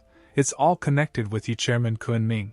"What are you muttering?" said the villain, approaching the guy. "Who are you really?" Luan remembered his teacher and answered Quan that he was from the city of Chao. The chairman's face showed surprise when he heard about this place. Luan shouted that he was from the very city that the chairman ordered to destroy. "It turns out that there are survivors in the city, so that's why you're following me. It was a long time ago, 10 years ago. Yes, that incident was really worthwhile. There was a time, the destruction of the city of Chao. It could not be avoided. Do you know how psionic energy appeared in the world? All living organisms have this energy. Every creature in this world has a small amount of psionic energy. And for some reason, the energy that was evenly distributed between the creatures began to actively move, and when it collected in one place, the energy was restored there. However, the energy in the world must have a balance. If the amount of energy increases here, then in another place it must decrease. Creatures that lose their psionic power become unconscious beasts, and those who gain it become psionics. The ore of powers and the psionic reagent that you use for improvement are ultimately of the same nature. Therefore, if you want to have more psionic energy, the only way is to take it away from others." At that second, Luan guessed, had he really done it? "Yes, Chao's city," the chairman said. "I took the energy from all the creatures of that city, so they all turned into unconscious creatures, men, women, children, dogs, everything." Such pleasant memories even made the chairman begin to move in his pants. Luan flew into a rage when he realized what this beast had done to people. Quan continued the story. "However, back then I was a little impatient, absorbed too much energy and damaged my body, so the energy drains from time to time. Every couple of years I become weak and need to replenish the energy. Therefore, your guesses are correct regarding the connection between my body and Wanyu. The fact is that Wanyu is my energy body. This mind was built only so that I could replenish my strength. Creature, can you even imagine how many people have turned into animals because of you?" Luan shouted. The chairman laughed. "Look at this knight, what a nobility. Only this is the real world, baby." Meanwhile, the pink-haired girl turned on the device on her watch and turned up the volume. "Destroy one city or forest. I will do everything to achieve my goals. The whole world will become my food. The whole world will become my food." This phrase was repeated over and over again and flashed throughout the entire dome. "What he says?" Someone turned on the broadcast. Senior students asked questions when they heard a familiar voice. Some soldiers did not understand whose voice they were hearing, but it seems they began to guess that it was the voice of the chairman. The Thunder Tiger, who came to his senses, was horrified when he recognized the voice of Chairman Quan Ming. Luan began to get up. Suddenly he said that probably all the villains died because they want to express all their deep thoughts. Having risen to his feet, the guy shook himself off. He considered this sufficient, because he was already tired of pretending. The chairman did not understand what kind of performance was happening now. Luan turned to the girl and asked if she had conveyed everything that the chairman said. "Yes, everyone who is within this sphere heard everything." I turned on the broadcast mode. Quan didn't understand what was happening. What broadcast mode?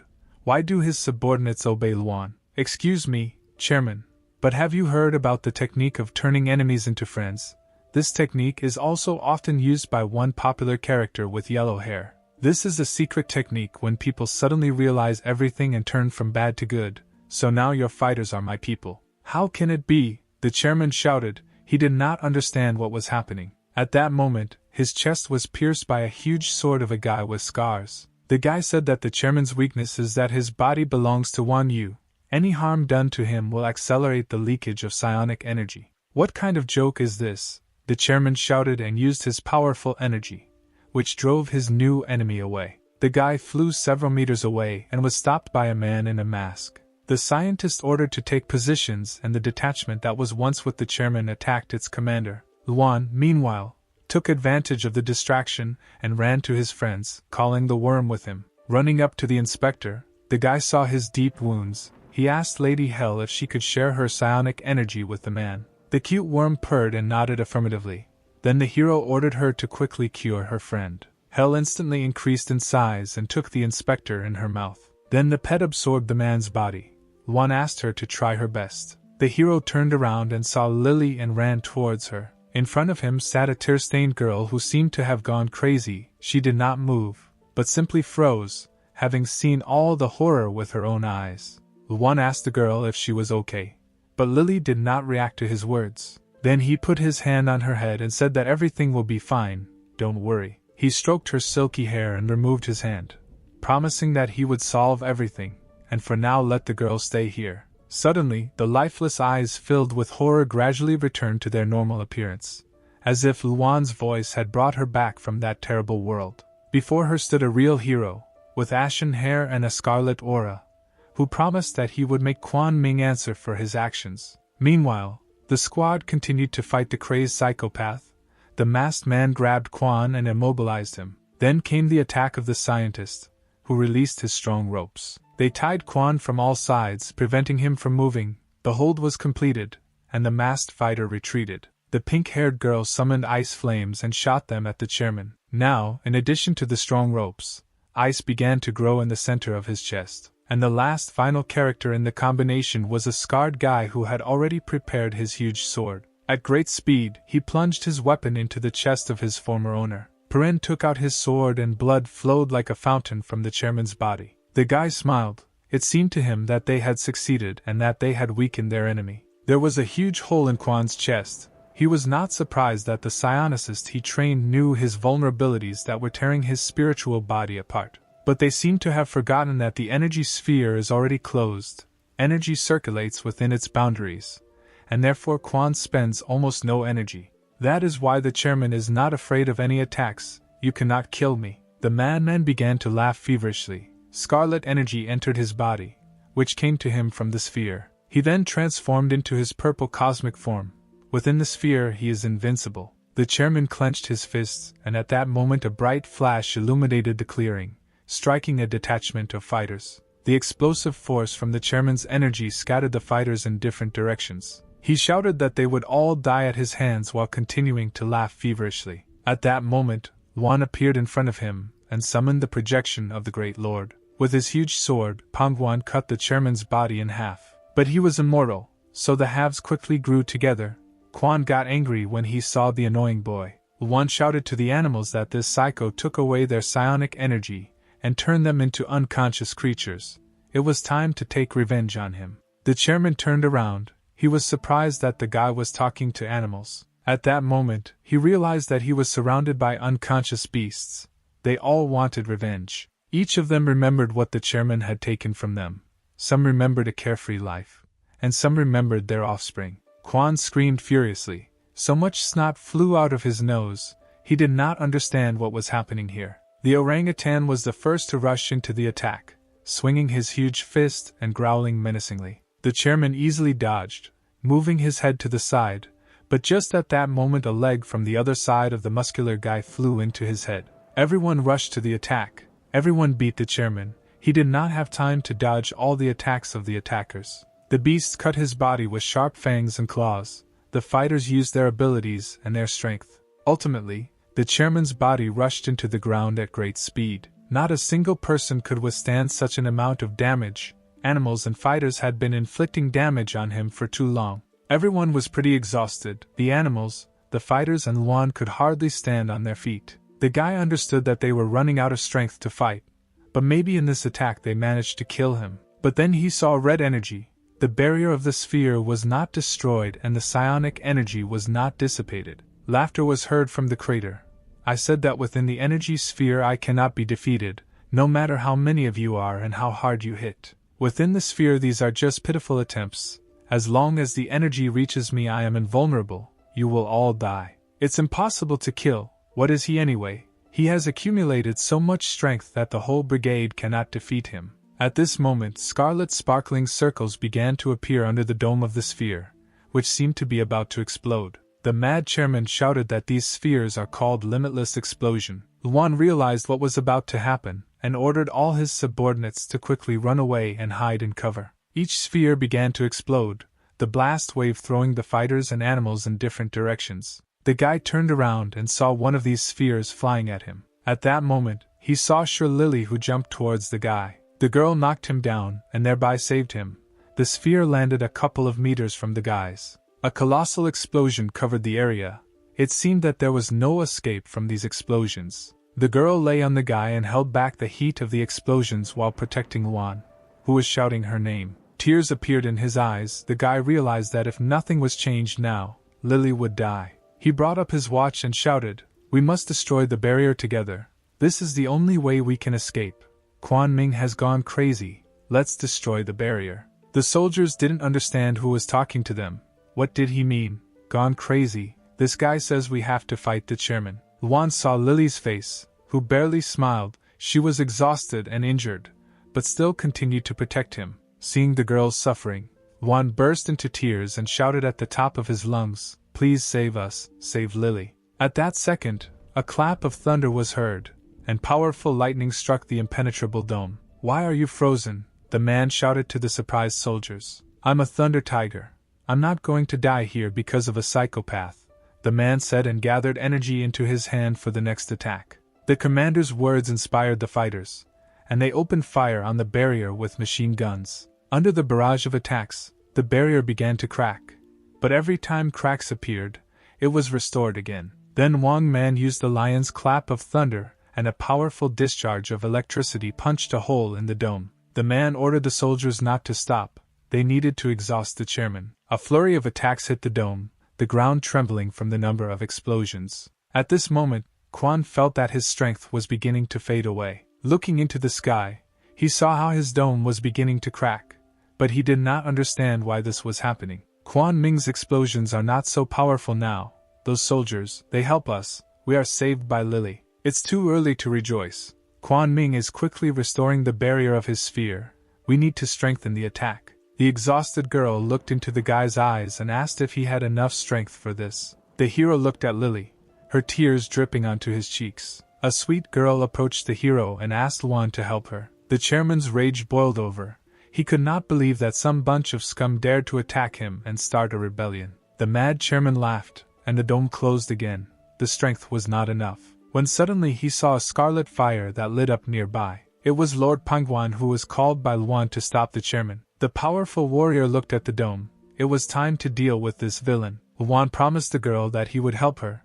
Pangwan tightly grabbed his sword. The hero shouted that he would definitely defeat this bastard. At that moment, the chairman realized that this attack would be fatal for him. But he did not have time to stop the ruler of the underworld, who jumped up and rushed towards his goal. A moment later, a strong impenetrable dome pierced the sword, and all the energy from the sword rushed into this hole. The chairman felt intense pain, as if this sword had pierced not the dome, but his heart. The dome burst like glass, more and more energy leaving it. The chairman couldn't believe that he had been defeated by some brat. After a few seconds, his body began to dissolve until it completely disappeared. Lord Pangwan's projection disappeared and Luan fell to his knees. Finally it all ended.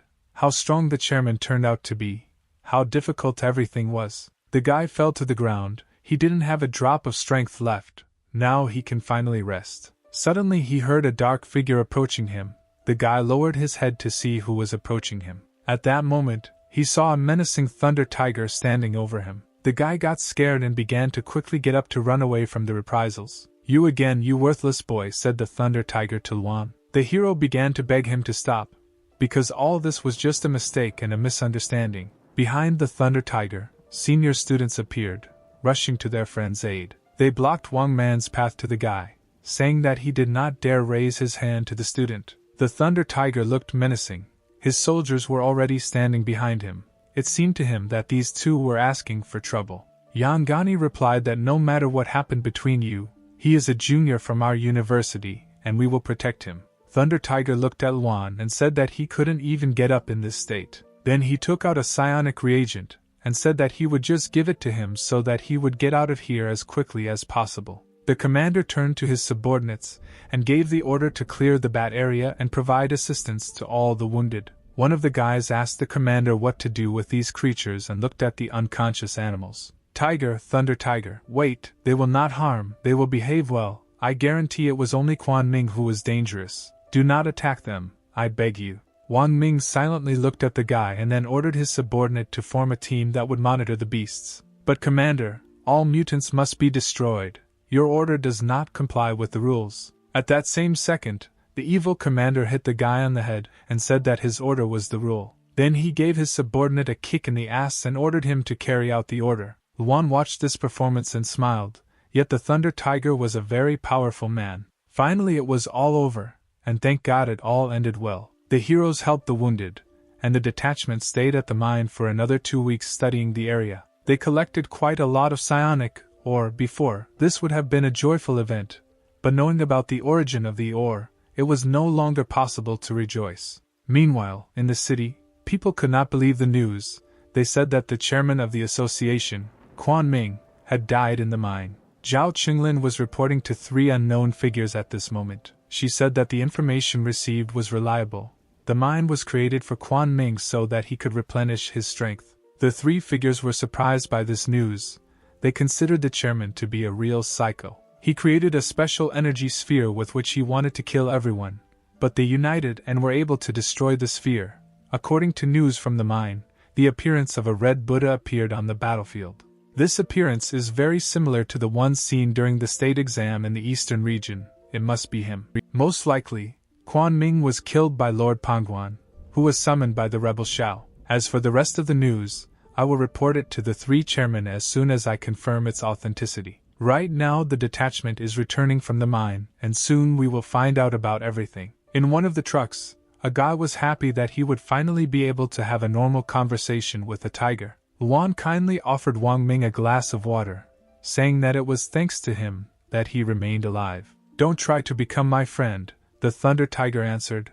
"I never remain in debt. You saved me once, now we're even. Why didn't you leave me to die then? In fact, I have always had a good opinion of you, and it's all because of your stupid nephew, or rather I meant Tianhao. Because of him you were angry with me. You yourself must know what kind of person your nephew is, and you still wipe his ass, obviously only because he is your relative, and not of your own free will. But you are devoted to your family, devoted to duty, and such a person cannot be bad, so I really like you, Thunder Tiger." Hearing such flattering words about himself, Wang Man was a little embarrassed. Then he told Wan to get out of here to the back of the van and look after the cargo there. This was not the answer the guy expected. The sad hero sat down at the end of the truck in the middle of the boxes. It was damp and lonely here. The soldier told the guy that the commander had told him that if even one piece was lost, the hero would be in trouble. "I don't understand what's in this tiger's soul. I'm actually not going to bite everyone. It infuriates me so much." The guy fell on the floor. He was very bored, and it was still a long way to go. It's a pity there is no one here with whom he could talk. Suddenly it dawned on him that he could just put his system in order.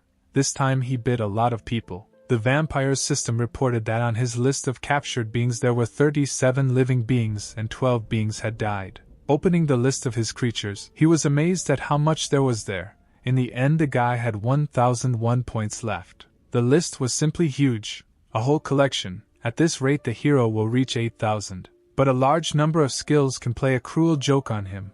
During the battle, the hero may forget what abilities he has and which of them are more effective. Suddenly he saw a system message that said that the owner's request had been recorded, and the system suggested an improvement. Luan was incredibly happy that the system could be improved, and only 1,000 points were needed. He just had 1,001. Having selected the appropriate button on the display, the guy was engulfed in an enchanting blue aura, and the system improved. The power saturated him, and the guy's eyes became bright blue. The system congratulated the hero on his improvement. Now new functions were available to him. The first function was calling prisoners. Now Luan could call one subordinate to him once a day. The second function is the combination of skills. The owner of the system can restructure the skills. He can combine them and create completely new specialized skills. At the initial level he can only set 2 types of combinations. The hero froze in surprise. Now he has become even stronger. Soon the convoy with our heroes arrived home. The students saw the cars approaching and ran to quickly meet our heroes. The students saw 2 seniors arrive at the university with Luan. The guys admired the fact that the students returned safe and sound and successfully explored the mine. Luan was a little embarrassed, and said that he is not as tough as the guys think. Then he opened his eyes and saw that no one admired him. Everyone was surrounded by senior students. He tried to call his classmates by saying that he was also a survivor of the mine. The guys told him that he was shameless. He got into the mine by deception. Who knows what lengths he went to survive there. Everything was completely wrong. Wait, I'll tell you everything. Suddenly the hero felt like someone was watching him, and at that second someone rushed at him. In the air above the hero was the shadow of an unknown guy who raised his sword to attack the hero. Luan reacted in time and was able to escape the attack. However, not everything was so simple. He had an accomplice who came to his friend's aid. The unknown man was holding 2 pistols in his hands. He immediately opened fire on the enemy. Luan tried to dodge, but the swordsman was already in front of his face, tightly gripping his sword. Then the guy decided to seriously engage in battle. He jumped sharply and grabbed the swordsman by the throat. Then he turned the guy so that the enemy's bullets hit him in the back. It was a human shield. However, these were not ordinary bullets. A current pierced the body of the guy Luan was holding. The charred attacker fell to the ground. The hero asked the guys who they were and why they attacked him. The masked guy who attacked raised his hands and said he was giving up. He lowered his mask and Luan was surprised to see his friend Hao. The hero asked why his friends attacked him, but then he suddenly remembered the second victim. Guangkun lay and sobbed on the ground. He did not understand why he always gets into trouble the most. Hao said that while Luan stayed at the mine for half a month, they devoted this time to training, worked out every free minute, and they also chose the directions in which they want to develop. Kun chose a sword and Hao a psionic weapon. Luan said that the guys are much stronger than before. He didn't even recognize them. Hao replied that they are still far behind Luan. A trip to the mine makes the students stronger. The hero said that at the mine he met a couple of specialists.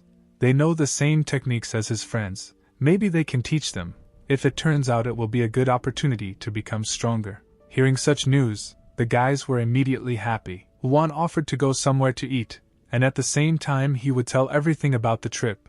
Guangkun was paying for everyone, which the unfortunate guy, of course, was not happy about. In the evening, returning home, the hero called his mother. He said that the trip went smoothly, things were done, the university released him for 2 days, so he would soon come and visit her. After talking with his mother, the hero thought that when he arrived home, he would need to visit teacher Xiao to find out how he was feeling. And you will also need to meet your new girlfriend and take advantage of all the delights of a relationship. After some time, the hero arrived at the station to go home by train. At the station, the guy saw a squad of psionics. They were all very handsome and stately men. It's strange, lately a lot of psionics have been patrolling the area and looking for something. You can feel fluctuations in psionic energy everywhere, but it's just not clear what they are looking for. Suddenly the hero heard the clicking of heels. A girl approached him, and he turned around and was surprised to see her. It was Zhao Chenlin who asked the student what time his train was. If he didn't mind, she would like to talk. This mysterious woman again. Since Jifeng appeared, she won't leave me alone. In addition, the ability to capture cannot be used on her. Does she really have the same absolutely energy body as Quan Ming? And the girl said there was a great place nearby and they could grab some coffee and go there. Luan decided to agree, because anyway, he now has the ability to call for an assistant at any time. He told Aunt Xiao that he wouldn't mind going with her, to which the girl was indignant when she heard that she was called Aunt. It was night outside and the aromatic coffee exuded a pleasant smell. They sat on a hill from which the lights of the night city and the beautiful sky horizon were visible. Luan was amazed to see such a luxurious view. The girl confirmed that it was very beautiful here. The hero began to drink his coffee, saying that this place reminds him of his home. It's very nice here. Suddenly Zhao said that apparently it was he who killed Chairman Quan Ming. Hearing these words, Luan was shocked and spat out his coffee. What are you saying? I'm just learning how I could kill the chairman himself. And besides, I almost don't know what happened at the mine. I was behind the sphere. In fact, the hero guessed that this mysterious woman probably already knew everything. Rumor has it that a young man with white hair did this. He summoned the face of Buddha Pangwan. So I told the management that Xiao could have done this. There are more psionics on the street because they are looking for him. This is not very professional.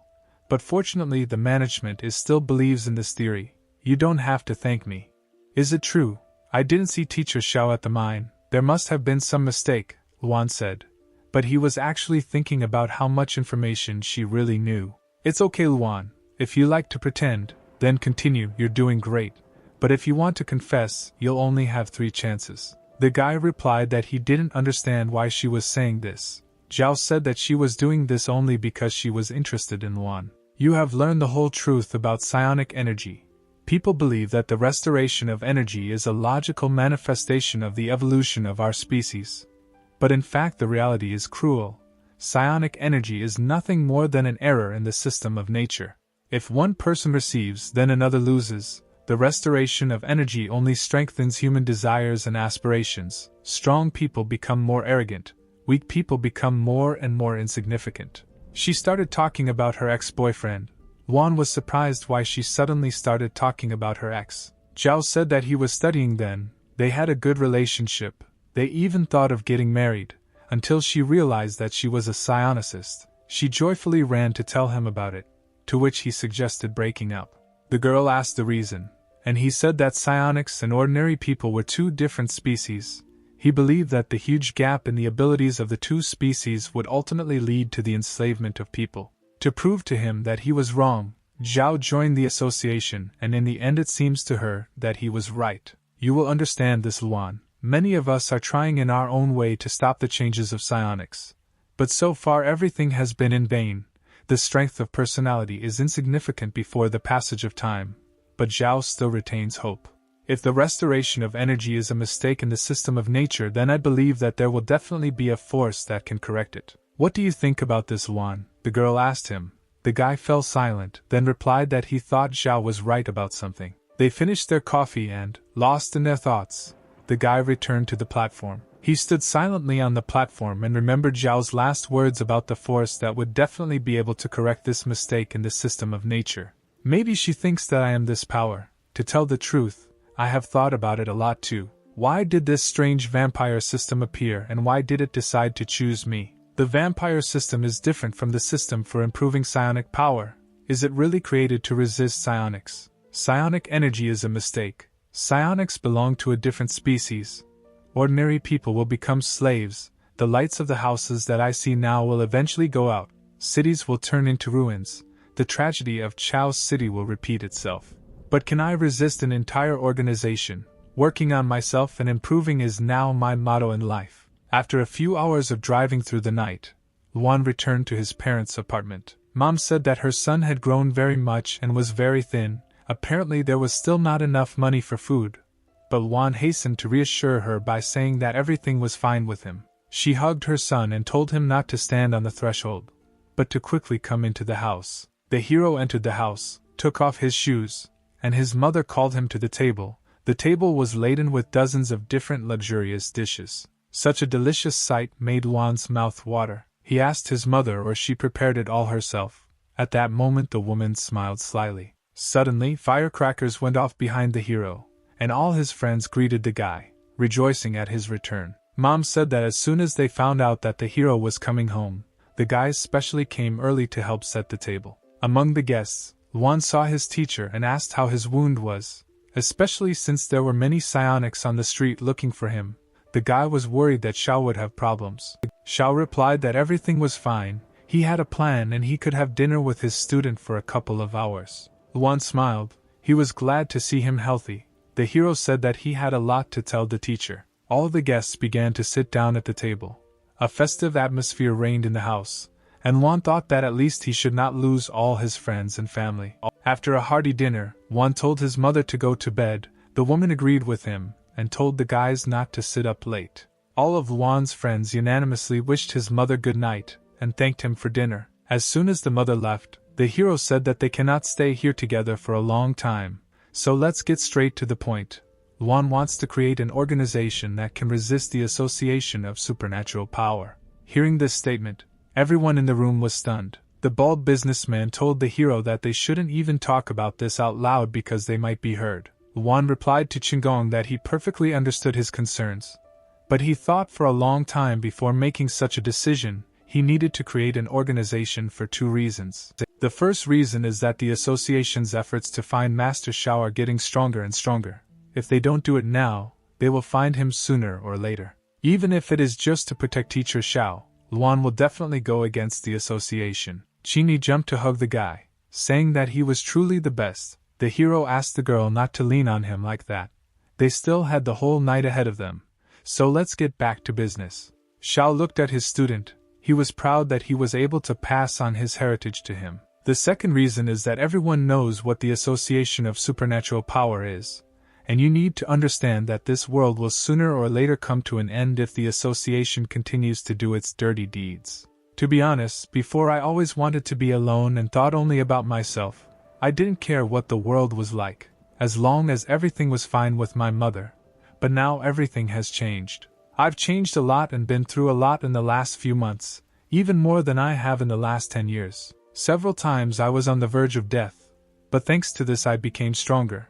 I met you and saw the world from the other side. I don't know how to express myself philosophically, but now the only thing I really want is to eradicate the injustice of this world, and I'm ready to do everything possible for this. I can't do it alone, so I ask you to help me. All the guys supported the hero's decision, shouting that they would always be with him and fight the association. Only Qinggong was against it, because he could not help here, and in general no one has the strength to fight the association. This is suicide. What did you say, fat pig? Zinni shouted. The guys began to kick the entrepreneur for ruining everything when everyone's morale was high. The beaten man still thought it was a very bad idea and everyone needed to think about it again. Xiao sat down next to him to listen to the guy and asked if Luan had any plan. The hero replied that what Qinggong said was true. Before, it was completely impossible for him to resist the association, but with the system he can do it. Master, could you tell me in general terms about those psionics who do not work for the association? There are quite a few such psionicists. They do not want to compromise with the association and they are usually called killers.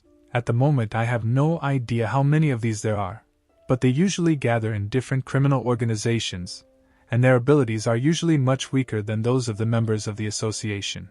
Teacher Xiao, is there anyone among them who is as good in battle as you? There are probably some, but probably they are sadly few, because the resources of killers are very limited, and it is much more difficult for them to improve. This is the answer that Luan expected. He nodded his head and said that he had decided everything. The first thing we need to resist association is people, a lot of people. Therefore, first we must subdue all the killers. We are transported to a closed club, where we could hear the roar of the crowd, which shouted only one word: Oasis. Welcome to the underground battles of the Oasis. A place where power decides everything. A place where the strongest becomes king. The host on stage excited the crowd, and the crowd of people joyfully and enthusiastically took up the cry. Say hello to our Oasis Queen, who has a 3 million bounty on her head from the association and has now gone undefeated in 90 matches in a row. Each spectator chanted the name of the girl snake, and meanwhile Xiao and Luan came closer to the stage. The teacher said that one of his friends told him about this place when he was still in the association. This place is called the Underground Battles of the Oasis. It is very famous among killers, and the prize money here is simply huge. The venues are constantly changing. The association has spent a lot of effort but has not been able to eradicate them, and the organizers are still unknown. If Luan needs people, this is the best place to start. After listening to the teacher, the guy suggested going to see what kind of fights were taking place there. In the arena stood an imposing man in green armor, emitting a terrifying aura. He said that it was time for a new king. It was time for the vulture turtle. The audience was delighted. Today's contender can transform, and he also has quite strong armor. His opponent was an elegant girl whose only clothing was duct tape wrapped around her sexy body. The battle began. The girl attacked first, turning her hands into snakes. The audience immediately recognized the famous snake grip. Instantly snake heads were wrapped around the menacing big man, immobilizing him. But the guy was not so simple. He shouted that the girl still couldn't break his shell. Here it is, a battle between two owners of animal-like transformations. We will find out which is stronger, a turtle's shell or a snake's grip. At that same second, the man began to transform. His head turned into a long pillar similar to the head of a turtle. The presenter continued to comment on the fight, surprised that the guy could even transform his head. The girl wasted no time and also transformed her head into a huge snake. Then, like a bloodthirsty python, she swallowed the guy's head. Squeezing her powerful jaws, she bit off his head. Even his impenetrable shell did not help the man. The fight ended too quickly. The girl returned to her previous form, asking who wants to fight her next. The crowd chanted her name. She won again without any strain, and now her winning streak is 91 matches. Luan turned to his teacher, wondering if he could defeat her. I think that there would be no problem if I used all my strength. The main thing is to be careful with her. Maybe you can try to fight her. Luan happily agreed. It would be a sin to refuse such prize money. But first you need to gain some points. Otherwise the guy already has few of them. The presenter climbed onto the rope, asking the audience who was next ready to fight the invincible snake. Are these the same legendary battles in the oasis? Xiao said. It's a shame, what's the point of coming here at all? The audience fell for the provocation. They tried to find the one who said this nonsense, who dared to just insult the oasis. Xiao continued to mock, saying that this entertainment is just for such nonentities. The presenter recognized the guy who was boasting. This is the Lord of Pengguan, the famous Gong Xiao. Xiao smiled. It turns out that even someone here knows him. The audience recognized Xiao, saying that this was the same guy who was the association's errand dog. But then he was expelled and put on the wanted list. They laughed and called him a beaten dog. Xiao turned to the guys and replied that the dog was still stronger than a pack of small rats. The hooligans immediately became furious when they heard Ao's ridicule. Meanwhile, Luan's system was filling up with many notifications about getting points for crowd hostility. The crowd was getting more and more angry, and Luan told the teacher that he had had enough of teasing them. But it was difficult for him to stop. Stop pretending to be tough, Lord Pengguan. Aren't you afraid to challenge our snake? Xiao slowly turned to look at the leader, and replied that she was not worthy even of his blow. But this is a great opportunity for his student to prove himself. The host heard the answer and began to announce the start of the next competition. The challenge was thrown by a disciple of Lord Pengguan, a former psionicist from the association. As they say, teenagers need to grow up, and growing up always comes with a price, and in the underground battles of the oasis, the price of growing up is death. So guys, to my left is the queen of our battles, who holds a winning streak of already 91 battles. Everyone knows the snake for which this child will be a snack. And the presenter didn't know the name of the candidate on the right, so he held out the microphone and asked the guy what his name was. Luan took the microphone and said that it is now very popular to come up with all sorts of pseudonyms. And there are also a lot of people here. He needs to somehow impress everyone. So he told them to call him the King of Darkness. The presenter suddenly grabbed the microphone as if unimpressed and said that this was an excellent pseudonym. Furious spectators swore at the guy with different words. They wanted the snake to kill the upstart as quickly as possible. So, the battle between the King of Darkness and the snake begins. The host hit the gong and ran out of the stage. The girl rushed to the attack, saying that she would bite off the guy's head in one fell swoop. She was wondering what he tasted like. The snake immediately used full transformation. It seems that it wants to deal with the King of Darkness as quickly as possible. The snake slammed its head into the arena, but Luan quickly reacted and dodged the attack. The King of Darkness jumped into the air. But didn't he watch Dragon Ball? It's a bad idea to dodge by jumping into the air, because the huge snake immediately attacks the defenseless guy again. To Luan's surprise, dozens of snakes began to crawl out of the snake's mouth, blocking his view. Finally, the ability of 10,000 snakes. I hope no one among us will get sick from so many snakes. The spectators were happy with this outcome of the battle. They wanted the girl to crush the guy like a small insect. But Xiao calmly watched. He knew that the guy was not as simple as he seemed. He recalled Luan saying that after improving his system, he could combine multiple abilities at once. But he had not yet practiced it. The snake is an excellent opponent, so give me some time. I want to try out new abilities on it. The presenter shouted that this was the end for the guy when he saw how many snakes were chaining his body. The system reported that the hero combined ice flame and electric shock. The freezing effect of the ice flame is complemented by an electric shock wave, without the ignition effect. A wave is emitted from the entire body to attack and defend at the same time, maintaining the effect of an electric shock on opponents. Luan called this ability freezing flow. The guy freed himself from the trap, and the snake saw how the ice began to bind her snakes and get closer to her mouth. She quickly reacted and immediately bit the snakes so that the icy stream would not freeze her head. Luan landed on the arena. This ability seemed to work perfectly, but the snake did not give up and immediately hit the guy with its tail, who did not have time to react. The presenter was amazed at such fast movements. With one blow she sent the King of Darkness straight to the floor. Suddenly Xiao grabbed the phone and said that all the spectators were completely glued to the ring, asking the guys how their task was going. Unknown figures stood at the entrance. A bound guard lay in front of them, and the door was securely sealed with a chain. Chini reported that everything was fine with them. They closed their exit. Most likely the same with other exits.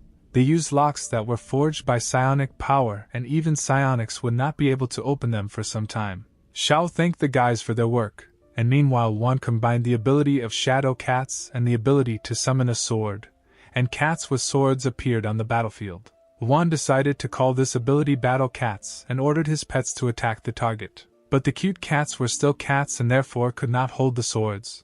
While they were moving towards the target, they cut themselves and exploded. The hero realized that it was still too dangerous to let cats play with swords.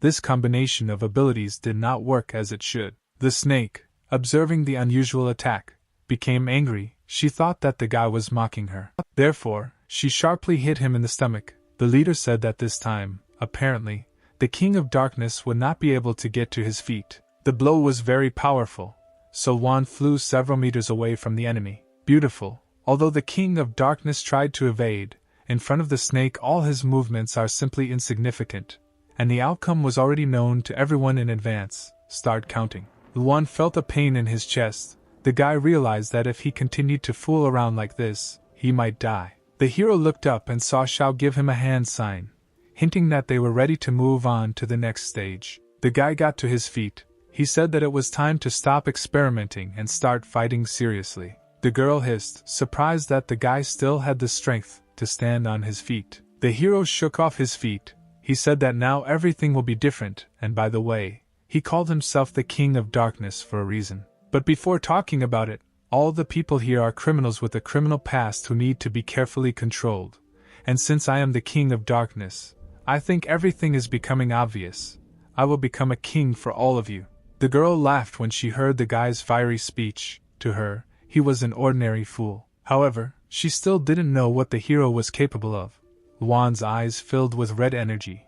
His hair turned ashen, and the guy said that apparently a wonderful dinner was waiting for him.